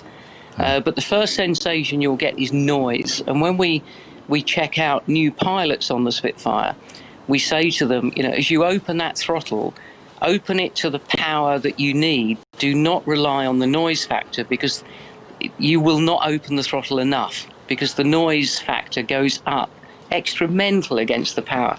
So the first thing you achieve is a huge amount of noise. And you just have to keep pushing through that. Wow, yeah. Okay. You push through it, and the next thing, of course, you get is acceleration, because they go like the clappers, basically. They accelerate quickly, they get airborne quickly. What speed are you getting off at? Huge amount of noise. We normally take off. The wheels are coming off the ground at about 80 mile an hour. And then it accelerates very quickly to 150 mile an hour, which is our normal climb speed. Wow. Coming down to the ground today, I was at actually a very low power setting for cruising, but I'm still cruising along at 210 miles an hour. Ground speed into the wind, as you know, it's a windy day today. Yes. And I was coming into the wind, coming down to you, so my ground speed was about 180. But going home, of course, I had the wind behind me, so I was actually going across the ground at about 260 odd mile an hour. It's brilliant. And when they were in combat, and you saw, you filmed Dunkirk. You're involved in that, weren't you? Yeah, heavily. What sort of speeds were they actually fighting at? Oh, as fast as they could go, basically. Lots of the pilots, when Dunkirk came along, the real Dunkirk. At that time, they were using Spitfires, Hurricanes, of course, but the engines were fairly low powered, and being technical, they were using at that time 87 octane fuel. That changed to 100 octane fuel for the Battle of Britain, but the pilots needed so much speed that they were blowing up engines quite often. And the then man in charge of the Air Force, Dowding, actually wrote to the squadrons to say to the pilots, stop blowing up our engines. We don't have enough currently. So please look after them. But of course, if you're in something like a Spitfire or a Hurricane and you've got a Messerschmitt on your tail, you're going to use exactly what you need to use to get away. So they'd have been going a lot faster and using a lot more power than we do today. When you saw the aircraft come across the top today, I was at, plus 6 pounds of boost. In the war, that aeroplane could do plus 18 pounds of boost. So we're only using a third of the available power. Amazing. It really puts it into context. But it still sounds great, though, doesn't it? Yeah. You made one slight slip of the tongue earlier, John. You said when you're training new pilots for the Spitfire. Yeah. I'm 60. I've got 500 hours. Come along and see us. Yeah, come to Duxford and see it. We've got some two-seat Spitfires, so you could have a go in one of those to see how you get on. John, look, more seriously, well done on what you're doing. I wish you all the very best. The fly pass is fantastic, but far more important is the aim of it all. So if people can go to that Just Giving page, that would be fantastic. In fact, I'll even let you mention it again. Yeah, it's Just Giving NHS Spitfire. And that gives you everything you need to know about how to make the donation, who to nominate, and please go and do it, because that's what it's there for. It's there to create, funds for the NHS, get your name on the Spitfire, and that name will be carried all around the UK. Brilliant. John, lovely to talk to you. Thank you so much. Yeah, pleasure. Thank you very much. Well done today. Great. Thank you. John Romain, there we are. Well, tough. Yes, brilliant. It was. I know. But just imagine you in a Spitfire with Tino's ears flopping about in the background. I think I might need Fawad with his handlebar moustache. I don't think Tino would go in the Spitfire. Don't reckon. He likes flying. Yeah. He's got 100 hours himself. Flies it better than I do. But what the sound! Just listening back to that again. Yes, beautiful hum. Beautiful. Amazing. Well, a roar more than a hum. Incredible. And that was a third. I know. A third the power. Still got a little bit left in the old tank. Yeah. Well, that was lovely, and I hope they raise lots of money. I'm sure they will. 490 for 5. The players are already out in the middle. And Shafiq is going to continue. Well, he's the only one taking the wicket all day. Yeah. With Crawley stumped down the leg side by Rizwan for 267. Shafiq's on his way and bowls down the leg side again. And Woakes misses out there. And what was lovely was every single one of the Pakistanis Yes, went I up saw that. Very good. and said well done. I thought that really was. And Misbah, the coach, was clapping.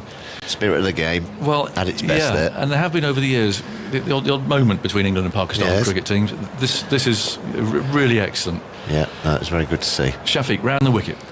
Bowls, poor delivery. It's a wide, isn't it? Woakes has nothing to do with it. It'd be a one-day wide. Well, no, isn't it? Negative bowling. He's only bowled 2. Oh, was he? I think you've got bowled a few more of those. Oh, okay. But yeah, it's all right. See if he. I think the umpire has to consider that he's doing it on purpose. Yeah. Here it is again. That one's outside the off stump, and Woakes can lean back and run the ball away to the man who's set out there for the reverse sweep, really. And Woakes goes to 3. What are you thinking here, John? After tea? Well, I'm just going to look. I think I'm going to look and see how Joss Buttler plays. Yeah. Because they must have had a long chat. I mean, 550. Yeah.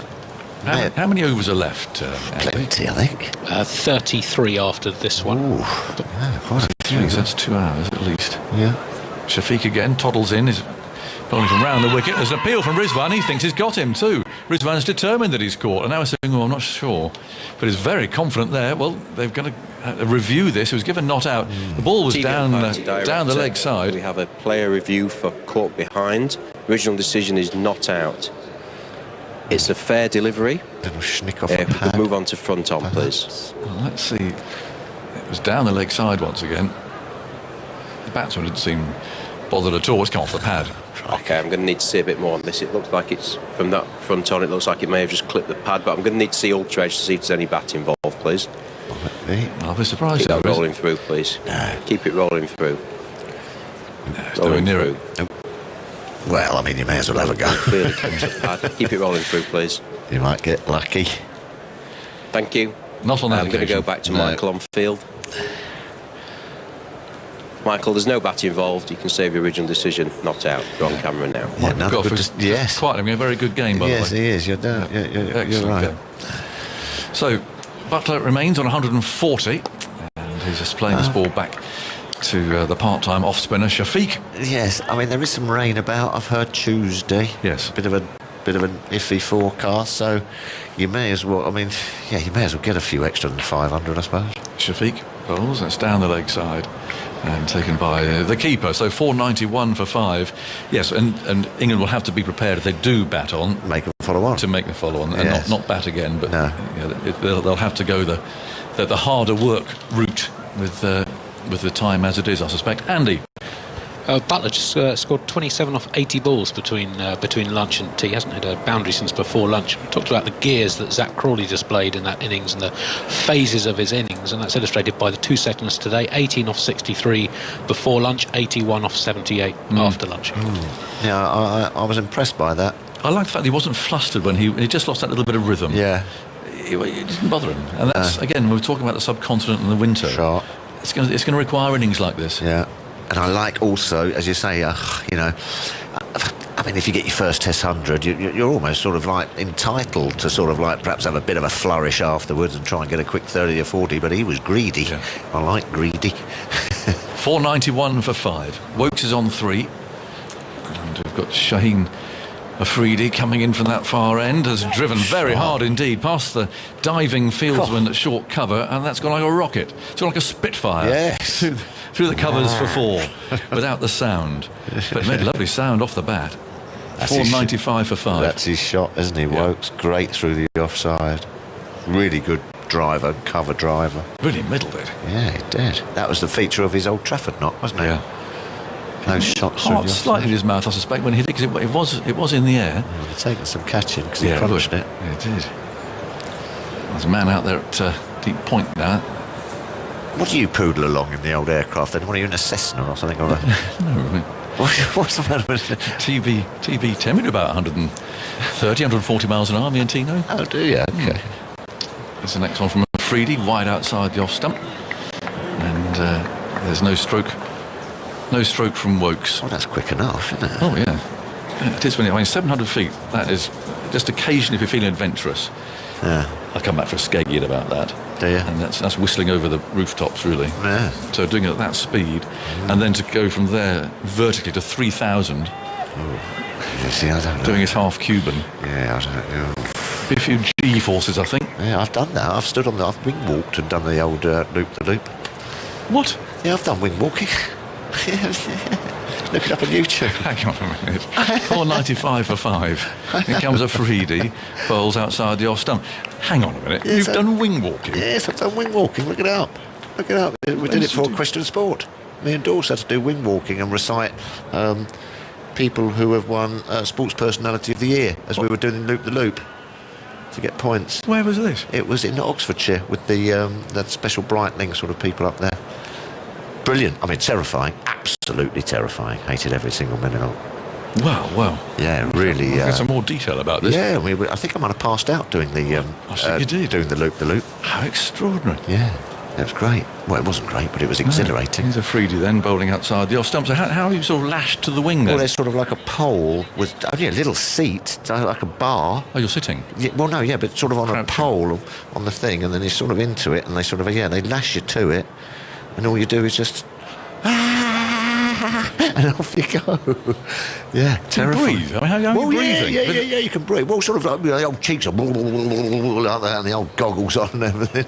Yeah, no, it's... You did a loop-the-loop? Yeah. Lashed to an aeroplane wing? Yeah. Tough as... Yeah. And my little pole was... I'll tell you after this delivery. It is extraordinary. Yeah.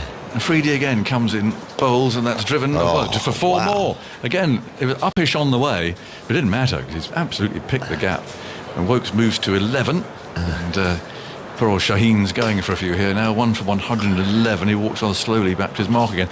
You did a loop-the-loop, strapped to a wing, and yet you used to back away from medium pacers. Yes, I know. I'm quite brave apart from when I batted. Wow. But no, that was quite terrifying. But then the first time I went up, I did it a couple of times.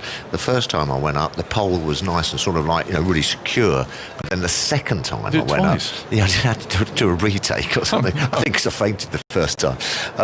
The second time, there was just a little bit of play in it. Ooh. So every time you sort of did a really big turn, there was that horrible feeling of sort of like just that give, and I sort of and then it sort of like clonked in. But it was terrifying. The things you've done. Yeah, I know. Yeah, it's great though. Wow. The loop was something. That's horrible. Yeah, it was. I think it's on YouTube. Well, I tell you what, my stint's over in 10 minutes. I'm going to go and look it up. You can hear me screaming. Well. 499 for 5. And Shaheen's coming round the wicket now. He's giving it another go. He just hammered that past him. A flat bat. And Woakes has given himself a little bit of room and gone bang. And, well, I'm afraid Shaheen he's sort of glaring at him in a way, but you can't really anymore. 500 up, 503. And there, he just stepped away and crunched it. That's disdain. Just as you say, shortish ball, nothing in the ball. The ball's gone soft. Yeah. The bowler's tired, and he's just stood there and crunched it back at him from a sort of a hook shot. Must be so nice to come in and bat at 500 for 5. Well, it's just showing what we were saying, John, and I think they might be getting the old foot down now. Yeah, I think so. Yeah, they probably want an hour, perhaps, tonight. Yeah, I think so. It's England's first score of 500 since August 2017, when they scored 514 for 8 against West Indies in a day-night game at Edgbaston. Oh, yes. Oh, yeah, then... Shafiq's on the way, and he's bowling to Buttler, who's just playing quite quietly, really, certainly by Joss Buttler standards. And Woakes has come in there and hit 3 4s off that over. And Buttler's he's got his eye on 150. Yeah. He's on 141 now. That was the game when they're 19 wickets for the day, pink ball. It did have been all over the place, didn't it? Well, yeah, it did a little. 504 for 5. Woakes looks at the field. 19 wickets in a day, that must be a record, isn't it? Shafiq Bolstrom stands up, turns out towards a gap there. I think that might have been a one-day run, but not that absolute urgency at the moment, and they're biffing boundaries anyway. 504 for 5. Shafiq could get round the wicket, bowls, and this time he does find the gap, and they pick up 1 out to deep mid-wicket. So you are the adventurous type, and of course when we were in New Zealand before Christmas, you and Brendan McCullum were going around doing all sorts of crazy things. Yeah, that's right. These extreme sports. Well, they threw me out of an aeroplane there. Yeah. Has it been aired yet? No, not yet. I think it's coming out September. Right. Shafiq bowls again, and it's Buttler now who defends and plays the ball for the bowler to pick up. And you're talking about ascending, were you there, sort of going straight up? Well, yes. This one was quite a powerful one that you all get thrown out the aeroplane with, obviously with a parachute.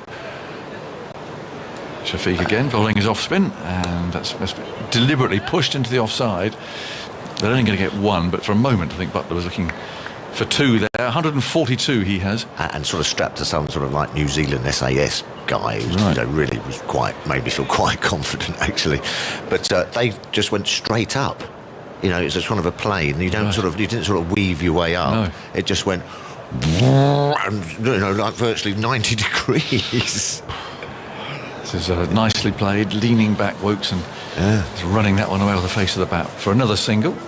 508. Driven by flown by a lovely girl who was 19. And we got in there, and then we took up. How high when they chucked you out then? I think it's 16,000 feet.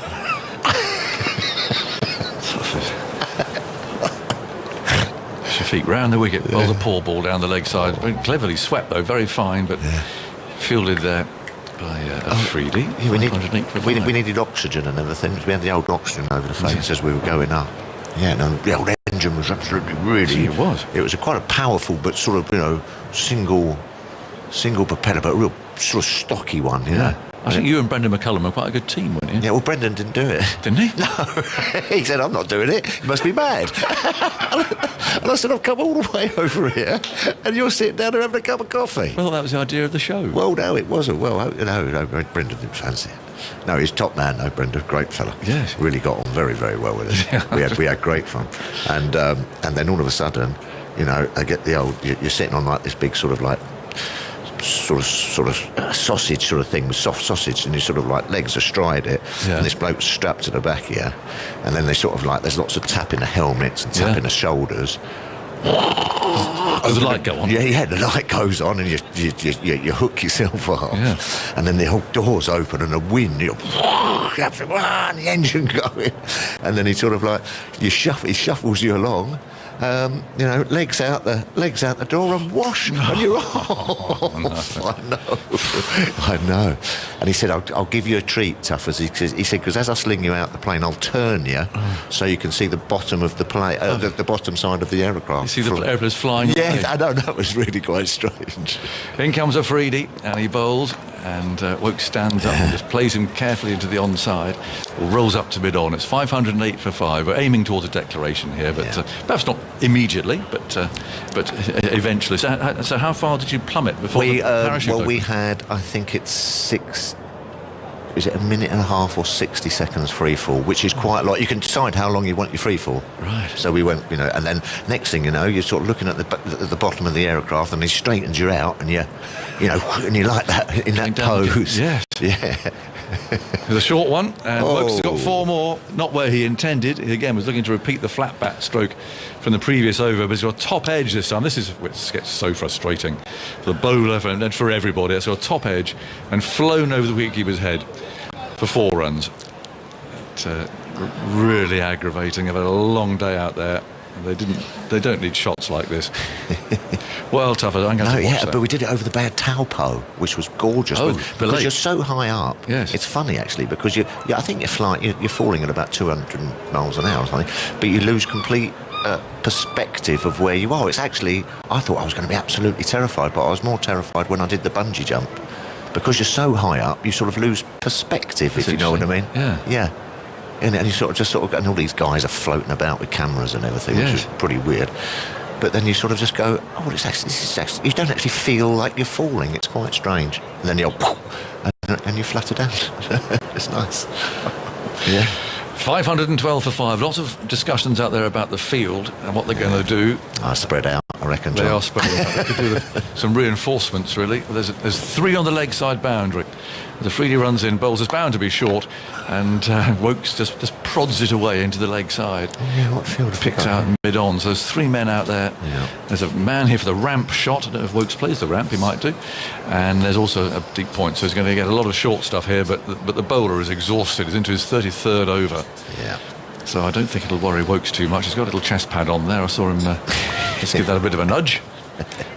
And Afridi's going to come. I think he's going round the wicket now. So Butler's going to have to move. There we go. He's going across to the other side. It's demoralising, isn't it? Well, it's a bit. So there's 3 men out there hoping that Woakes is going to flog a short ball and be caught out in the deep. That's the plan. And Afridi from the far end rushes in, bowls it short, and just paddles it this time around the corner and picks up 1 run as Yasir comes into field. Well, I've learnt some things about. I've worked with you for years, Tuffers. I know you've done, especially the wing walking. Well, I think it's on. Have a look when you get off. Have a little look at it. I've got 3 minutes to go. There's a few choice facial expressions, I can assure you. I bet there are. Yeah, it was good. It was entertaining. Loop the loop on the wing. Yeah. It used to be sort of a form of entertainment, wasn't it? Yes, that's right. If you just strap a young woman to a wing and take off. Yeah, shooting them out of cannons, all that kind of stuff back in the day. I think wing walking was definitely. They come roaring in very low, wouldn't they? Right. 513 for 5. And Afridi bowls wide of the off stump. And there's no stroke from Joss Buttler, who's got his eye in his 150. It's hot. 142 not out. That's hot sun, isn't it? England won't mind that because they're going to be thinking, I reckon, that. Hopefully it's going to dry out a little, get drier and lower and a bit slower and turn a bit and cracks appear. So what they don't want is bad light tonight. No. That's the one thing that we're keeping an eye on as far as their declaration's concerned. 513 for 5. Buttler, 142 not out. He is tapping away there, waiting. And Afridi comes in, bowls to him again, very full of wide, and Rizwan's taking one there on the body, I'm afraid. It bounced a second time, he rolled over in the dust. Well, I think it's time for Isha Gua. I'm a little bit early, but I'm sorry, I've got an appointment with YouTube. Phil Tufnell, wing walking. I never thought I'd put that in. Yeah. Tougher some thoughts from you, and Isha's coming in. Yeah, it's worth a watch. Terrifying. So England, what are they going to do? When do they fancy having a declaration? I think they'd want a little bit. Andy, have you got anything for me? Yeah, I saw you poised. Sorry, I wasn't looking. Always ready to come you with an emergency stat, Tuffers. Got my back. Crawley's 267. We were looking at the highest scores by players in their maiden Test hundreds, their first Test centuries. Crawley has ended 7th on that list, the 7th highest score by someone making their first Test 100. Above him, Zahir Abbas, 274 in his first 100 for England, for Pakistan against England in 1971. Brian Lara's first 100 was 277. Tip Foster, 287, the highest by an Englishman's first Test century back in 1903 in Australia. Karen Nair's triple 100 against England, 303 a few weeks ago. Bobby Simpson, 311 at Old Trafford in 1964 was his first Test 100, about his 30th game. And Garfield Sobers, whose first Test 100 was his world record setting 365 not out. So Crawley is 7th on that list. Tip Foster, he sounds like a fellow who would be flying Spitfires. That's it. He didn't quite make it as far as the Spitfire era, sadly. No. Isha. Afternoon. Afternoon. How are you? Good, how are you? Yeah, not too bad. England setting themselves up for a declaration. 513 for 5. And Fawad Alam is coming into the attack, bowling from the northern end to Chris Woakes, who's looked to be positive and aggressive, bat hovering above the stumps as he's forward and driving out to long on. Field spread here as they casually run through. Woakes to 23 then, 514 for 5. 140 overs that Pakistan have been out there for. And Buttler is on 142 as he just scans the field. Looks like a one-day field at the moment as short third Shaheen Shah Afridi is just moving across to short fine, and extra cover is filling that position at backward point. So Alam is through his action. Buttler forward and defending to mid-wicket as he spins the bat in his hand. And Alam is past the umpire once more. Buttler crouches and this time pushes, doesn't beat the bowler, diving to his left. Good effort. Very restrained, those last two deliveries, Joss Buttler. Well, I think he might be looking for a bit of a red ink. Or not, just Doesn't want to give it away. Done all the hard work. As he pushes to the offside now, out to deep cover and comes through for a gentle single, goes to 143, 515 for 5. England's highest run scorer this summer, Jos Buttler. Yeah. As feel the sun Hot, isn't it? coming through, yeah. It's very warm in here now in the commentary box, Andy. He's closing in on his highest first-class score, which is 144. His last 55 balls, 17 singles, 38 dot balls. Looking for a CB. Woakes forward press and defending back down the track. A lot of respect for Fawad Alam at the moment. One more ball left in the over then for England. Well, they've still got lots of time, and they, even though Tuesday's looking a bit rough. Here he clips to the leg side, slightly fuller from Alam, who's sprinting to the keeper's end as Rizwan charges after the ball. And they do come through for 1, so Woakes to 24, 516 for 5. Ah, there you go. Apparently, the Tufnell wing walk was re-shown on BBC One last night as part of the Question of Sport at 50 programme.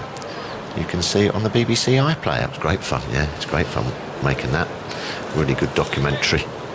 I just came in at the end there, so you did attempt it or you didn't? No, I did it. Oh, you did it. You can't really attempt to wing walk. It's either one way or the other. Well, the producer, as I came in, said that you didn't actually do it, so that's why I was. Oh no, I did. Scratching my head. Okay. Yeah. Oh no. I went up. Yeah. Did it twice. Right. Yeah. No, it was. Yeah, we were just talking about John and how he loves his flying and everything. He couldn't believe it, but there it is. It was on last night. Good. There you go. Reruns available, no doubt, on the iPlayer. Yeah. Speaking of iPlayer, tonight highlights at 7 o'clock on BBC Two. Yeah. I spoke to Matt Walker, the Kent coach, at tea time. And, must be delighted. Yeah, he was incredibly happy. Overflowing. First met Zach Cawley when he was 16 years old, right. Assistant coach at Kent, and then has obviously gone on to become the head coach. And some interesting stories, actually. Go on. Talking about, obviously, Zach Cawley and his determination to become a better player, going over to India and Australia. But also what irks him. He's a well-mannered Yes, he sort seems of bloke. it. Yeah, he seems very a very nice calm. chap. Yes. But he reveals what irks him. Oh, okay. What irks him? I don't know if I can say. We want okay. to lead them towards a highlight statement. Oh, okay. All right. Well, actually, tune in. Don't miss it. We will reveal what irks him. As Naseem Shah bowls back of a length to Chris Woakes, is on the back foot and defending. Yeah, it's very good. To Sorry, mid-wicket. I wasn't getting that. Sorry, I wasn't thinking straight. Yes. No, Spoiler alert. But this I can say because it's well known. It's a well-known fact that he has a flat that overlooks Canterbury. Right. Nice. So well acclimatised to. What, the ground you mean, or the city? Yeah, the ground. Yeah. So he's 2 minutes walk away. Is nice. Good commute. Shah bowls, good length delivery, and Woakes defends solidly to mid-off. So just reined it in a little bit here, England. Yeah, I'm not quite sure what they're doing. I mean, they've got, as you say, they've got all the time in the world. They don't want to just throw their wickets away. But you would have thought there might have been a little bit more busyness and running between the wickets and what have you. But I don't know. They know what they're doing. They're 516 for 5, which is a lot. Woakes still in his crease. Now clips out to fine leg. Ball pitching on middle as he comes through for 1. Goes to 25.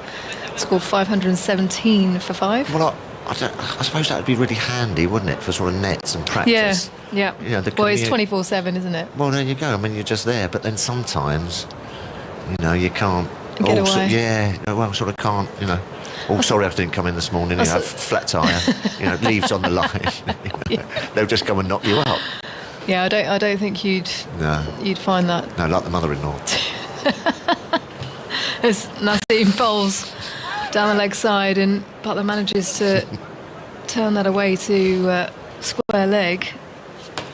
Not a leg by, so he manages to get bat on it as he goes to 144, and they come through for 1, 518 for 5. Yeah, I think you struggle.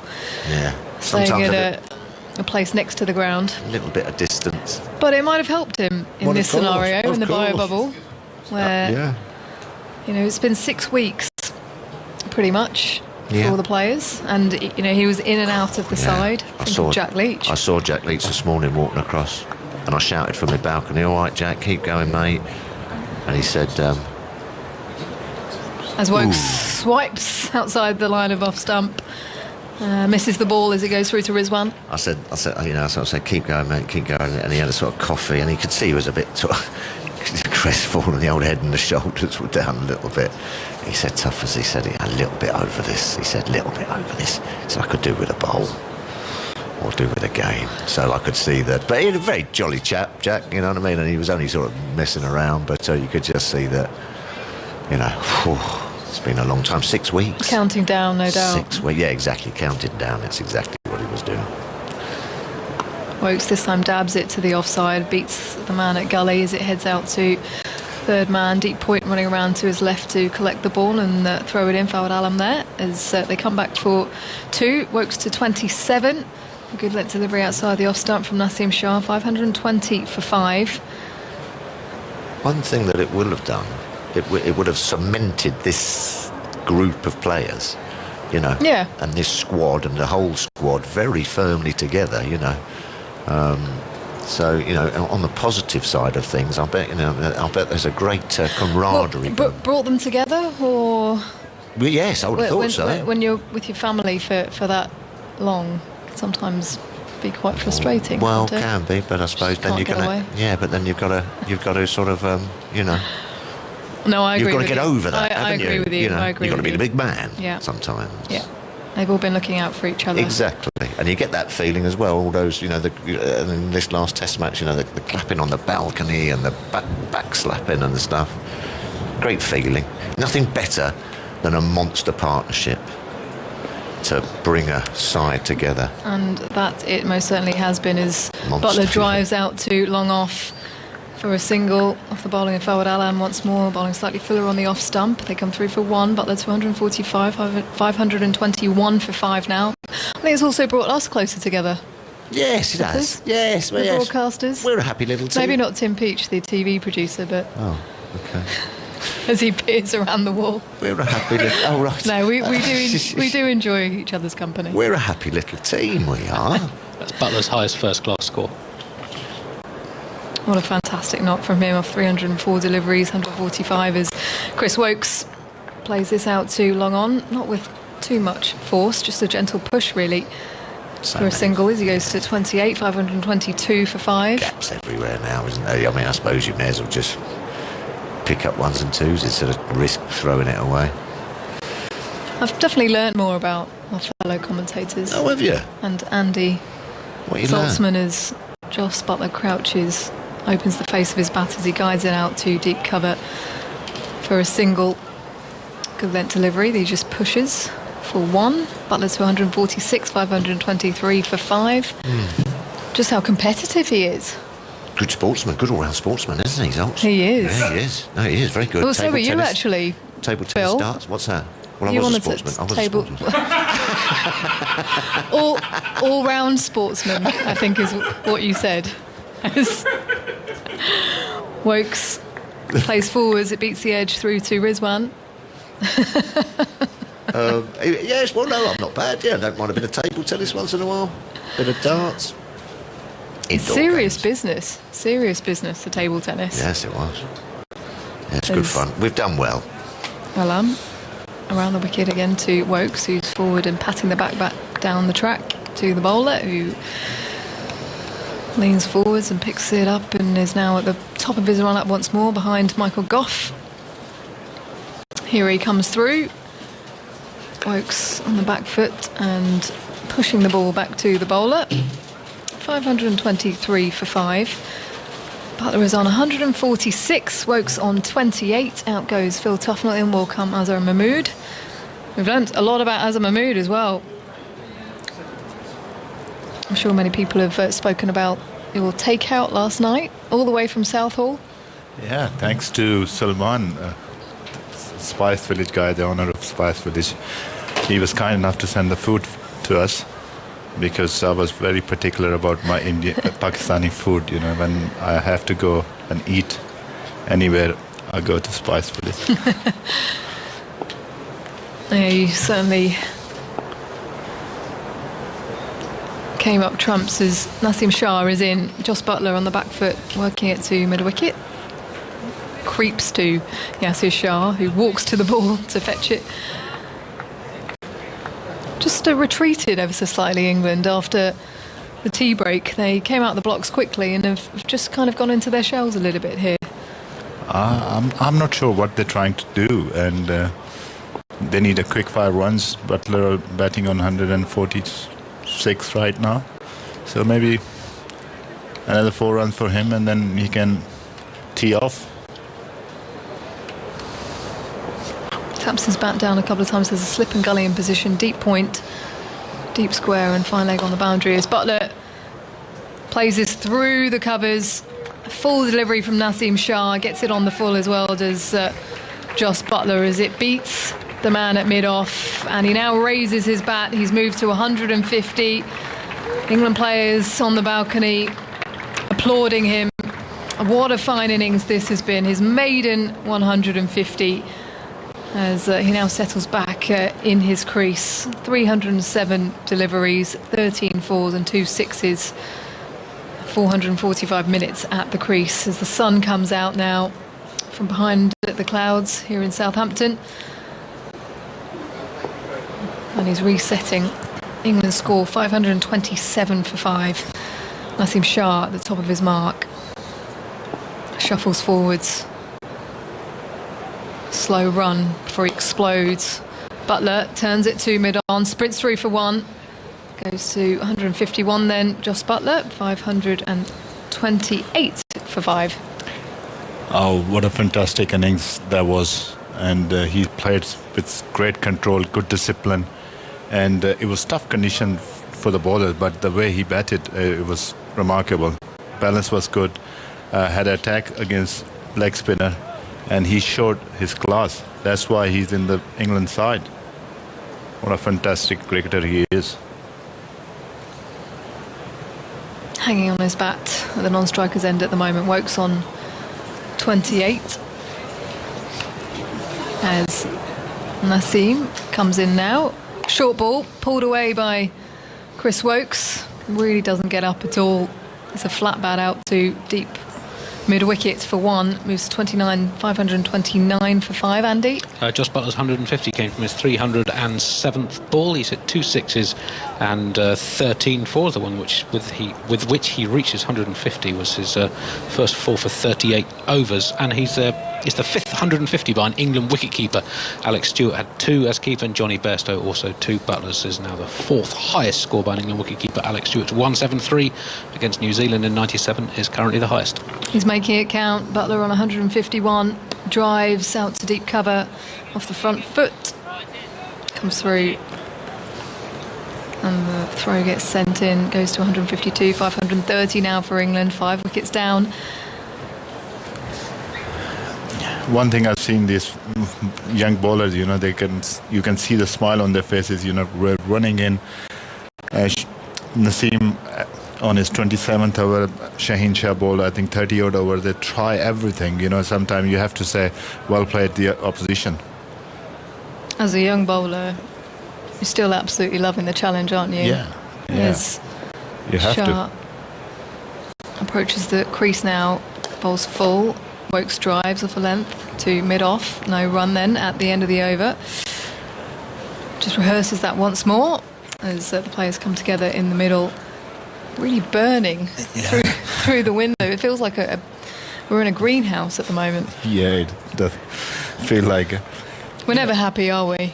Yeah. Rain, bad light, overcast conditions, gloomy. Now the sun's out and that's unbearable. Yeah, this time of the evening, you know, it's not great where we're sitting at. Sometimes, you know, like as a young player, you learn on the job, because these two guys played 30 odd first-class games between them, and they're learning. It was tough condition for them to bowl against the wind or win the wind yesterday, because wind was 60 miles per hour, and it's not easy. barely any wind now as Fawad Alam will continue. 6 men on the boundary as Buttler is backing across and defending back down the pitch. It'd be nice outside though. We have a joint broadcasters barbecue this evening. Sky are hosting. Looking forward to that. That's taken by Fawad Alam. He bowls, and Buttler, it's just a chip back to the bowler. Well, he looks frustrated, but what an innings it's been from England's keeper. Just a good length delivery. He's just played it back in the air. Really soft dismissal, huh? A soft dismissal, an ominous one from Fawad Alam, just puts it up there really. So Buttler walking back to the dressing room, having gone for 152, 530 for 6th in England. Yeah, for last half an hour, 40 minutes, Buttler was, he was just, didn't play any shots. He was just going with the motion, and in the end, soft dismissal. But he played so well. He deserved all the applause from his teammate and everybody at the ground. Very well played, Josh Buttler. He's walking up the purple staircase now, up into the England dressing room to applause from his teammates. They're all standing on their feet on the balcony. And a ripple of applause as he disappears up the steps. No broad. No sign for declaration either. There's still an hour and, nearly 2 hours left in the day. Andy? Buttler's final figures, 152 off 311 balls, 2 sixes, 13 fours, his highest test and first-class score, so his longest first-class innings by a considerable margin. He only once batted more than 180 balls before in his first-class career, and as I just said, that's the 4th highest score by an England wicketkeeper in Test cricket. Sensational batting from Buttler. When you think about when he came out into the middle, it was yesterday when England were 4 wickets down in a precarious position. Another wicket and Pakistan would have been all over it, but as it was, a partnership worth over 300 between him and Zach Crawley.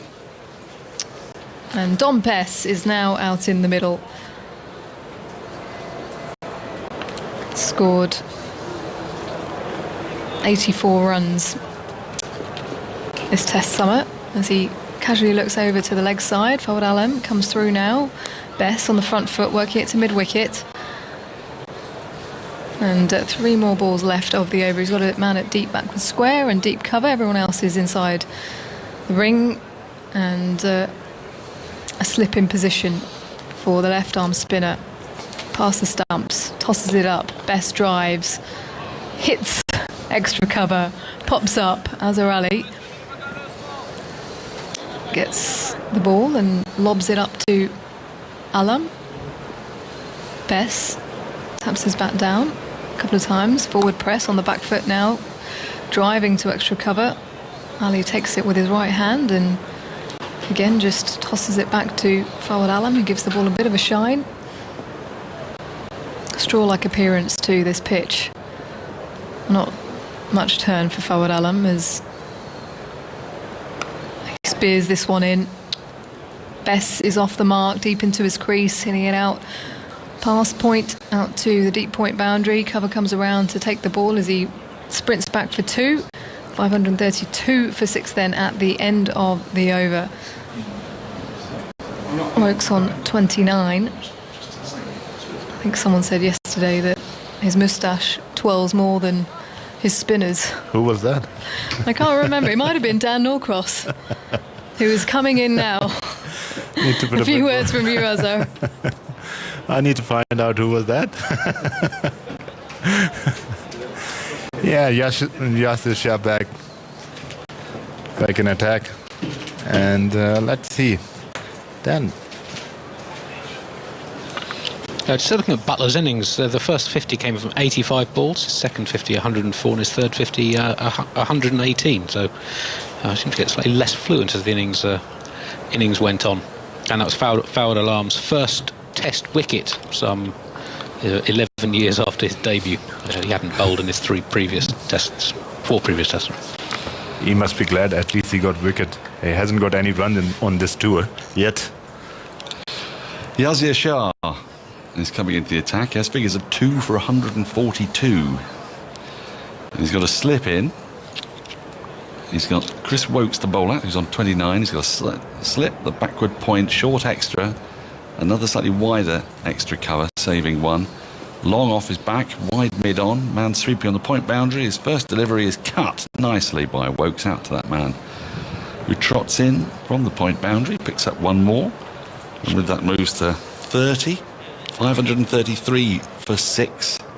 It's all been about Crawley and Buttler so far today, but now you think it might be about what sort of intent England are going to show here.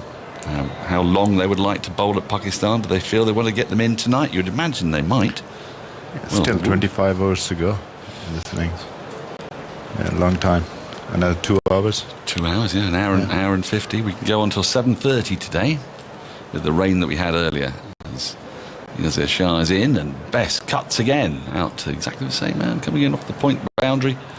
One more to the total. Mohammad Abbas out there, who's bowled many overs in this innings, and England moved to 534 for 6. I sort of thought after tea we might see a kind of charge, but at no point did really Buttler do it. I mean, Woakes has a bit, hasn't he, I suppose? Yeah, because he got a bit of short pitch delivery from Naseem Shah and Shaheen Shah Afridi. Here comes Yasir again, and forward in defence comes Woakes and pushes the ball down. Well, he tries to push the ball down to the ground, but it's spun past his outside edge. Beautiful. It was a lovely turn off that. Yasir is bowling towards us, and the sun is shining right towards us, so occasionally we'll have to look at the monitor to check exactly what's happened. That ball is short and punched off the back foot all through the legs of extra cover. Saw a bit of that yesterday, and they'll get back for a second as it went a long way out towards the extra cover boundary. Mid-off had to run round. A wild throw comes in. Everybody's collapsed on the floor like the end of a cowboy movie, and we've got 2 more runs to the total. Sloppy fielding from captain, and then I think that's Naseem Shah throw the wide one. Well, I mean, I would forgive Pakistan for getting a bit ragged at 5:43 on day 2, having been in the field for really an unconscionable amount of time. But they want to keep at it here. They want the wheels to fall off. 5:36 for 6. As forward in defence comes Woakes. Pushes the ball back at the wicket. Yasir Shah feels there's no run. They tried everything, actually. They throw everything to England, but 2 players batted superbly and put up really good partnership. Well, 359, the joint 6th highest partnership for any wicket for England. And so the next ball is short and flat and just easily pushed by Woakes up to wide long off for a single. He'll keep striking. He has 33. Bess has 3. England 537 for 6. There are 14 overs until a third new ball becomes available. How important do you think that might be in the context of this game?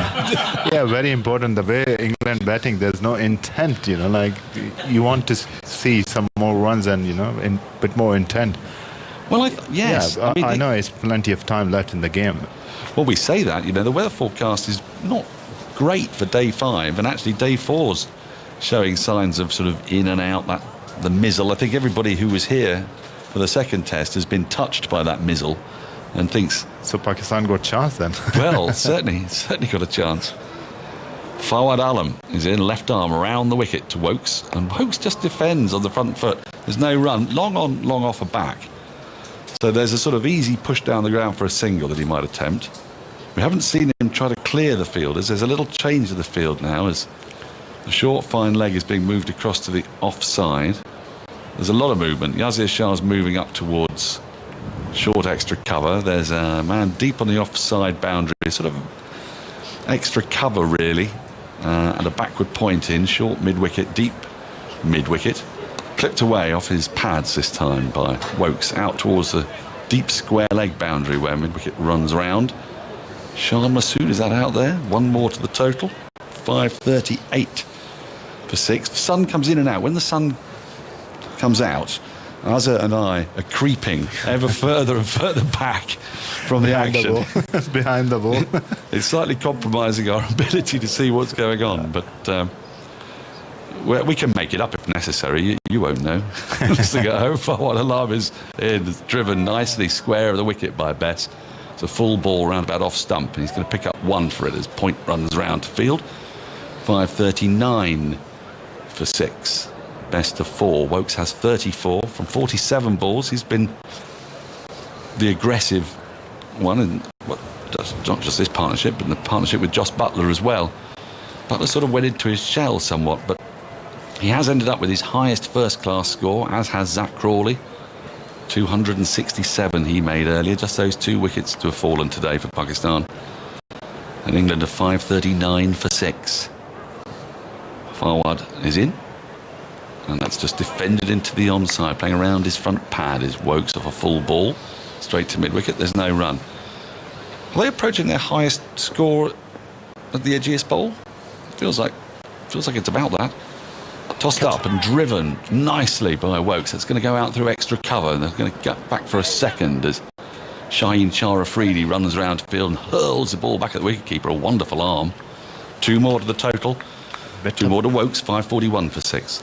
It was a bit uppish between 2 fielders, Azhar Ali and Yasir Shah.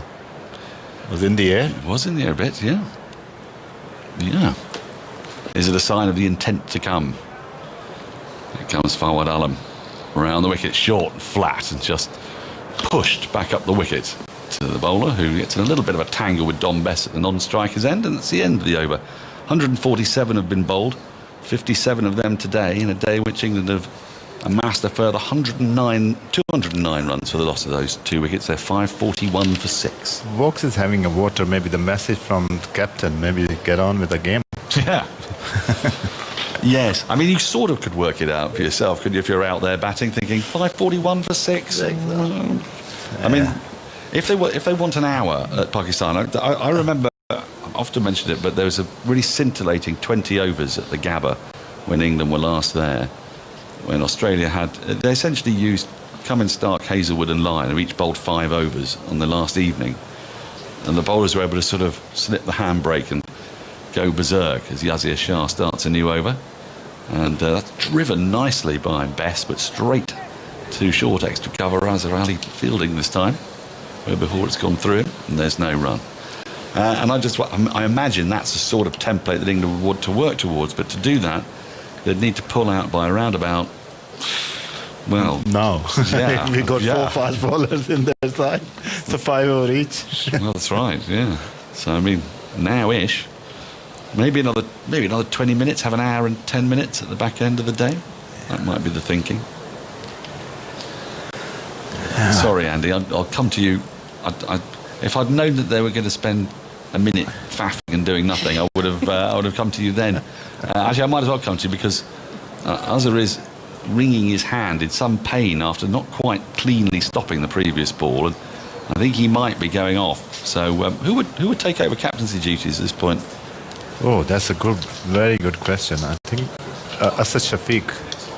As a senior yeah, he was vice when Sarfraz was captain, he was vice captain. I don't know who's the vice captain now. I think Asad Shafiq will take. Andy, is it a quick one? The highest score at the Rose Bowl, 569 for 7, declared England against India in 2014, which was Jos Buttler's Test debut. Well, it's interesting looking at the first innings scores in 6 tests on this ground. Yasir Shah's in, and Bess push drives to short extra cover where the substitute fielders come in and immediately thrown the ball really hard at Mohammad Rizwan. Now he's hurt his hand, so we'll have another go. Andy, you fill your boots. So we had 569 for 7, England against India in 2014, 541 for 6 here, and the other scores 246 all out, 236 all out, 204 all out, and 184 all out for teams batting first on this ground. So yeah, they've tended to struggle big time or go very large. Now, who is it? It's just Shadab. It's Shadab, of course it is, wearing a sun hat. And his first act on coming onto the field to replace his captain Azhar Ali was to pick up a gently pushed drive by Bess at short extra cover and then hurl it with both ferocity and ill direction towards the right of Mohammad Rizwan, who got a hand on it and is now in some discomfort. I think his jab his thumb on the floor. Yeah. More than ball hitting on his gloves. We could be a while here. Vizio's come out. It doesn't look overly, I wouldn't say distressed, but he's taken a painful blow, let's put it that way. And I guess now we're going to see, are they going to need, no, are they calling for drinks? They're calling for drinks. That's the sensible, expedient thing to do. The umpires have decided that there's going to be a hold up here, so they might as well not waste any time. Isn't that marvellous to see? And so they've called on the drinks. I think I've commentated on about 9 balls today. And then you need a drink break. I do. It's been one of those sort of days. It's been a bit bitty, hasn't it? I mean, in the whole of the day, really, Zach Crawley's been the story. He started on 171. He added 96 to his overnight score before he was out to the part-time stylings of Asad Shafiq, just as we were rummaging around looking to see if where he stands in the pantheon of England individual highest scores. It's 10th in the end. There have been 5 triple centurions. We're all wondering about that. And then, after all the toil of Mohammad Abbas and all the menace of Naseem Shah and the speed and wizardry of Shaheen Shah Afridi, it was a really filthy ball down the leg side for part-time Asad Shafiq.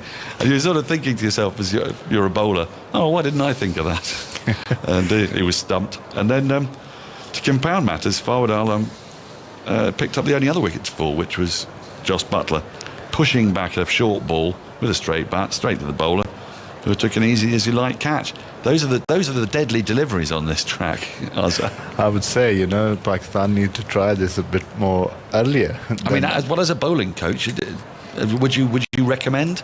Yeah, you can try different things. When things are not working in your way, you try different things. Change the ends around and give a golden arm bowler like Asad Shafiq is in Pakistan team. So you give him a little go as well. So, but one thing I would say, for the last 2 days, what I saw in Pakistan, they were really good with the ball. Pitch was really good. It's a batting pitch, and pitch was slower on the side. And I thought the way Abbas, Shaheen and Naseem bowl and Yasir Shah, they would keep throwing things towards England. We saw a lot of play and misses as well.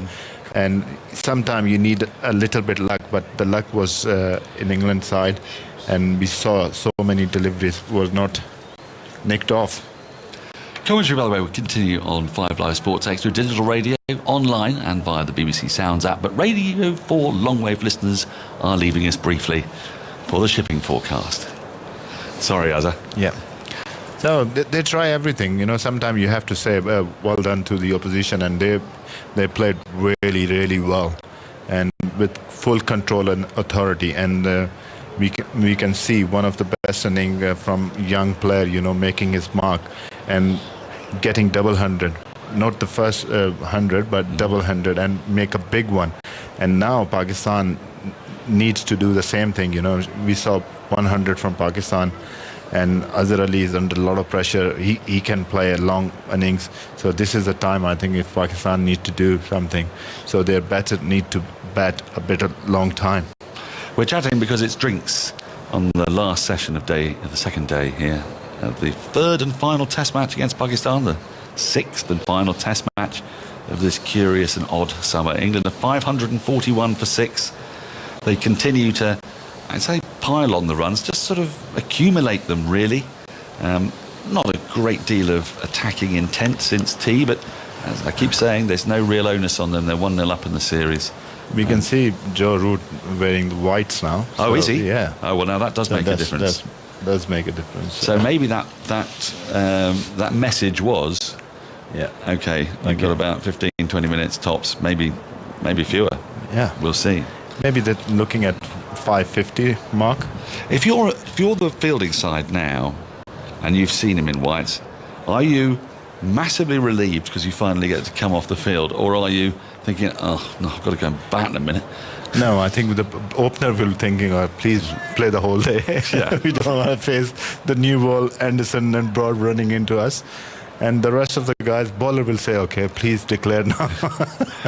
Well, this is why it's Test cricket, isn't it? It's a huge test for the openers, number 3 and 4 potentially. As Yasir Shah resumes after drinks, and forward comes Bess, pushes into the offside, fielded at cover point, and there is no run.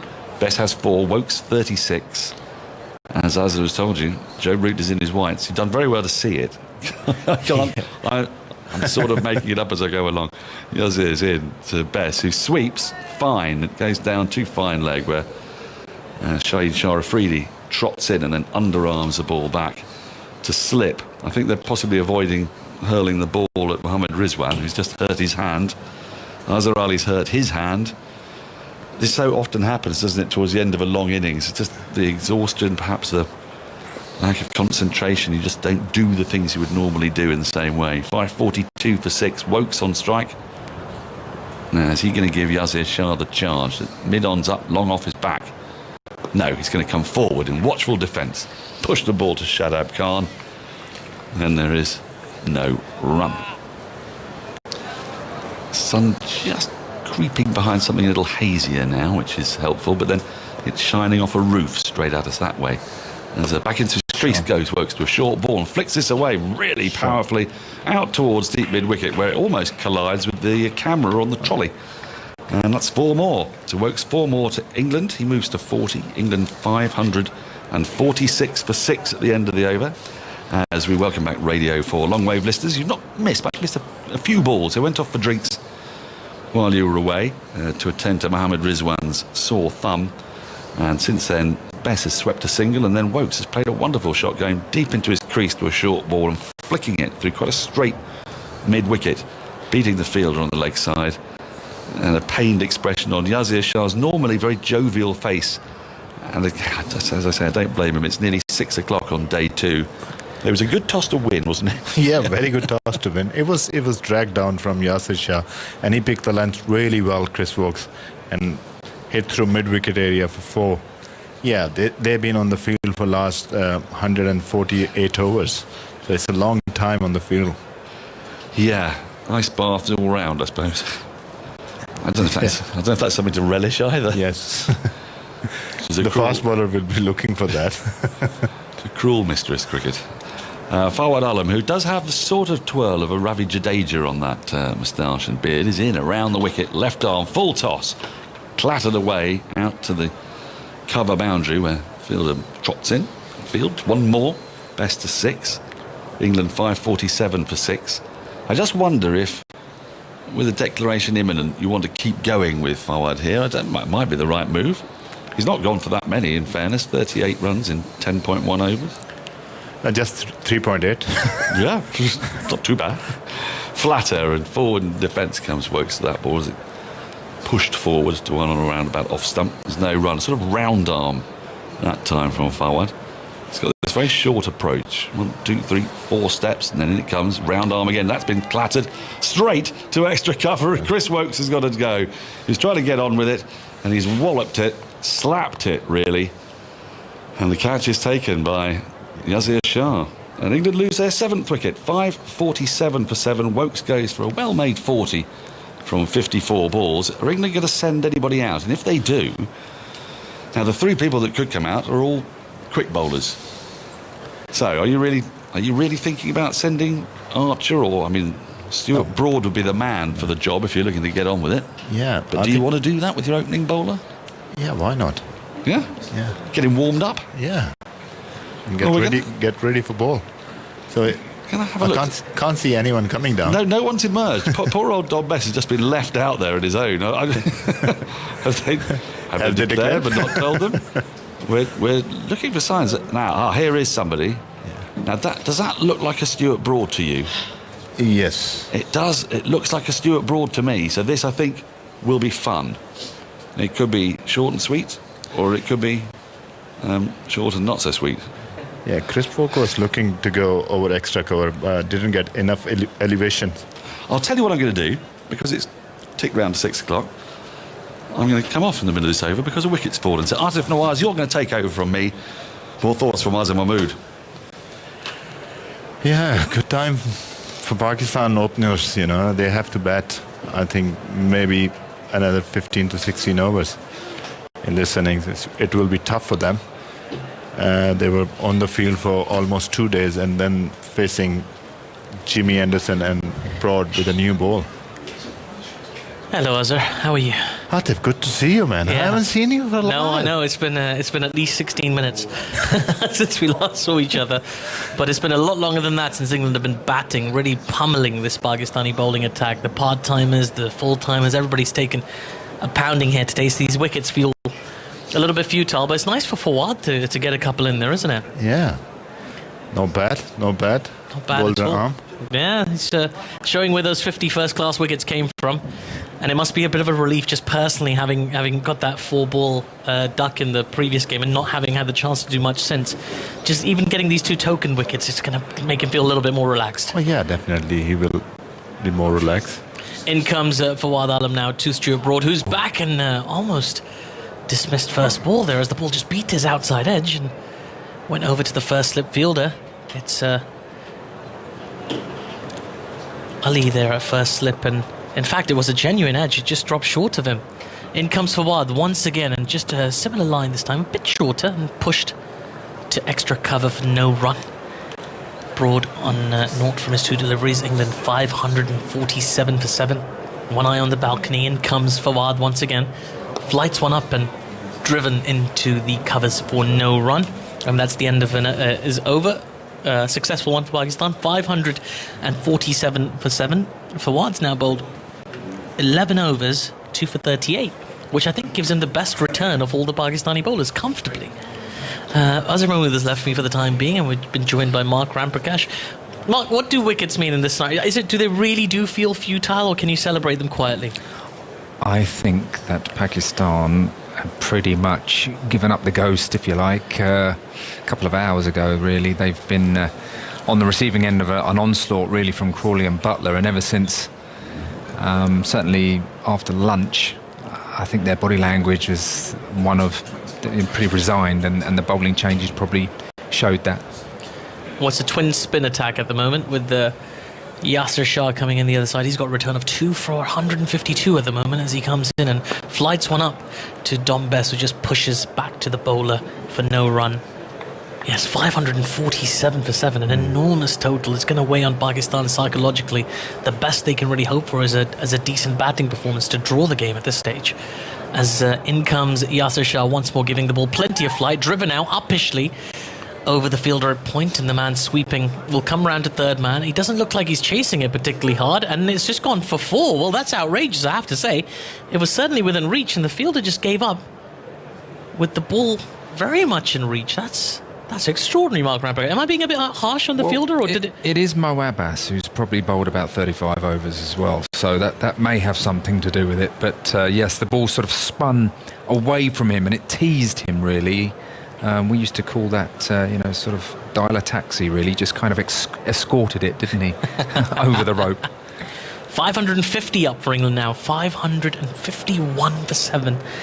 Bess on to 10. He's on strike as Yasir Shah, with one slip in place, comes in and bowls one with plenty of flight, and it beats Bess's cut shot outside the off stump through to the keeper. Rizwan still keeping resolutely as even the cries of anguish have quietened down for Pakistan now. They really do look a beaten team. They've been beaten down by an exquisite partnership from England. In comes Yasir Shah, a bit flatter, a bit quicker this time. Cut nicely by Bess, but can't beat the fielder at point. No run. Yeah, I think you're right. In terms of mentality, once you realise that you're going to struggle to win the game, it becomes really a very difficult proposition. Mind you, having said the reintroduction of Yasir Shah, he's finding some turn. And he comes once again, Yasir Shah. Another quick delivery, shot in towards Bess. They had to work hard to just keep it out. No runs scored. One delivery to come from Yasir. Yeah, he's kind of bowling a lot of these quicker ones. Some of them keeping very low, as that previous one did. Just kept a couple of inches off the ground there. Caught Bess by surprise, but he was resolute. In comes Yasir once again. This time the ball given more flight and pushed back to him defensively for no run. So the score remains 551 for 7 after 150 overs. Extraordinary day for English cricket two huge milestones. Well, several huge milestones, really. Jos Buttler's highest first-class score and Zach Crawley's highest first-class score, his first Test century, the 10th highest score by an English player in all of history, the highest fifth-wicket partnership, the joint sixth best partnership for England overall. I mean, so many records to keep track of. It's extraordinary. Well, it reminds me of when I was fielding in Antigua. And the announcer kept saying, you know, every 5 minutes was a new record broken against England. It was nice to be on this side of it, isn't it, Mark? Absolutely. It was very demoralising at the time. Well, it's Fawad Alam to continue, and it's a full delivery. It's been swept only as far as the fielder at the short fine leg position. No run scored. Lots of encouragement for Fawad. Getting a lot of Fawad Bhaiya. Brother Fawad. In he comes again, Fawad Alam, and just back of a length this time, pushed to backward point. Broad thought about the single, then thought better of it. No run. He's on naught at the moment. He's faced 5 deliveries and probably either to give it a good whack mark. I'm sure that's kind of the thinking at this stage. As in comes Fawad Alam once again, keeping it nice and flat and pushed to extra cover by Broad for no run. And the idea is for him to have a few mows across the line. Sort of 2 schools of thought here, really, I think. Fawad then once again fuller this time and swept nicely and into the gap in between mid-wicket and deep backward square leg. It's gone for 4. In fact, it's gone for 6. It's gone all the way. Wow, that had some serious elevation. That's exactly the swipe across the line we were looking for, all the way for a 6 from Stuart Broad. Yeah, it just landed in that hitting, in that arc, as they say these days, and Stuart Broad got a hold of it into some of that groundskeeper equipment. Hopefully didn't do any damage there. Well, it was a flighted ball outside off stump, importantly, which gives Stuart Broad the room to get those long levers out and into his favourite sort of mid-wicket area off a spinner, really, that slog sweep that he loves to play. 557 for 7 now. In comes Fawad Alam once more. This time a little bit straighter and just worked off the hips. Just close to him. Stuart Broad, no run scored. He's moved on to 6 with that big shot into the leg side. So what's the number we're looking at, Mark? Is it a number? Is it a time? What's going through Joe Root's mind at the moment? Tell us after this delivery as Fawad turns around quickly. He's back into his delivery swipe. Another swipe across the line this time. The fielders in the deep will get to it. They take 1 and they come back for the second. It's a bit tight, but comfortably home in the end. Stuart Broad. And that's also the end of the over. 559 for 7. Tell us, Mark, what's the magic number? Well, as I say, I think there's 2 schools of thought, really. England are completely in control. They've got 1-0 up. You know, they could just do a professional job and keep ticking over as they are. I mean, none of the batsmen have really done anything outrageous so far. So, you know, it may be that they think, OK, you know what, we'll just get all our runs in the first innings and continue on. So it may be a number, or 580, 575. Could it be a time? But it could be a time. I mean, I'd have thought that Joe Root would want to push the game on and win this game, and I think his bowlers will be champing at the bit to get out there. Probably like about 20 overs really at them. I mean, only 19 remaining in the day, so. Yasir Shah in now. Lots of flight given and swept neatly by Bess to the fine leg area. They're taking the first one quickly. They're coming back for a second, and it really shouldn't have been there. It was a bit of a wayward throw from the fine leg fielder. It was Shaheen, Shah Afridi, who got it in there, but not quite accurately. And in the end, batsman home comfortably. Bess moves on to 12. And 561 for 7 now, England. Yeah, I mean, sort of traditionally we've seen teams declare with an hour to go. Have an hour at the opening batsman. They're wary. They've been in the field for 2 days. In comes Yasir once again. Plenty of flight given and a big mow across the line. He just missed it altogether. Bess just turned away from him into the keeper's gloves. Atif, you know, if I was in Pakistan's shoes, you know, looking at batting tonight, the less I have to bat, the better, because I'm tired, been in the field all day, and I'm sure that's in Joe Root's mind. In comes Yasir once again, just wide of the crease, a bit fuller. It was cut late by Bess to the fielder at backward point for no run. Yes, certainly, especially having been out there for a long time in a variety of conditions as well. There was the big breeze, now there's the big sun. As in comes Yasir once again, a bit fuller, and this time Bess has got a hold of it. It's up in the air. There's a fielder coming underneath it, and he takes it. No, he drops it. Well. Well, that kind of sums up Pakistan's day, really. In a way, they just they had a chance. It was up for what felt like an eternity. We lost it in the sun a little bit, which is kind of beating down directly towards us, and couldn't really tell by the reaction whether he took it or not. Didn't quite get a hold of it, Bess. He did get underneath it, and it went a long way up in the air. But in the end, it was just kind of, fell short. Well, short of his hands for sure. In comes Yasir Shah once again. Still plenty of flight given. Driven to extra cover for no run. I mean, it's not like a match-changing drop at this point, but you still want to take those, don't you?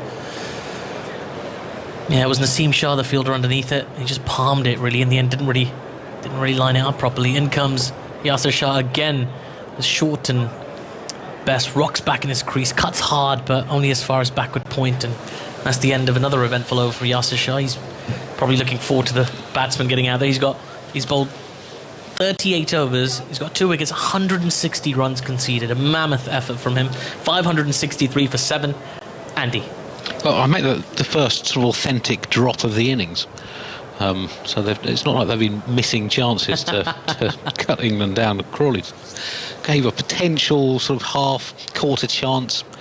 For his 200 but I'm not sure it quite carried. No, there was one sort of earlier on, but the fielding's generally stuck pretty well, I think.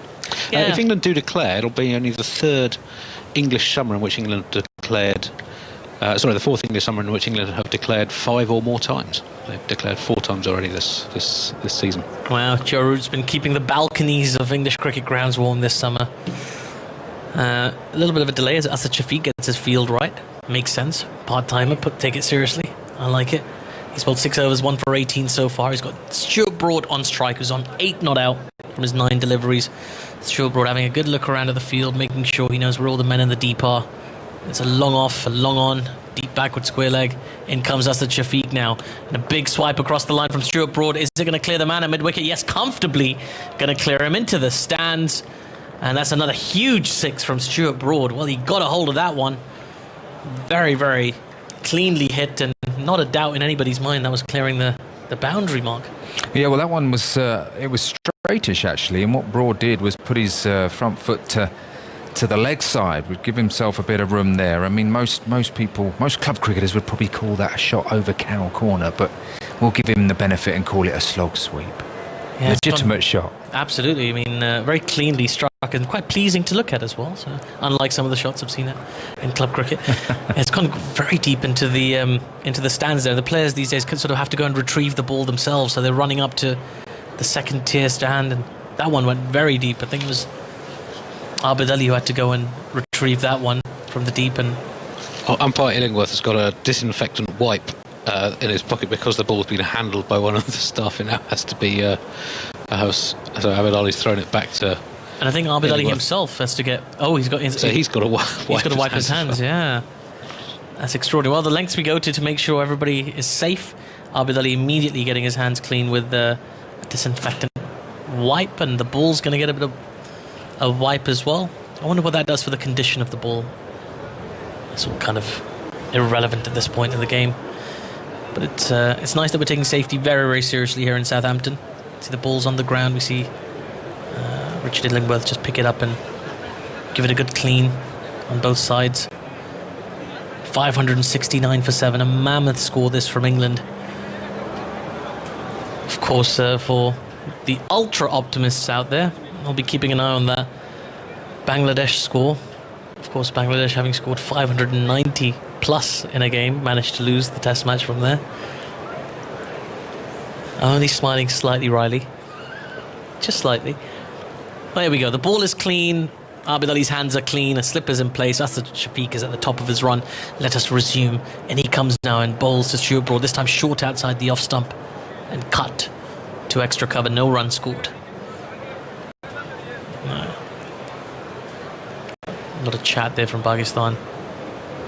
Talking strategy. A bit more proactive. In comes Asad Shafiq. Fuller this time and swiped at by Stuart Broad, and a nice diving stop at extra cover prevents any runs. Broad and Bess equal in terms of runs scored in this game. 14 not out for them, pair of them. England 569 for 7. No. bit more adjustment happening in the field. Lots of people in the deep. Lots of invitation. Stuart Broad, plenty of flight being given by the bowler.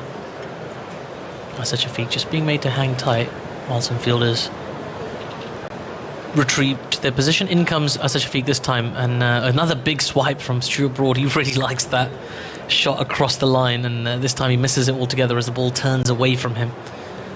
Nice bit of keeping from Rizwan as well, just to collect cleanly. Went quite wide, that one, actually. Rizwan still resolute. In comes Shafiq once more, and this time pushed to extra cover defensively for no run. And you've got to admire the concentration of the wicketkeeper, after 150 plus overs, to still follow the ball all the way, to take it under his eyes. All the technicals are there. In comes Shafiq once again. Another clean take by Rizwan to a wideish delivery. And that is the end of the over. 153 overs gone now in this England innings. 569 for 7. We just keep one eye on the balcony. See if Joe Root's going to give the wave. Everybody's waiting for the wave. I suppose the Pakistani batsman, Mark, will be dreading the wave a little bit. Well, they will be, but at the moment, the England balcony looks very sedate. I can see Dom Sibley and Zach Crawley still in training gear. There's no real movement to be seen. And, perhaps actually, no. I think I've just seen Joe Root, who actually does have his whites on. So perhaps he's... Maybe a declaration is imminent, but his troops need to get up and running and ready. Certainly Joe Root, he's fully got his whites on, cap on, sunglasses. So perhaps it is a figure in mind, maybe 575, something like that. Well, Pakistan taking their sweet time between overs. They're in no rush as in comes Yasir Shah. The fuller delivery has been worked into the onside for a single by Don Bess, and they'll get Stuart Broad back on strike. 570 for 7 now. Broad the more likely to have a go and clear the boundaries. He's already done twice in this innings. Again, Pakistan taking their time, keen to take some time out of the day. We can play till 7:30 today, as long as the light holds. Pakistan's backup bowlers have done quite a tidy job. They've bowled 22 overs, taken 3 wickets for 81. So at a time when you'd have thought England would have been flat out, they've kept the scoring rate under 4. That's Fawad, Shan, Masood and Shafiq. Didn't even need to go to Azhar Ali. Bowled a Jofra the last ball of the previous test match and didn't bowl at all today. Go figure. In comes Yasir Shah, and nice straightish delivery. Defensively pushed back to him by Broad for no run. You get the feeling, Mark, that Stuart Broad's just trying to line up Yasir for another one of those wild swipes across the line. He's got his toes pointed towards long on. As in comes Yasir Shah once again. This time an attempted sweep shot, very deftly done by Stuart Broad, and they run through for a quick single. I certainly wasn't expecting that. Either way, he moves on to 15. Still parity between Broad and Bess, both on 15. 571 for 7. A couple of figures in this Pakistan team who are just, they're always smiling. And Yunus Khan, it's not the biggest smile he's ever worn, but he's still got a little smile on his face in the Pakistan dressing room. Keeping things in perspective. In comes Yasir Shah once again, and a little bit shorter and quicker, and cut nicely by Dom Bess. He finds the gap between backward point and forward point, and it races away to the boundary for another 4. 575 is the score now for England. That's the score you were hoping for, Mark. Apparently, Joe Root wants a couple more. Well, it was a powerful cut shot that any top order batsman would have enjoyed that. Dominic Bess, importantly, staying well balanced, but finding the gap there. There's 2 men at backward point, and he split the 2. And just thread the needle there. In comes Yasir Shah once again. Plenty of flight given, and goes across the line this time, Dom Bess. And does he clear the boundary? Yes, he does. Huge shot that. Big 6. Lots of applause from the England dressing room. They want a few more of those before the wave's going to happen. The score moves on to 581, and Dom Bess demonstrating his proficiency across the line.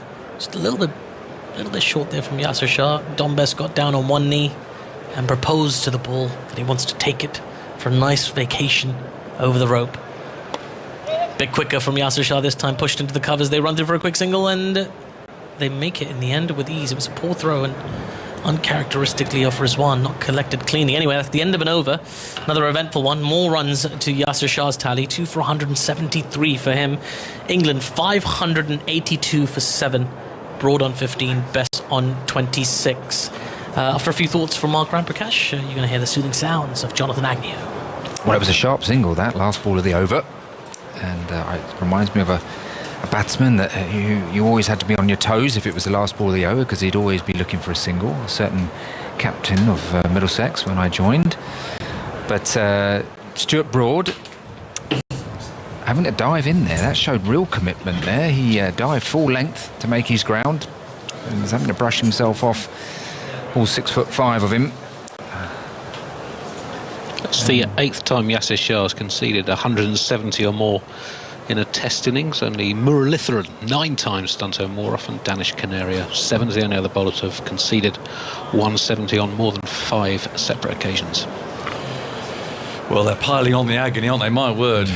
There's the overs to go, 16, so there would be 14 or 13 if they declare during this.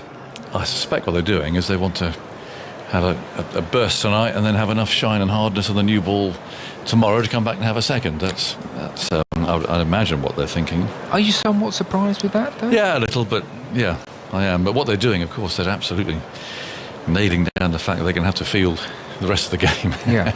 So there's some hard work out there. Stuart Broad might be enjoying himself at the moment, having a bit of a plunder, 15 from 17 balls, but there's going to be a lot of bowling ahead of England because there simply won't be time to bat again to give the bowlers some rest. But the follow-on target already is 483 for Pakistan. That's a big score to get going into the 3rd day of a match. Shaheen Afridi's back and he's dropped the ball. He got all the way there and then somehow the ball dropped out of his hand. So he had to come back and start again. 1 for 120 from 33 overs. But, Broad's practicing all sorts of shots down here at the non-striker's end. As Afridi, a little chastened perhaps, is ready to come in and start again. Bess is on 26. He's played some good shots too. And Afridi's on his way around the wicket and bowls at a lively fast medium, and this is steered straight into the gully by Bess. And it remains 582 for 7. And so with the overs ticking away, we lost some time this morning.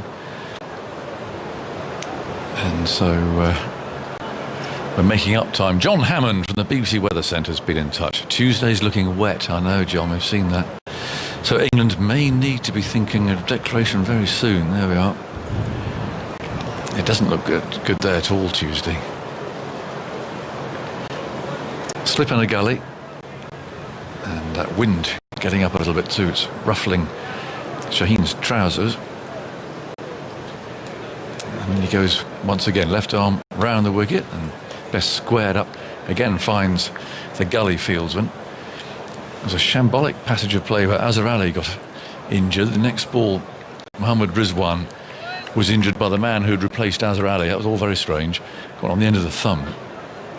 But he seems to be okay again now, and I think that's Azhar at mid-off. He's got his back to us. Yes, it is the captain. So he's restored. But, it was a little bit of an odd passage of play, that one. And Joe Root, I can see the camera is tracking him down. He's got his whites on in the England dressing room. There's 1 or 2 haven't still. There's no rule saying you have to declare with your whites on or anything, but he seems to have his mind on fielding anyway. Afridi round the wicket, bowls it's full and tucked away into the leg side, down to long leg it goes. Bess has got his eye on 2 here. There's Abbas coming up there from long leg, but he does well to throw the ball in. Collected by Rizwan. And now Broad, who's got a filthy shirt, having dived full length, has got dirt and dust all over the front, is taking guard. And well, I'd imagine that if he can summon a bit of energy here, Shaheen might pull a few bounces at him. There's a man going out to deep square leg. Just got to be careful that when you're just about blown out, as I imagine that Afridi is, that if you are going to bowl short, they've got to be good. You just get hammered. Fine leg, deep square leg. And Broad looks around the field. There's a slip in a gully and a man out at deep point. No third man. And Afridi's going to go left arm over the wicket to the left-handed Broad. In he goes in now. He's there and he bowls. Very full, he's bowled him. A little bit of reverse swing, a swipe from Broad, and away he goes. And I'm looking up towards the England dressing room, and I see nothing as Broad tucks his bat under his arm and heads off. It was a nasty swipe, but that's what he was sent out to do. Joe Root, I see going to the window there, opening the door, and now he waves and is calling them in. So the declaration has arrived on 583 for 8. That purgatory ends for the Pakistan bowlers. One of them, I suspect, this is the madness of the poor old night watchman scheme, will be sent out there to go and bat, because although he's bowled his boots off, there'll be a perfectly good batsman in there, Mark, who won't fancy going out there very much. It always happens. I always feel very sorry for the bowlers in that situation. Broad out, bowled by Afridi, and on comes the roller at some speed. He's going the wrong direction at the moment, but he's heading off over to the left, but he'll come out. It is the heavy roller, and so England declare on 583 for 8, with Bess on 27 and Broad the last man out for 15. And how many overs will that be? That's 14 overs left. Andy, was it 13? 13 overs.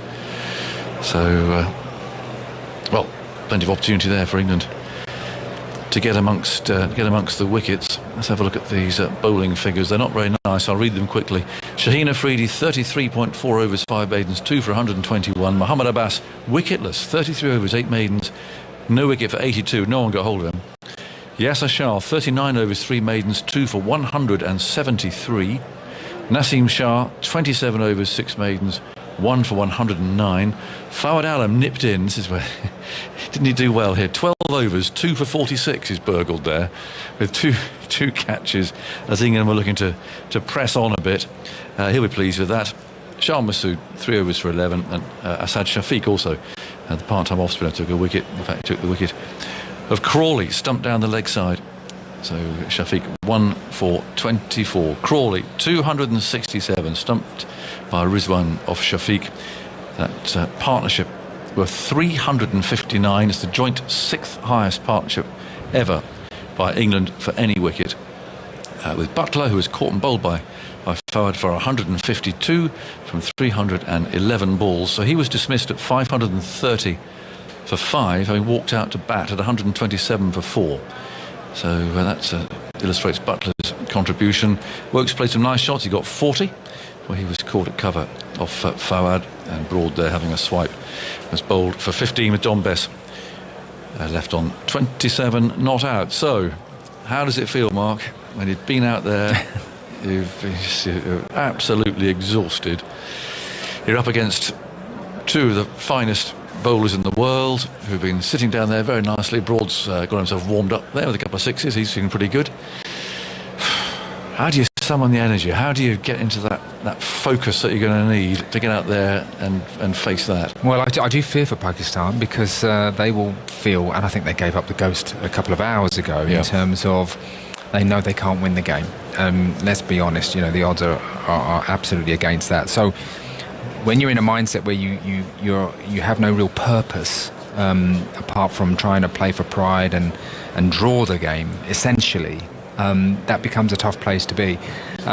Physically, mentally, they'll be very, very tired. And of course, they're professional batsmen, and they've got to collect themselves. I think initially think about the openers. They've got to work as a pair, as a partnership, and try and help each other and work as a team. And their sole focus will really to be try and get to the close of play intact, really, and they can't look further than that. I mean, look, it is a good pitch. It's been good for batting. They've got to get themselves in, but as you say, they're up against high-class bowlers with the new ball. And although the heavy roller is on the pitch, this morning there was some seam movement in the little play we had before lunch. Now, Bass in particular, as he does, managed to find some seam movement there. So their judgment, when you're tired, of course, it's your judgment around off stump and your footwork that are the things that can get impeded and affected. It's a cruel game, isn't it? I mean, they've basically gone 9 or 10 rounds in a ring, haven't they? Yes. And they are physically tired, and yet they've got to be absolutely right on their toes and getting into position. The ball's coming down on them at mid 80 miles an hour. It's just that split second when your brain might just be a little bit weary and the whole body's a little bit weary. Nick, bang, you're out, and that's it. And I think sometimes you would prefer to face a really quick bowler who at least might give you a few balls to score off. Right. And so people like Abbas or Jimmy Anderson, they're so accurate. They're around the top of off stump. They don't really bowl many bad balls. That is really tough. I think if you're facing someone like a Stark, yes, he's a threatening bowler. He's very quick, but at least you may get a few pitched up balls that you can clip away with, especially with attacking fields, and you might get your personal score off and running. You're looking at me as though total disbelief. This is where you and I and Phil Tufnell, I'm afraid, we can't buy into this, Mark. I mean, it's lovely, and I'm sure you'd rather face Mitchell Stark than Mohammad Abbas. But I can tell you I wouldn't.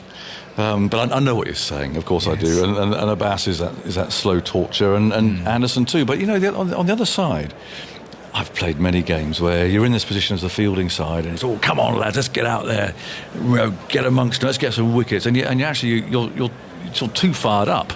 And actually, you can, if you're not very careful, you can actually bowl rather badly because you're just so full of that energy and the desire to get out there and take 3 or 4 wickets. And if you don't start taking wickets, you start hunting as well. And so, although it seems incredibly one-sided, the bowling side still has to be totally focused on what it's going to do.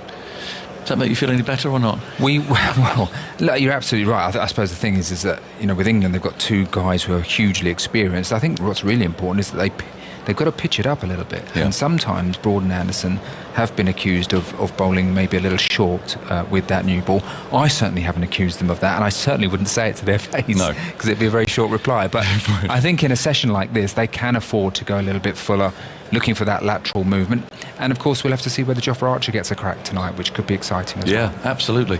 So the heavy rollers trundling up and down under the watchful eye of umpire Burns. He's the 4th umpire here. He's got his umbrella. Seems to be part of the essential kit for the 4th umpire is the umbrella, although it's some blue sky. It's actually quite pleasant at the moment. I think we might have to have the floodlights on at some stage, and we'll see what happens with the light, because if the sun is obscured by the cloud, it's over to our right at the moment, shining in here, but if it does get behind some proper cloud, it might be that the floodlights have to come on, and that's obviously not a nice place to be for Pakistan's opening batsman either. Lots to watch, of course, and you can see it on the highlights on Today at the Test. That's on BBC 2 at 7 o'clock, so they're just getting that ready. And that will also, of course, be available on the BBC iPlayer later on. You can watch the video clips up on the website at the moment as well. So the umpires are on their way out. It's funny, we always talk about the fielders being weary and so on, but have you seen the training the umpires do? It's been quite interesting this last few weeks, and we've all been locked up together, but I haven't seen Richard Illingworth running, I don't think, but no. Martin Goff's a big runner. Yeah, he's a big runner. I've seen Kettleborough. Yeah. But Kettleborough, I've seen him around the globe, and he's always running. You could be in a different country and he's on it. So yeah, they do have to be very fit, and they've had a good game again. Did you put in a circuit? No, I was walking in the woods again this morning, which is about as good as it gets for me. But it's nice up there. Yeah, I will do a stroll. No, you won't. You missed breakfast again this morning. I did. So I think your chances of getting up to the